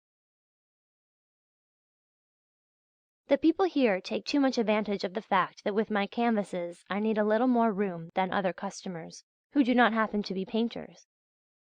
And they improve the occasion by extorting exorbitant payments from me.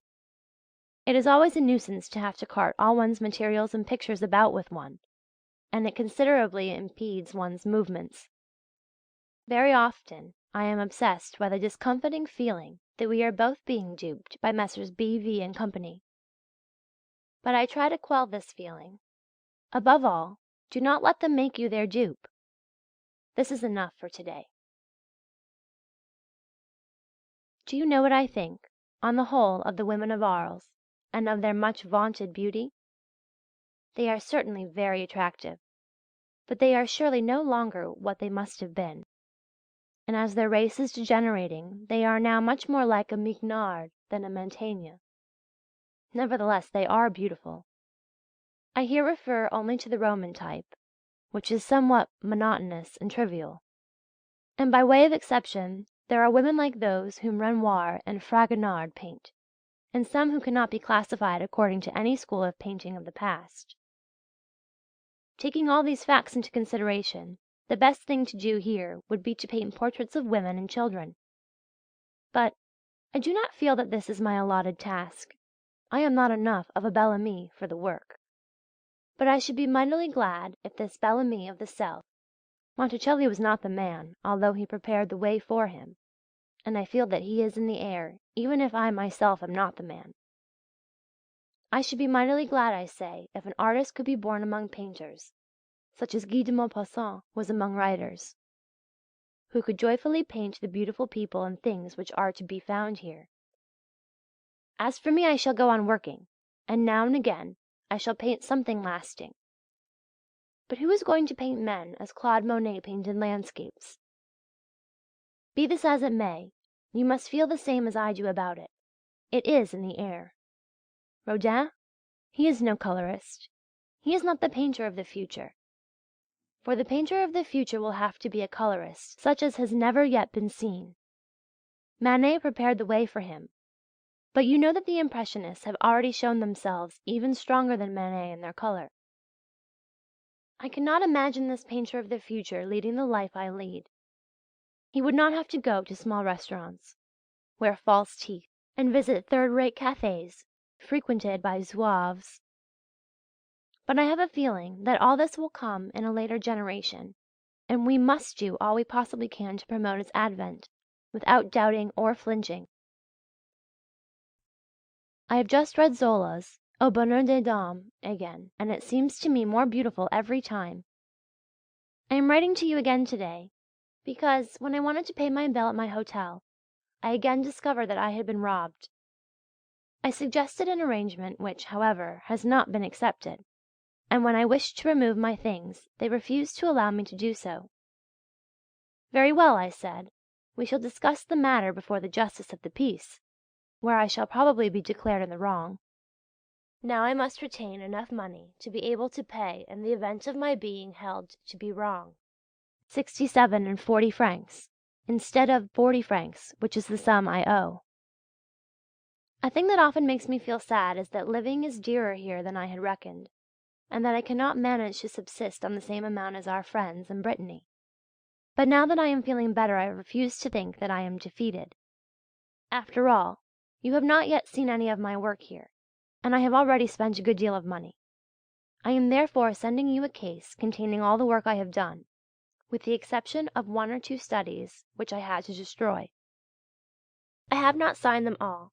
A dozen of them are off their stretchers, and 14 of them are still stretched.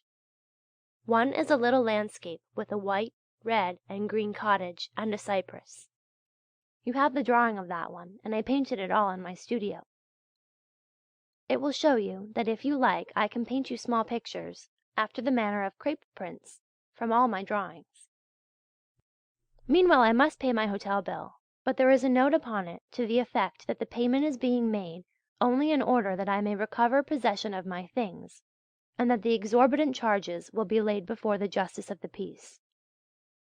But with all this I have scarcely a halfpenny left. It is very annoying, for this business interferes considerably with my work.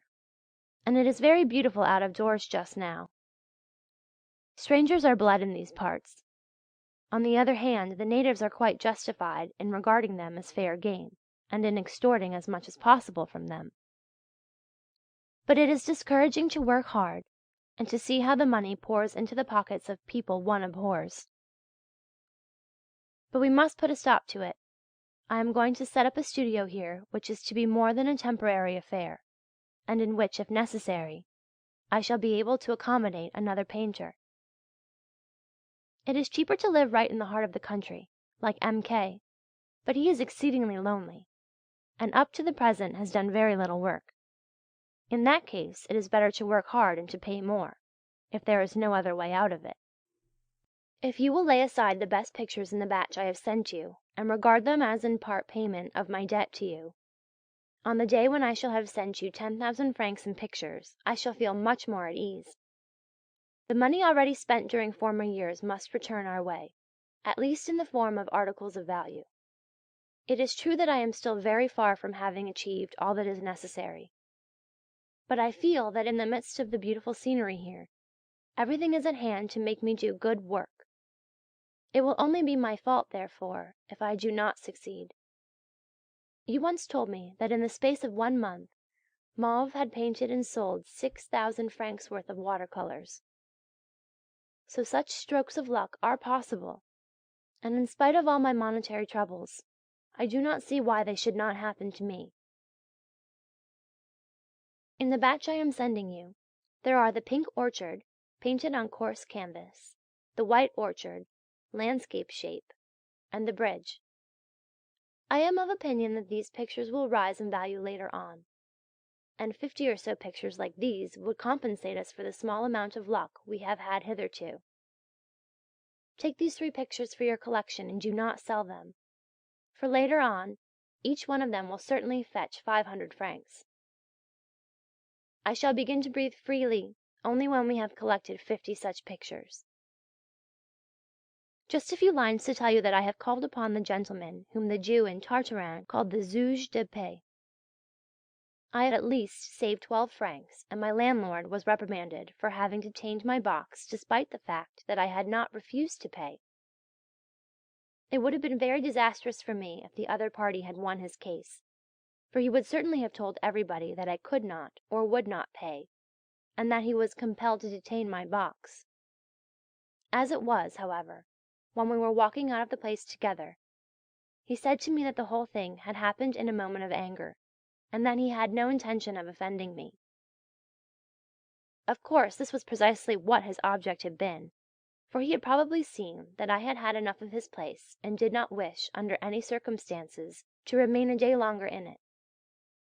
In order to obtain the reduction which was actually due to me, I ought probably to have claimed very much more. You can well understand that if I were to allow anybody and everybody to do as they pleased with me, I should soon be robbed of my last farthing. Section number 14. More letters to E. Bernard. To E. Bernard. My brother wrote to me the other day saying that you intended coming here to have a look at my pictures. From this I gather that you are back, and I am very glad that you should have thought of coming down here to see what I have done. I, for my part, am very keen to see what you have brought back from Pont-Aven. My head is not in a fit state for writing, but I feel so out of it because I have not the least idea what you, Gauguin, and the others are doing. I must, however, be patient. I have about a dozen studies here which are possibly more to your taste than the others painted in the summer which my brother must have shown you. Among these studies there is one of an entrance to a quarry, light mauve-coloured rocks on a ruddy soil, such as one very often sees in Japanese drawings.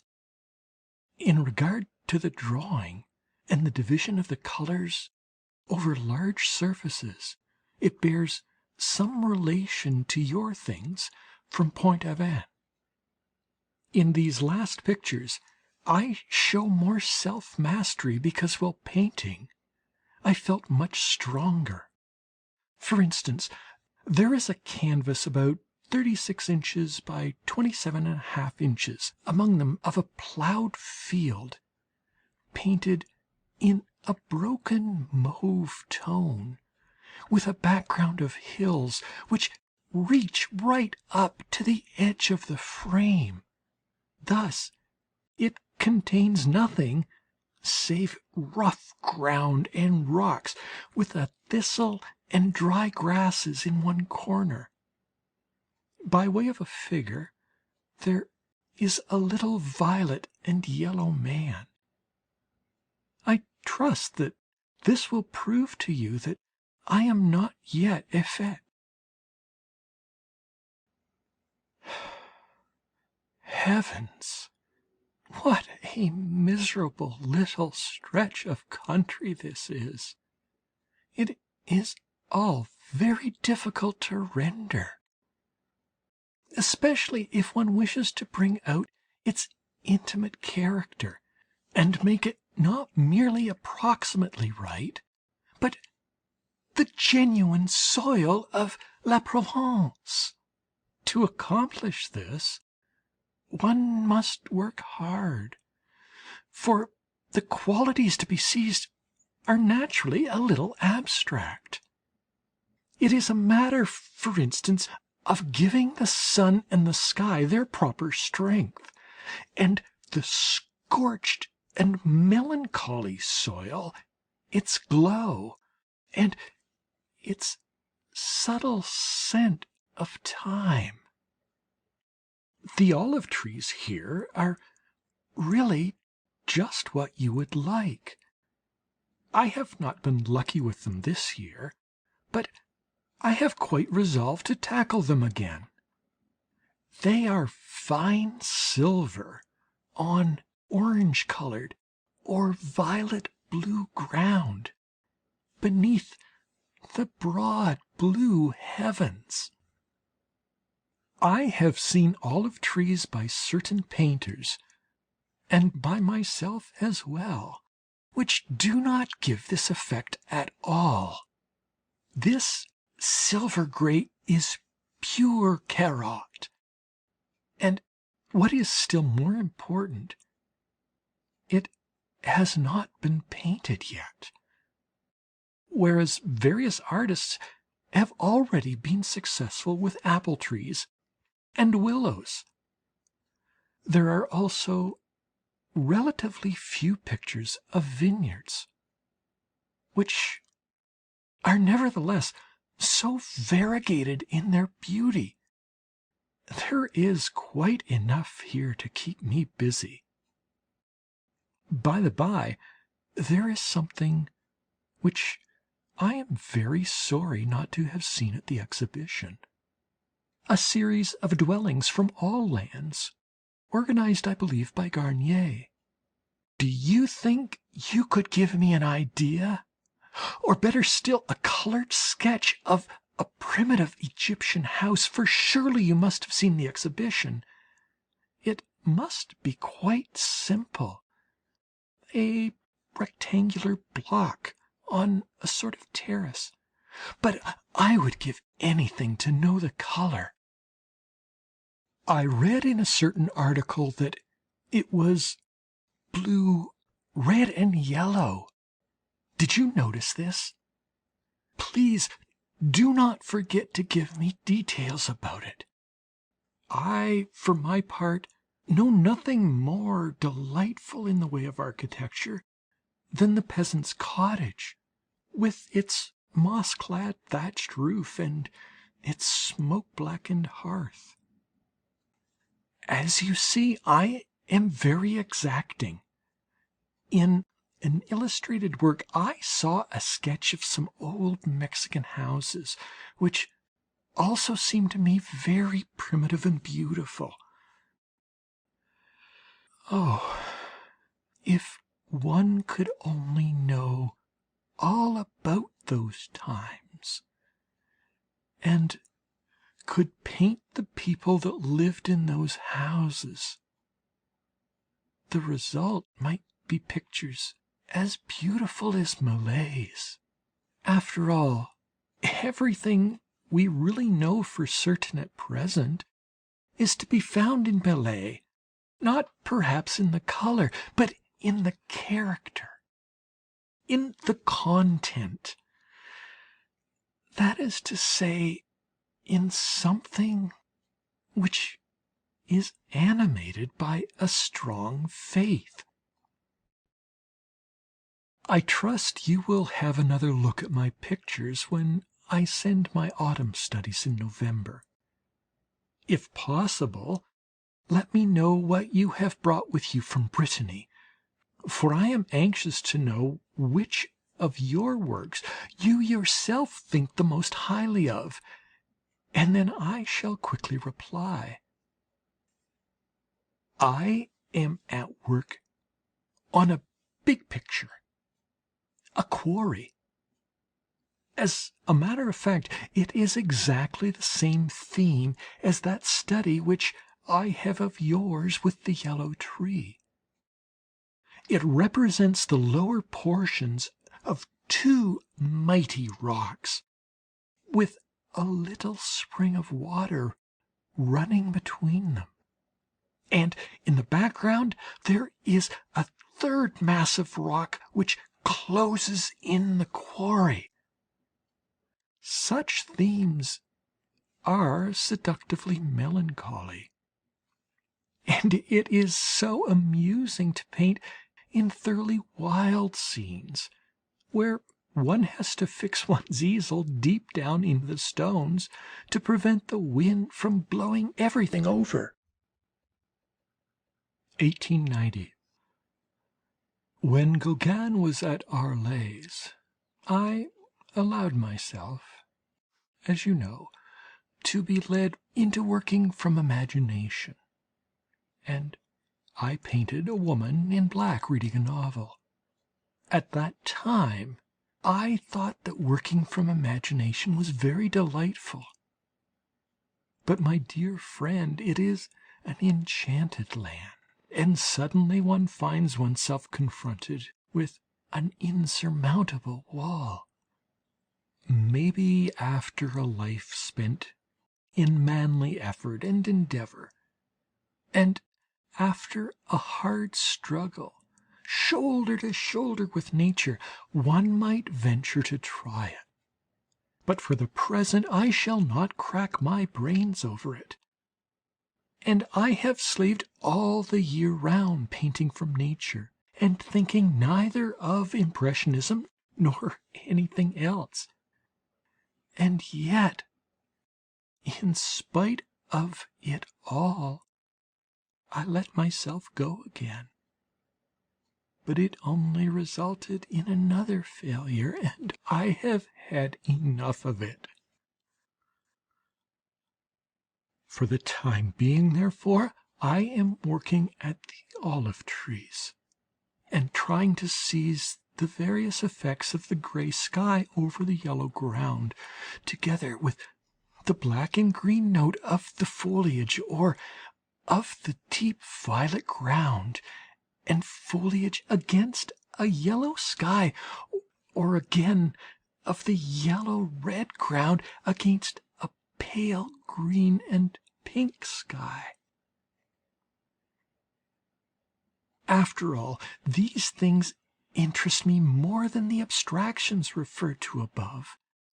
If I have not written for so long, it is because I had no wish to enter into any discussion, and scented a danger in all this reflection, inasmuch as I must guard against my illness and keep my head calm. By dint of quiet and steady work, the subjects will come of their own accord. The chief thing is to strengthen one's self entirely through reality, without any preconceived plan, and without any watchword hailing from Paris. By the by, I am very dissatisfied with this year's work. Maybe, however, it will prove a solid foundation for what is to come. I have allowed myself to be completely saturated with the air of the hills and of the orchards. Time will show what this has done for me. The whole of my ambition at present, concentrated upon a little handful of earth, sprouting corn, an olive garden, a cypress, the latter, by the way, not easy to paint. Here is the description of a picture which now lies before me. A view in the park belonging to the Hospital for Nervous Diseases, of which I am now an inmate. To the right, a grey terrace, a piece of wall, and a few faded rose trees. To the left, the park ground, English red, the soil of which is scorched by the sun and covered with pine needles. The edge of the park is planted with tall pine trees, the trunks and branches of which are English red, and the green of which is all the more vivid for having a touch of black. These trees stand out against the evening sky, the yellow ground of which is streaked with violet stripes. Higher up, the yellow shades off into pink and then into green. A low wall, also English red, obstructs the view and is overtowered only at one spot by a little violet and yellow ochre hill. The first tree has a gigantic trunk which has been struck and split by lightning. One side branch alone still projects high up into the air and lets showers of dark green needles fall down. This gloomy giant, a vanquished hero, which one can regard as a living being, is a strange contrast to the pale smile of a belated rose that is fading away on a rose bush right opposite. Under the pines there are some lovely stone seats and dark box trees. The sky produces yellow reflections after a shower in a pool of water. In a ray of sunshine, the last reflection, the dark yellow ochre is intensified to a glowing orange. Dark figures steal in and out between the tree trunks. You can well imagine that this combination of red ochre, of green bedimmed with grey, and of black lines defining the forms may help to call forth that feeling of fright which often seizes many of my fellow sufferers. And the theme of the great tree struck by lightning, and the sickly smile of that last autumn bloom in green and pink enhanced this effect. Another picture represents a sunrise over a field of young corn. The converging lines of the furrows rise in the picture as far as a wall and a row of mauve-colored hills. the field is violet and yellow-green. The glaring white sun is encircled by a large yellow halo. In this picture I tried, as a contrast to the other, to express repose and perfect peace. I have described these two pictures to you in order to show you that one can give the impression of fear without going direct to the historical Gethsemane, and that one can paint a comforting and gentle subject without depicting the chief actors in the Sermon on the Mount.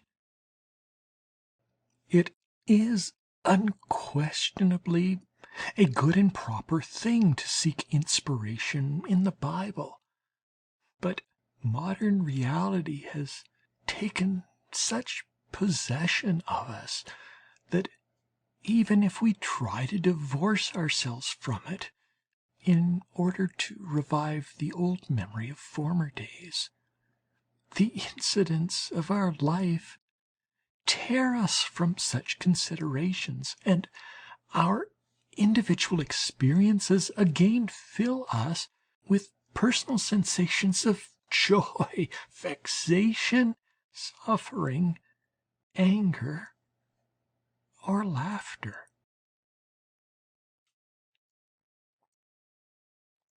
Heavens! The Bible! Millais was brought up on it entirely in his childhood and read nothing else.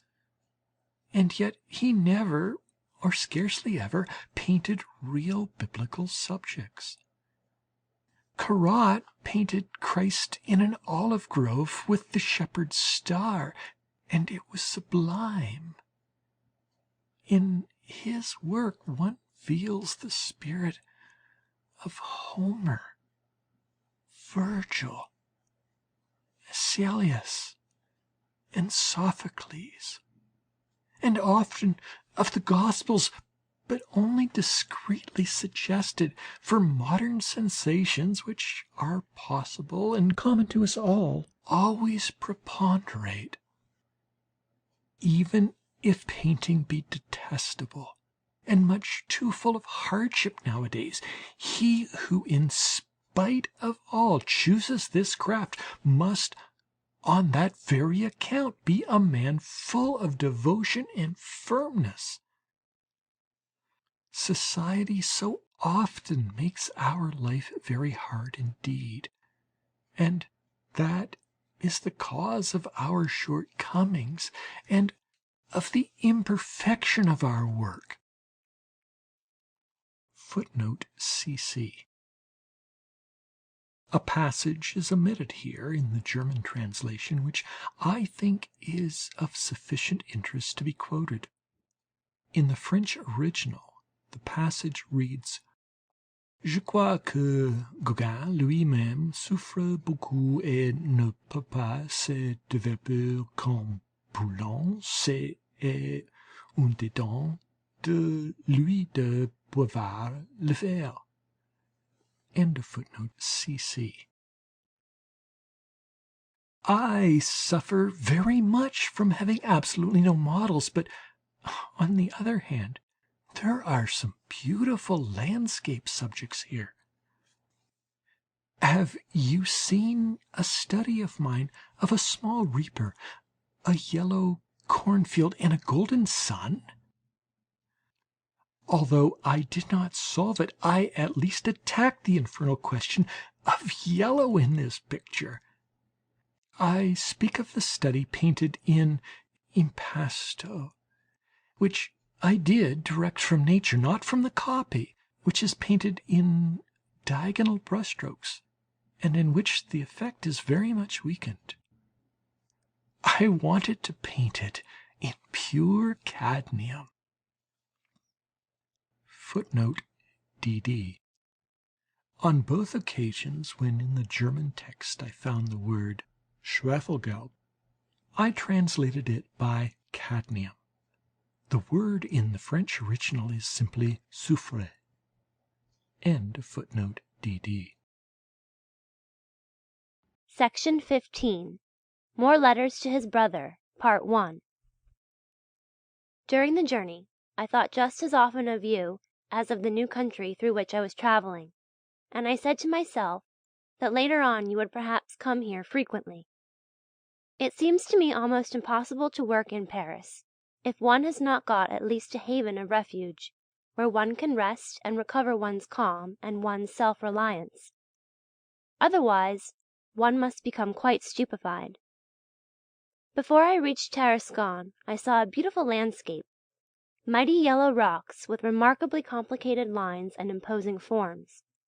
In the narrow coves between them were a number of small round trees, standing in rows, and to judge from their grey-green foliage, they must have been lemon trees. Here in Arles, the ground is a magnificent red colour, and is planted with vineyards. The background of the hills is of a delicate mauve, and many a stretch of the country lying under the snow, together with the white peaks against a sky as luminous as the snow itself, looked like the winter landscape of the Japanese. For the present I do not find living as inexpensive here as I hoped it would be, but I have finished 3 studies, a feat which would probably have been impossible in Paris just now. As for the Impressionists, I should think it right and proper if they were introduced into England, if not directly through you, at least through your agent. It seems to me as if my blood were beginning to circulate a little more actively. As this was not the case during the latter part of my time in Paris, I literally could not hold out any longer. I was hoping to be able to paint a beautiful blue, and I do not yet despair of doing so, for in Marseille one ought surely to be able to obtain the raw materials first hand. I should like to procure the sort of blue that Ziem paints, which is stronger and more decided than that of other painters. The studies I now have are An Old Woman of Arles, a snow landscape, a piece of the street with a pork butcher's shop. The women here are really beautiful. I say this in all sincerity. On the other hand, the Arles Museum is appalling, and it is such a piece of humbug that it would be much more at home in Tarascon. I have also seen a museum of antiquities. The latter were genuine. The draft of your letter to T. is perfect. I trust that in copying it you did not water it down too much. It seems to me that your letter to T. completes the one I wrote, as I was very much annoyed at having sent it in that form. For you must have observed that the idea of inducing T. to take the initiative in introducing the Impressionists into England occurred to me only while writing, so that I was only able to refer to it inadequately in a postscript, whereas in your letter you discuss the question more in detail. As to the exhibition of the Indépendant, I leave you an absolutely free hand. What do you say to exhibiting the 2 great landscapes of the Butte Montmartre? I am more or less indifferent about it. I am relying more upon this year's work. Here it is freezing hard, and the ground is continually under snow. I have painted a study of the snow-covered ground, with the town in the background. I have also made 2 small studies of a branch of an almond tree, which, despite the wintry weather, is already blossoming. At last, after all this time, the weather has changed. This morning early it became quite mild. I have thus had the opportunity of making the acquaintance of the mistral. I have already taken several walks in the neighbourhood, but the wind was so strong on each occasion that it was impossible to paint. The sky was a vivid blue, and the great sun shed such powerful rays that it melted almost all the snow away. But the wind was so dry and piercing that it made me have goose skin all over. However, I saw some beautiful things: the ruin of an abbey on a hill, covered with holly, pines, and grey olive trees. I hope to be able to tackle this very shortly. For Gauguin, as for many of us, and certainly for ourselves, the future presents many great difficulties. I firmly believe that we shall triumph in the end, But will the artists themselves ever be able to taste of that triumph and enjoy happier days? Has T. written to you? In any case, believe me, your letter will do good. Even if he does not answer, he will at least hear about us, etc. Poor Gauguin is unfortunate. I am afraid that convalescence in his case will last longer than the fortnight he has had to spend in bed. When shall we see a generation of artists with healthy bodies? At times I feel really wild with myself, for after all, it is no good being either more sick or more sound than the others. The ideal thing would be to have a temperament strong enough to reach the age of 80, and to have healthy blood withal. Still, without all this one would be consoled if only one were sure that a more happily constituted generation of artists was going to follow the present one. I see that you have not yet had an answer from T. I do not think it necessary that we should petition him further by another letter. All the same, in the event of your having to discuss any matter of business with him, you might let him feel in a postscript that you are surprised he has not let you know whether or not he has received the letter in question. To refer to my work once more, today I painted a picture on a canvas about 25 1/2 inches by 19 inches. It represents a drawbridge across which a small cart is being drawn, that stands out distinctly against the blue sky. The river is also blue, the banks are orange, and there is much green vegetation about them. A group of washerwomen are standing on the bank with corsets and caps of many colours. I have also painted another landscape with a small rustic bridge and some more washerwomen. And in addition to this, a grove of plane trees close to the station. Since I have been here, I have painted in all 12 studies.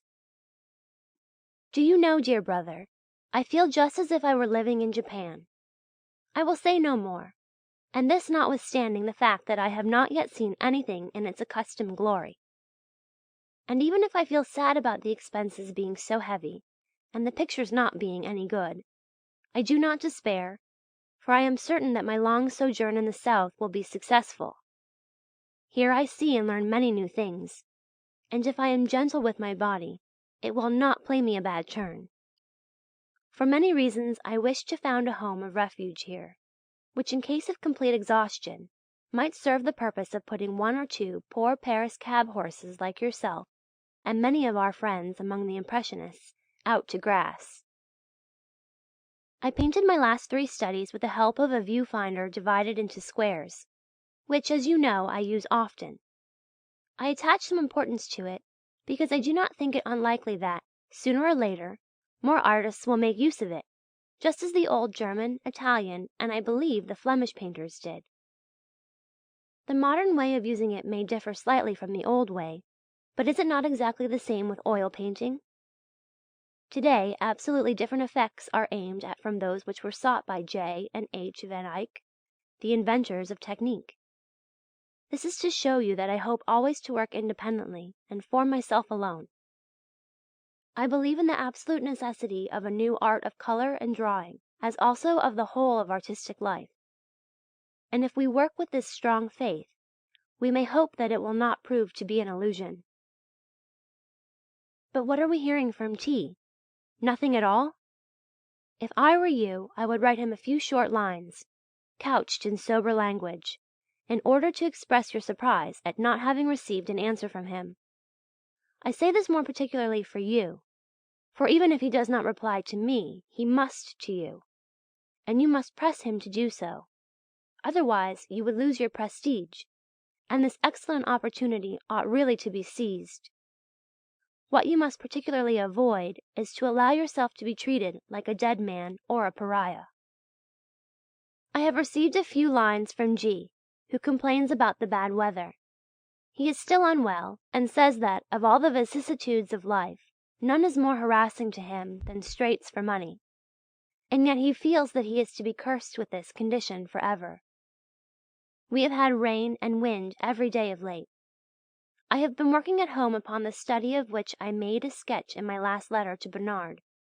I have tried to make the colours like that of stained glass windows, and the drawing direct and firm. I am just reading Guy de Maupassant's Pierre et Jean. It is very fine. Have you read the preface to it, in which he declares the artist free to exaggerate and to create a more beautiful, more simple, and more comforting life in the novel, and explaining what Flaubert wished to express with the words, "Talent is a long trial of patience," and originality an act of will power and of most intense observation? There is a porch here, that of Saint Trophime, which I am beginning to think extremely beautiful.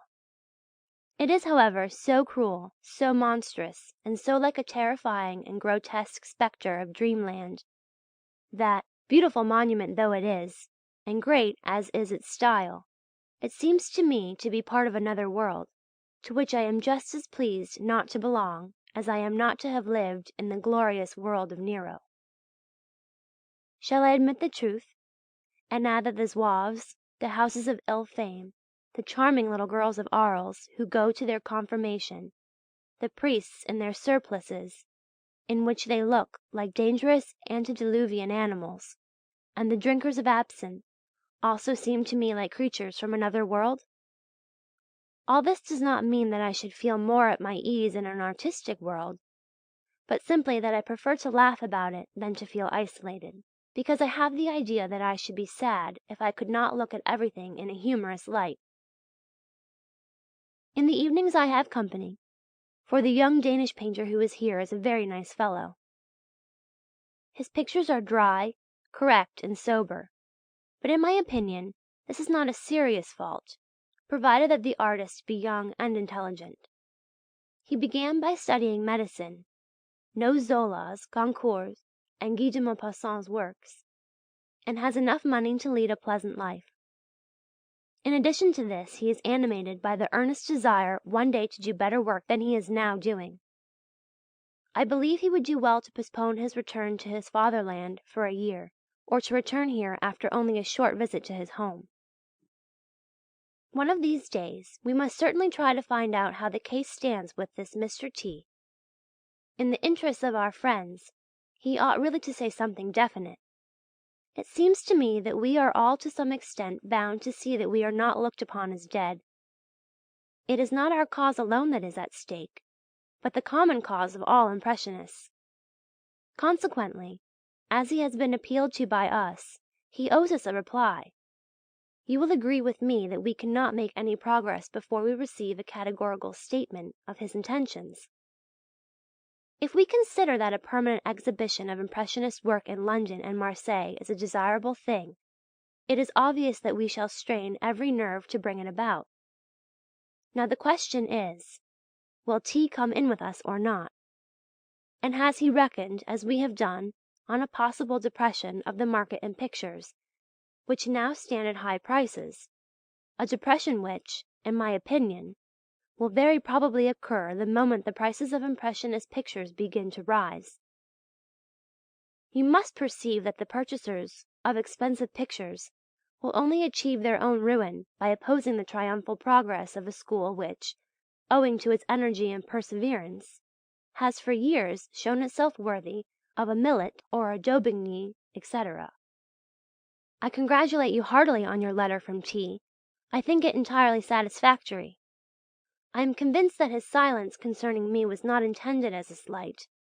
Besides, he must have taken it for granted that you would let me read his reply. Moreover, it is much more practical for him to write to you, and as for me, you will see that, provided he does not think too poorly of my work, he will write to me soon enough when he has seen it. I can only repeat that I am more pleased about his simple and kindly letter than I can tell you. You will have noticed that he says he wants to purchase a good Monticelli for his own collection.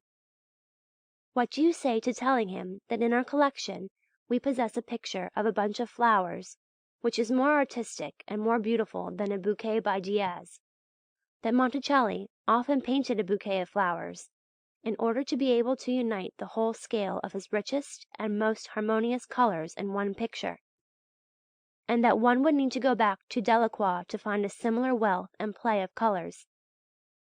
That, and I am now thinking of the picture which is at the de Larbiret's. We know of another bouquet picture, excellent in quality and moderate in price, which we consider in any case far more valuable than his figure pictures, which are to be found for sale at every corner, and which belong to the period when Monticelli's talent was declining. I hope you are sending him G's lovely seascape. Heavens, how glad I am that T has answered in this way. I have just painted a group of blossoming apricot trees in a small fresh green orchard.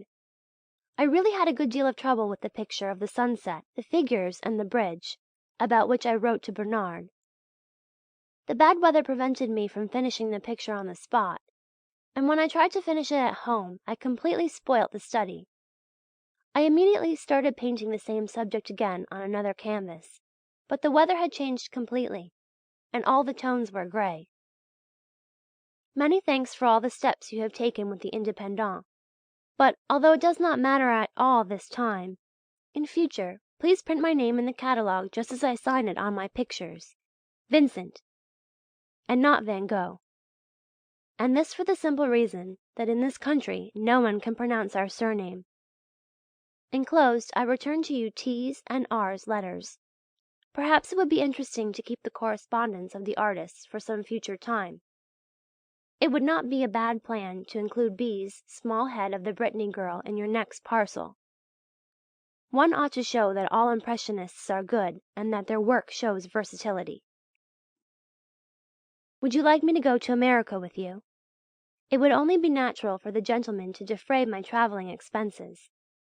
I could be indifferent to a good deal, but not to all things, and among the things about which I am not indifferent is above all your health, which you must recover completely. Now I believe that you ought to seek more refreshment than you do from nature and from artists, and I would prefer to see you independent of Goupil's and established on your own account with the Impressionists, rather than that you should adopt this alternative and be constantly travelling with valuable pictures belonging to the gentleman in question. When our uncle was the partner, he made them pay him very well for many years, but see what it cost him. Yes, yes, your lungs are good, but just try a year at looking after yourself properly, and then you will realize the danger of your present life. You now have 10 years of life in Paris behind you. That is more than enough. To this you will probably reply that Détaille, for instance, has perhaps 30 years of Paris life behind him, and that he is as straight as a die.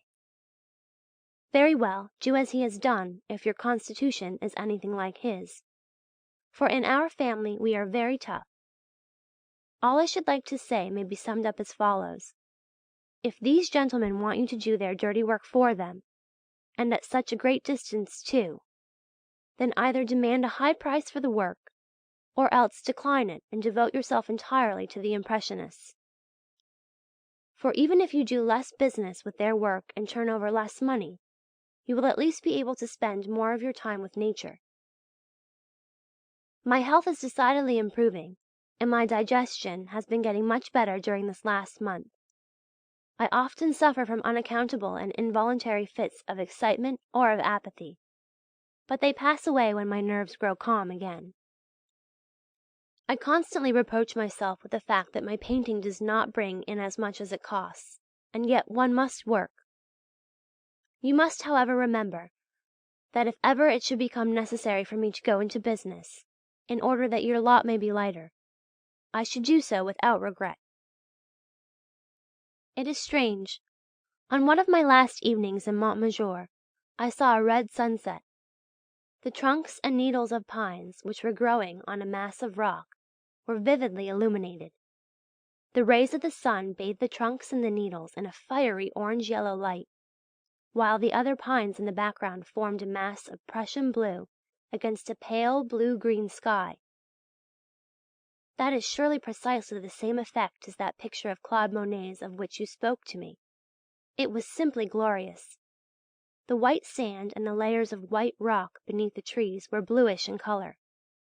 How glad I should be to paint the panorama of which you have the first drawings.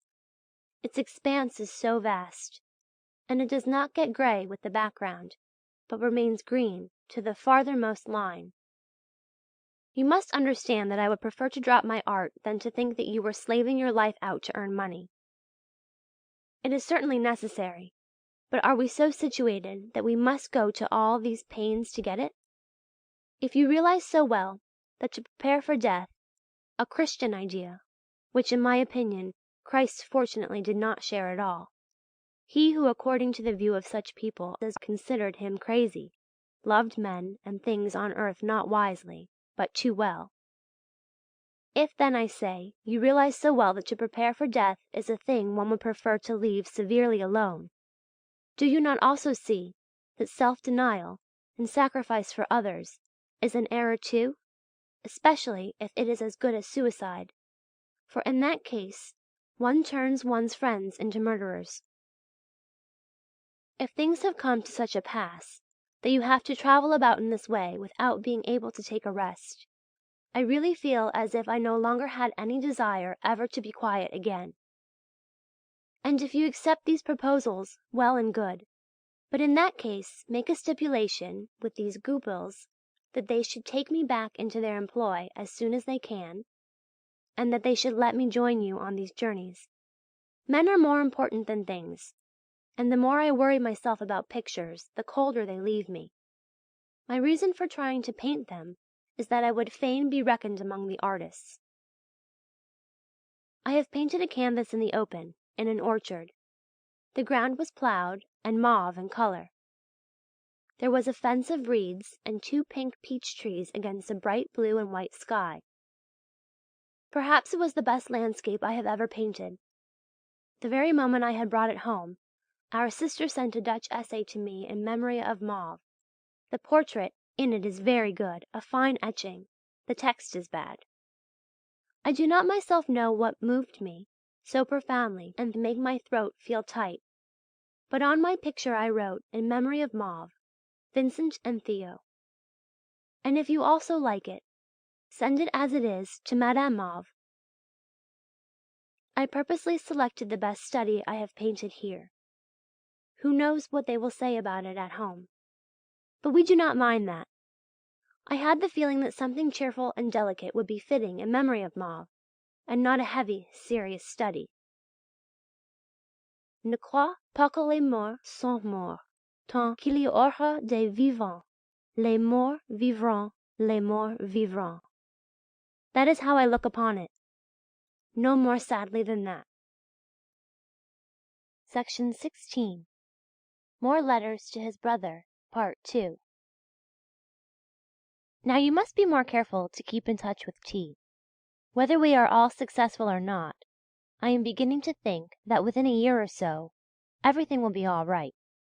It seems to me as if T and not R should found the Impressionist exhibition in England.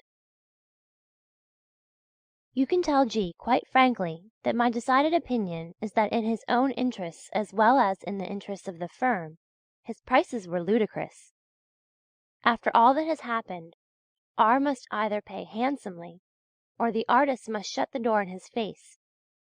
I have seen enough of that sort of thing already, and after mature consideration, that is my opinion. With a price of 300 francs, one spoils one's subsequent sales, and that is 1,000 pities. I am in a frenzy of work, for the trees are blossoming, and I wish to paint a Provence orchard in all its unbounded cheerfulness and beauty. To keep a clear head for writing in the midst of it all is therefore no easy matter. Yesterday, for instance, I wrote some letters which I afterwards tore up. Every day I feel more strongly that we must do something in Holland, and it must be done with the utmost verve, and with that French gaiety which is worthy of the cause for which we stand. This is therefore a plan of campaign which will cost us the best pictures which we have produced together, pictures which are certainly worth a few thousand-franc notes, or which have cost us, at least, something in money and a great deal in health and life. It would be a clear and sonorous reply to all the whispered suggestions that we are already half dead, and a revenge for your journey last year, and your cold reception, etc. But enough of this. Well, then suppose we give Jet Mauve the picture in memory of Mauve. A study to Breitner. I happen to have got one which is like the study I exchanged with R. and Pizarro. oranges on a white ground with a blue background. Then a few studies to our sister, and to the Modern Museum at The Hague, as so many memories are connected with it, the 2 Montmartre landscapes which are at the Independence exhibition. There still remains one other unpleasant thing. When T. wrote, "Send me Impressionist pictures, but only those which you consider very good," you put one of my pictures among the batch. And now I am in the infernal position of having to convince T. that I am and will remain a real Impressionist of the Petit Boulevard. What do you say to my giving him a picture for his collection? Just lately I have been thinking things over, and have found something ever so much more amusing than my usual kind of study. It is a drawbridge, with a small yellow carriage upon it, and a group of washerwomen. In this study the ground is a glaring orange, the grass is very green, and the sky and the water are blue. It must have a frame of royal blue and gold, and the inside blue, and the outside a gilt moulding. The frame might be made of blue plush, but it would be better to paint the wood blue. I cannot find time to write a quiet letter. My work absorbs me too much. But what I particularly wish to say to you is that I should like to paint a few studies for Holland, so as to have done with it. Quite recently, whilst thinking of Mauve, T., our mother and Will, I got more excited than was good for me, and I was comforted by the thought of painting a few pictures for home. After that I shall think no more about them, and think only of the Petit Boulevard. I am once again in the midst of work, and am still painting blossoming orchards. The air here is decidedly good for me. I only wish you could fill your lungs full of it. One of its effects is very strange. A small glass of cognac makes one drunk here. But as I do not feel the need of such stimulants in these parts to keep my blood circulating, my constitution will not suffer so much. I hope to be able to make real progress this year, for I sorely need to do so. I have a new orchard which is just as good as the pink peach trees. It is an orchard of apricot trees, most delicately pink in colour. At present I am working at some plum trees with yellow-white blossom and a maze of black branches. I am using an enormous amount of canvas and paint, but I trust that the money will not be wasted. Yesterday I witnessed a bullfight, in which 5 men tormented the animal with banderillas and cockades. One of the toreadors was badly wounded while springing over a barricade. He was a fair man with blue eyes, and displayed tremendous coolness. It was said that he had had enough for some time. He was dressed in light blue and gold, just like the 3 figures in the wood, in our picture Le Petit Cavalier by Monticelli. The arena is superb when it is crammed full of men and the sun is shining. This month will be hard for you and me, and yet if we can only see our way to doing so, it would be to our advantage to paint as many blossoming orchards as possible. I am now in full swing, and I believe I shall have to paint the same subject 10 times over. You know that, in my work, I like variety. My passion for painting orchards will not last forever. After them it will probably be the turn of the arenas. I also have a tremendous amount of drawing to do, for I should like to make drawings after the manner of Japanese crepe prints. For I must strike the iron while it is hot, and after the orchards I shall be completely exhausted, for the sizes of the canvases are 32 inches by 24½ inches, 36 inches by 27½ inches, and 29 inches by 22½ inches. We should not have too many with twice the number, for I have an idea that these might break the ice in Holland. Mauve's death was a hard blow to me, and you will notice that the pink peach trees were painted with some agitation. I must also paint a starry night, with cypresses, or perhaps over a field of ripe corn. We get wonderful nights here. I am possessed by an insatiable lust for work. I shall be glad to see the result at the end of the year. I trust that by that time I shall be less tormented by a certain feeling of ill-ease that is troubling me now. On some days I suffer terribly, but I am not greatly concerned about it, for it is simply the reaction of the past winter, which was certainly not normal. My blood renews itself, and that is the most important thing of all. My ambition is to make my pictures worth what I spend on them, or something more, because one must think of past expenses. But we shall succeed even in this. And even if everything does not turn out all right, work is at least progressing all the while. I am constantly meeting the Danish painter, but he is soon going home. He is an intelligent fellow, and his character and manners are impeccable, though his painting is still very weak. You will probably see him when he passes through Paris. You were quite right to visit Bernard. If he is going to do his military service in Algiers, who knows but what I may go to keep him company there? I do believe that what K. says is quite right. I do not pay sufficient attention to values. But later on they will have even more to complain about, and they will say things that are no less true. It is impossible to attach the same importance both to values and to colours. Theodore Rousseau understood the mixing of colours better than anyone. But time has blackened his pictures, and now they are unrecognizable. One cannot be at the pole and at the equator at once. One must choose one's way. At least this is what I hope to do, and my way will be the road to colour. If you think the picture in memory of Mauve will pass muster, you ought to put it in a plain white frame, and include it in the next batch of pictures you send to The Hague.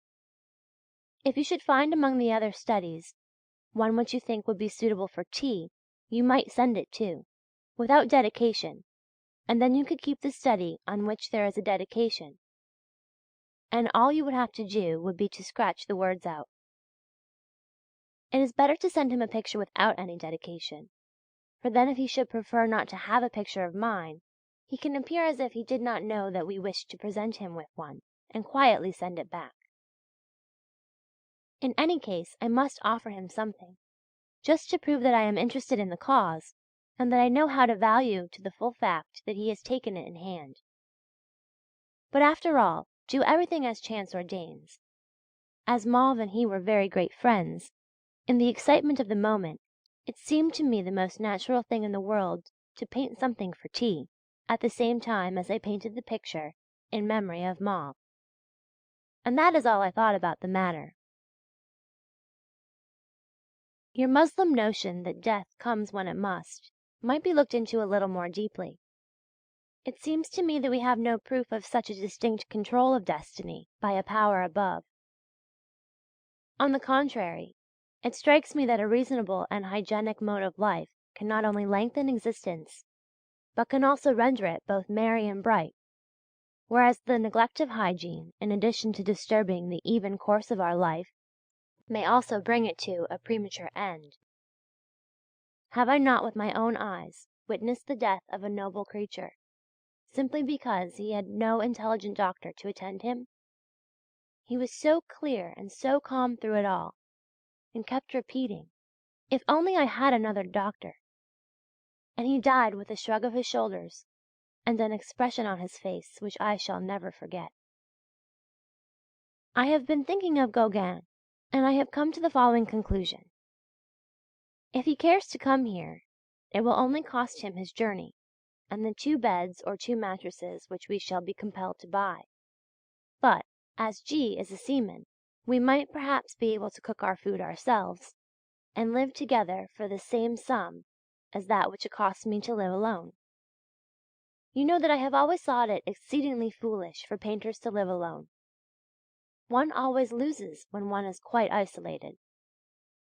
You cannot manage to send him the wherewithal to live in Brittany, and me all that I need in Provence.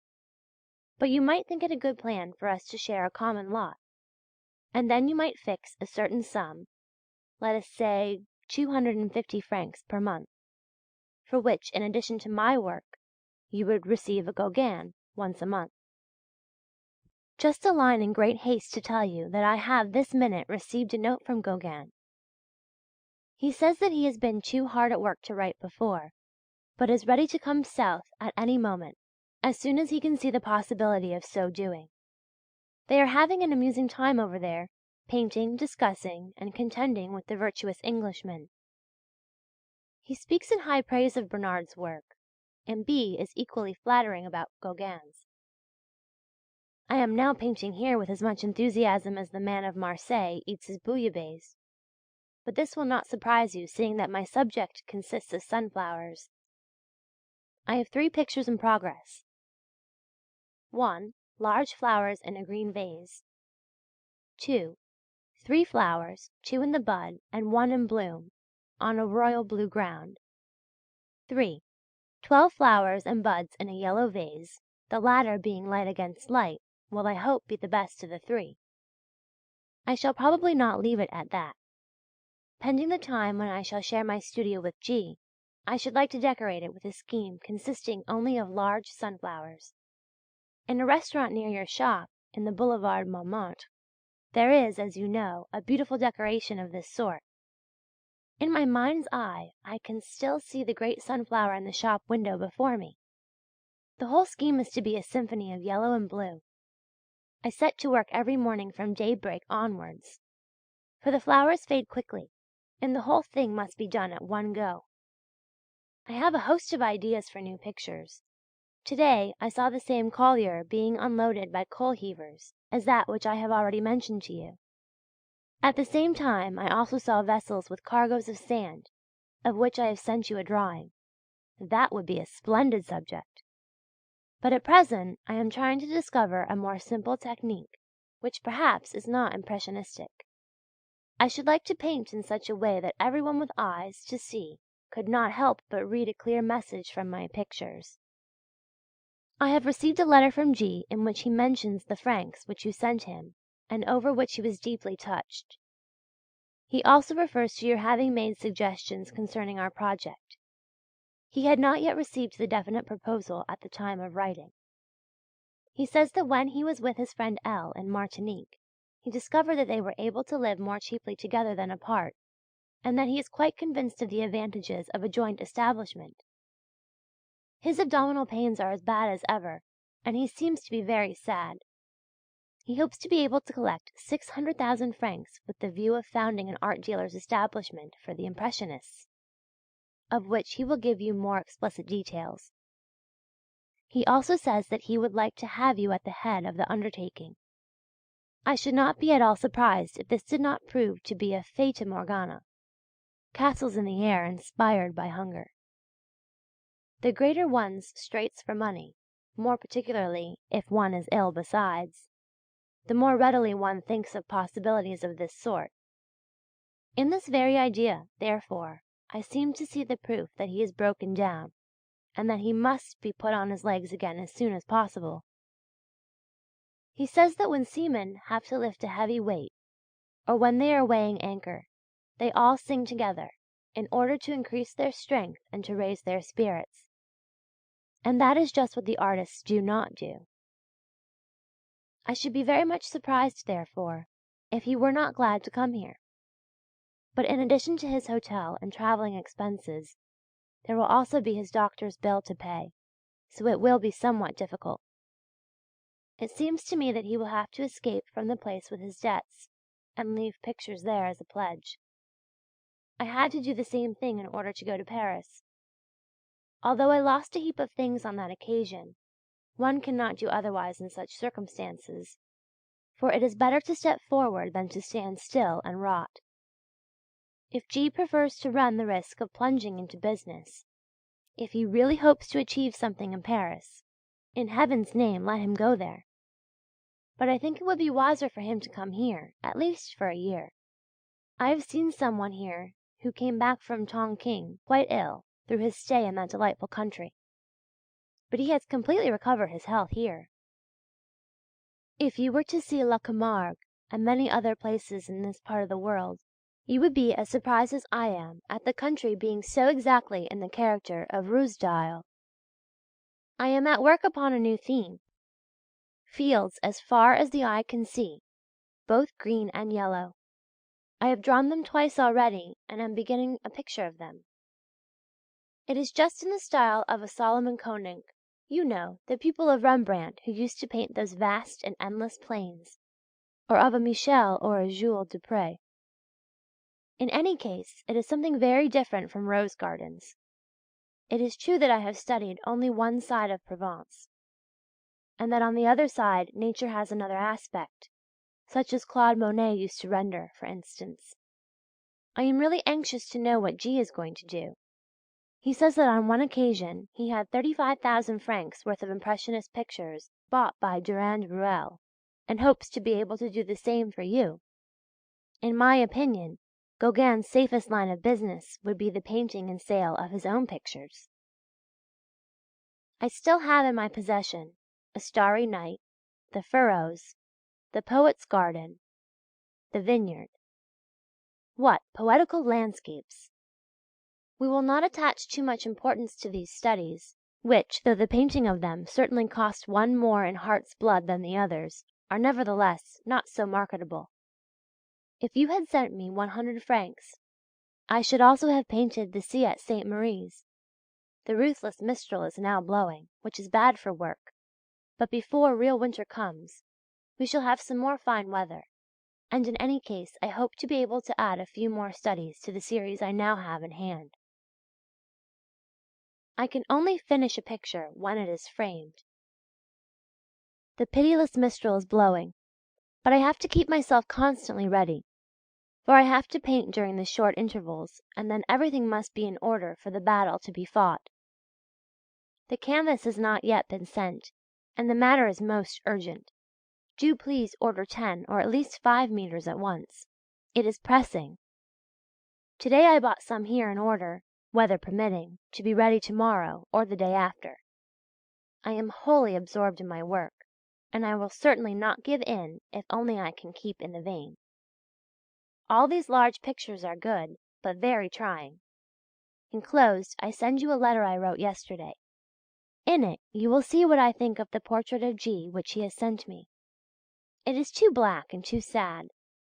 Even so, I must confess that I like him, but he will change and must come here. One should not work Prussian blue into one's drawing of a face, for then it ceases to be flesh and becomes wood. I think and hope, however, that the other Brittany pictures are better as regards colour than his portrait, which after all was painted in a hurry. Believe me, I exaggerate neither in regard to G. nor to his portrait. He must eat, take walks with me, see our house as it is, and give a helping hand, and, in a word, thoroughly divert himself. He has lived cheaply, it is true, but it has made him so ill that he can no longer distinguish a bright from a sombre tone.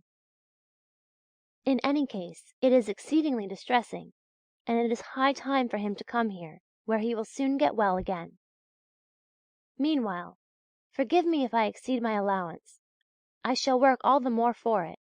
Since Thursday I have been so hard up that from then until Monday I had only 2 real meals. At other times I had only bread and coffee, which I had to have on credit, and I paid for it today. If you can, therefore, send me something quickly. This time things have gone pretty hard with me. I got to the end of my money on Thursday, and it seemed an age to wait until noon on Monday. During these 4 days I have lived principally upon 23 cups of coffee, and the bread I ate with them is not yet paid for. That is not your fault, but mine, if one speak of fault at all in the matter. For I was frantically anxious to see my pictures in their frames, and I had paid a little more than I could afford, more particularly as the month's rent and attendance had to be settled as well. As far as I am concerned, old chap, it would not matter, but I feel how you too must suffer under the stress which work imposes upon us. And my only consolation is to think that you would approve of my using every possible effort so long as the fine weather lasts. I cannot say it has been fine for the last few days, as a ruthless north wind has been blowing and has driven all the faded leaves furiously before it. But between this and winter, the finest days and the most beautiful effects of light will come, and then I shall have to devote all my energies to my work. I am so much in the mood for painting that I simply could not stop suddenly.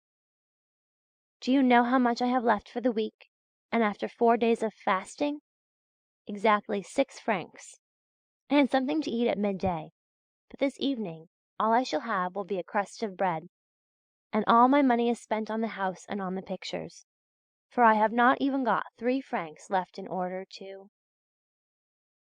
One ought not to attach most importance to those studies which give one a great deal of trouble, and which nevertheless are not so pleasing as the pictures which are the result and fruit of those studies, and which one paints as if in a dream, without nearly so much trouble. Enclosed I send you a letter which I wrote a day or two ago on G.'s portrait. I have not the time to write it again, but I lay the most stress on the following points. I do not like all this ugliness in our work, save in so far as it shows us the way. Our duty is, however, neither to tolerate it on our own account, nor to make others tolerate it. On the contrary. I also send you herewith a letter from G. Fortunately he is getting well again. I should be extremely glad if R. were to do something for him. Still, R. has a wife, children, and a studio, and he is building a house. So I can well understand that even a rich man cannot always spend money on pictures, even if it were only 100 francs. I believe it would be a great change for me if G. were here, for day after day goes by now without my ever exchanging a word with a soul. In any case, his letter was a great joy to me. If one lived too long in the country, one gets quite besotted, and even if this has not happened to me yet, it might make me unproductive in the winter. This danger would vanish if he came, for we should never be at a loss for ideas. If work progresses favourably and courage does not fail us, we may reckon on a number of interesting years in the future. Section 17. More letters to his brother, Part 3. At the present moment I am holding an exhibition, for I have taken all my studies off their stretchers and nailed them on the wall to dry. You will see that once I am in possession of a whole number of them, and a selection is made from them, it will come to the same thing as if I had lavished more work and study upon them. For whether one paint the same subject again and again on the same canvas, or on several canvases, does not make any difference to the seriousness of the work. So our uncle is dead. Our sister wrote me the news this morning. They seem to have expected you at the funeral, so probably you were there. Life is short and vanishes like smoke, but that is no reason for despising the living, and we are right, after all, to think more of the artists than of the pictures. M.K. returned here yesterday and liked my pictures of the little girl and my garden, but I do not know whether he has any money. I am now busy painting a postman in a blue uniform with gold trimmings. He is a fanatical Republican like old T, and much more interesting than most people are. If it were possible to call R.'s attention to it, he might perhaps take the picture by G. which you bought. And if there is no other way of helping G., what shall we do? I will say to him, R. Look here, our picture pleases you very much just as it is, and I believe we shall see even better work by this painter. Why do you not do as we do? We believe in the man as he stands, and like everything he does. And then I will add, that if it has to be, we shall naturally let him have the large picture, but that as G. is sure to be constantly in need of money, it would not be right for us in his interests to keep back the picture until his prices had risen 3 or 4-fold, which they are certain to do sooner or later. If R. then makes a plain and definite offer, we shall be able to consider it, and G. might say that although he had let you, his friend, have the picture at a certain price, he would not think of letting an art lover have it for the same sum. But let us first wait to hear what he will say. The change that I am trying to introduce into my work is to attach more importance to the figure.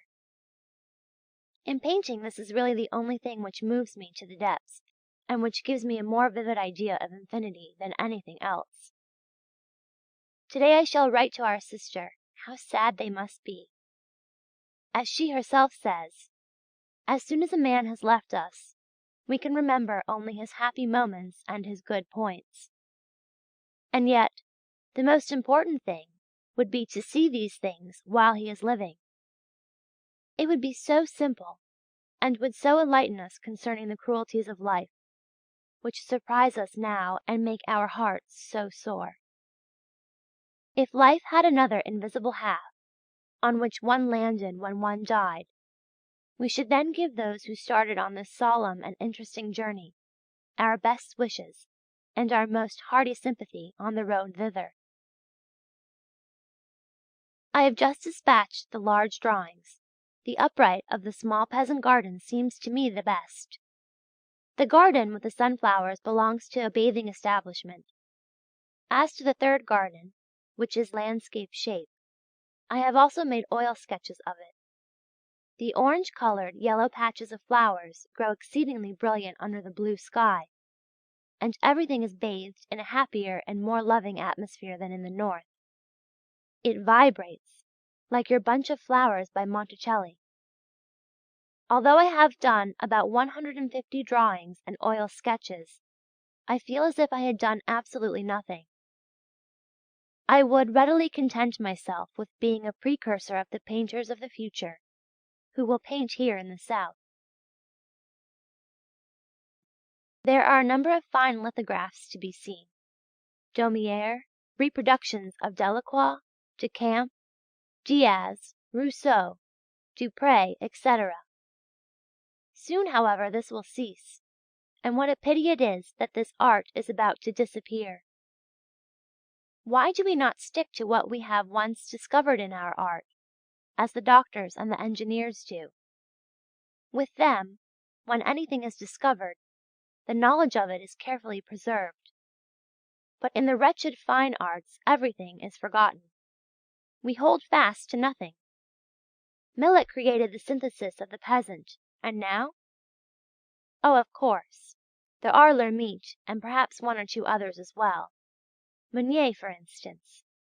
But have painters really learnt to see a peasant in the proper way? Not at all. Scarcely one of them is capable of such a thing. And does not the fault lie a little with the Parisians, who are changeable and deceptive as the sea? You are quite right in saying that we must go our own way, quite unconcerned, and work for ourselves.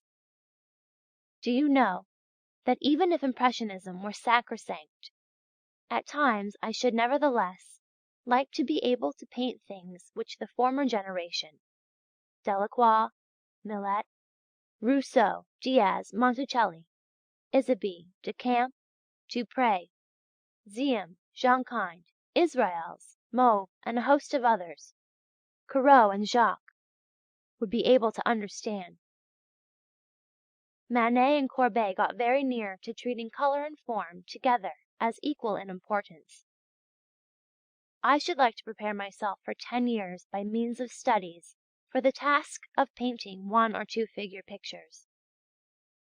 The old and eternal plan, so very often recommended and so seldom carried out. The small upright of the peasant garden, as I saw it in nature, is glorious in colour. The dahlias are a deep and severe purple, and on one side there is a double row of flowers, which is a mass of pink and green, and on the other there is a mass of orange, with scarcely any green. In the centre there is a low white dahlia, and a small pomegranate tree, with greenish yellow fruit, and blossom of an ardent orange-red colour.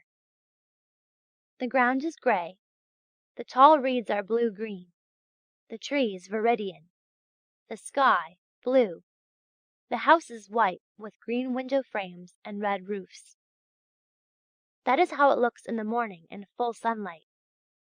At evening it is all immersed in the deep shadows cast by the fig trees and the tall reeds. That is the whole thing. To seize all these beauties, a whole school of artists would be necessary. who would work together and complete one another in the same country, like the old Dutchmen, portrait painters, painters of genre pictures, landscapists, animal painters, painters of still life, etc. I have now received the 2 portraits. In B's portrait of himself, a portrait of G hangs on the wall, and in G's portrait of himself there is a portrait of B in the background. At first one can only see G, but B's picture appeals to me very much indeed too. It is only a painter's idea, only a few summary tones and a few black lines, but it is as chic as a genuine Manet. The G shows more study and is more carefully carried out, and that is exactly what makes one feel as if it were the representation of a captive. It shows no trace of good cheer, no particle of flesh, but all this may be ascribed simply to his intention, which was to produce something melancholy. Those parts of the skin which are in shadow are a sombre blue. Now at last I have the opportunity of comparing my painting with my friend's. There is no question that my portrait which I am sending to G in exchange for his holds its place quite well beside the latter. I wrote to G that if I might be allowed to lend unmerited importance to my personality in a picture. I had tried to paint, not exactly myself, but the portrait of an impressionist, and had therefore conceived this picture as that of a bronze in abject adoration before his great Buddha. And when I place my conceptions and G's side by side, I find mine just as serious as his, but not so full of despair. And G's portrait seems to say to me, this must go on no longer. He must grow contented again. He must become the old G of yore, who meanwhile has grown richer through the South and the negresses.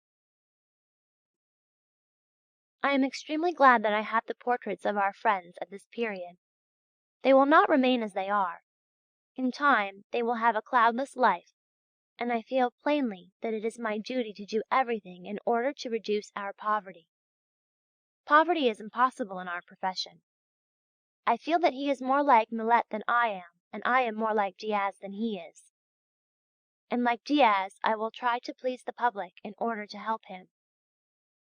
My work has cost more than theirs, but I do not mind this now that I have seen their painting. They worked amid too much poverty to have success. For believe me, I have better and more saleable work than that which I sent to you, and I feel that I am capable of even better things. I feel quite confident that there are many people to whom the poetical subjects in particular will appeal. The starry sky, the vine branch, the furrows, the poet's garden. For I consider it our duty, yours as well as mine, to aim at comparative wealth, as we shall have great artists to provide for. If you have Gauguin, you can be as happy as Sensier. He will be so pleased with the house as a studio, that he will even want to rule and manage it. B has sent me a collection of 10 drawings. You will soon see all these things, but I shall keep the portraits by me, and enjoy them for a little while longer, before I send them to you. Some day you will probably see the portrait of myself which I sent to G, for I hope G will keep it. It looks quite ashen grey, against a pale emerald green, not yellow, background. I am wearing the brown jacket with the blue edging. I intensified the brown to a purple, and I broadened the edging. The head is modelled entirely in light colour, light on a light ground, almost free from shadows. But I have painted the eyes somewhat oblique, à la japonaise. Letter from G, who tells me that he has sent you a batch of pictures and studies. I should be very glad if you could find the time to write me a few details about them. With G's letter I also received a note from B, in which he confirms the receipt of my pictures, all 7 of which they mean to keep. B is making me a present of one more study in exchange, and the 3 others, M, L, and another young painter, will, I hope, also send portraits. G. has my portrait, and B. writes that he would very much like to have one in the same style, although he already possesses one which I gave him in exchange for his portrait of his grandmother. And I was glad to hear that they were not displeased with my figure pictures. I have been, and still am, half dead after my last week's work. I cannot do anything yet, but as it happens, a terrific north wind is blowing at present, which whirls up clouds of dust and covers the trees from top to bottom in a coat of white. Willy-nilly, therefore, I am obliged to remain idle. So I have slept 16 hours at a stretch. It has done me a tremendous amount of good, and tomorrow, thanks to this thorough rest, I shall be well again. But I have a good week behind me. 5 canvases are no small matter. If one suffer a little for that sort of thing, it really is no wonder. If I had worked more slowly, however, the storm would only have interrupted me. When the weather is fine, one should take advantage of it, otherwise one can make no headway. What is Seurat doing? If you see him, tell him that I have a scheme of decoration in view, which, as far as I can tell at present, will extend to 15 pictures, and which, in order to be complete, will require another 15. Tell him also that I am encouraged in my labours upon this serious scheme by recollections, not only of his own good self, but also of the fine large pictures which I saw in his studio. We ought also to have a portrait of Seurat by himself. I wrote to G. that when I suggested an exchange of portraits between us, I had naturally taken it for granted that he and B. had made studies of each other, and that as this did not prove to be the case, and that he had painted one specially for me, I could not accept this picture in exchange, as I regarded it as too important a work of art for the purpose. Nevertheless, he replied that I absolutely must accept it in exchange, and his letter contained a host of compliments, which, as they were undeserved, I pass over. I am sending you an article about Provence, which, in my opinion, is well written. The Faits Libres are a literary and artistic society, composed of Clovis Hugues, Mistral, and others, who write excellent sonnets in the Provençal dialect and in French. If ever the Faits Libres deign to take any notice of me here, they will all come into my little house. But I should like this to occur only when I have finished my decorations. As I love Provence just as wholeheartedly as they do, I feel that I have some right to their consideration. If ever I avail myself of this right, it will be in order that my pictures may remain here or in Marseille, where, as you know, I should like to work. For the artists of Marseille would do well to continue the work begun by their fellow townsman, Monticelli. If G. or I were to write an article for one of the local papers here, it would suffice to open up relations with them.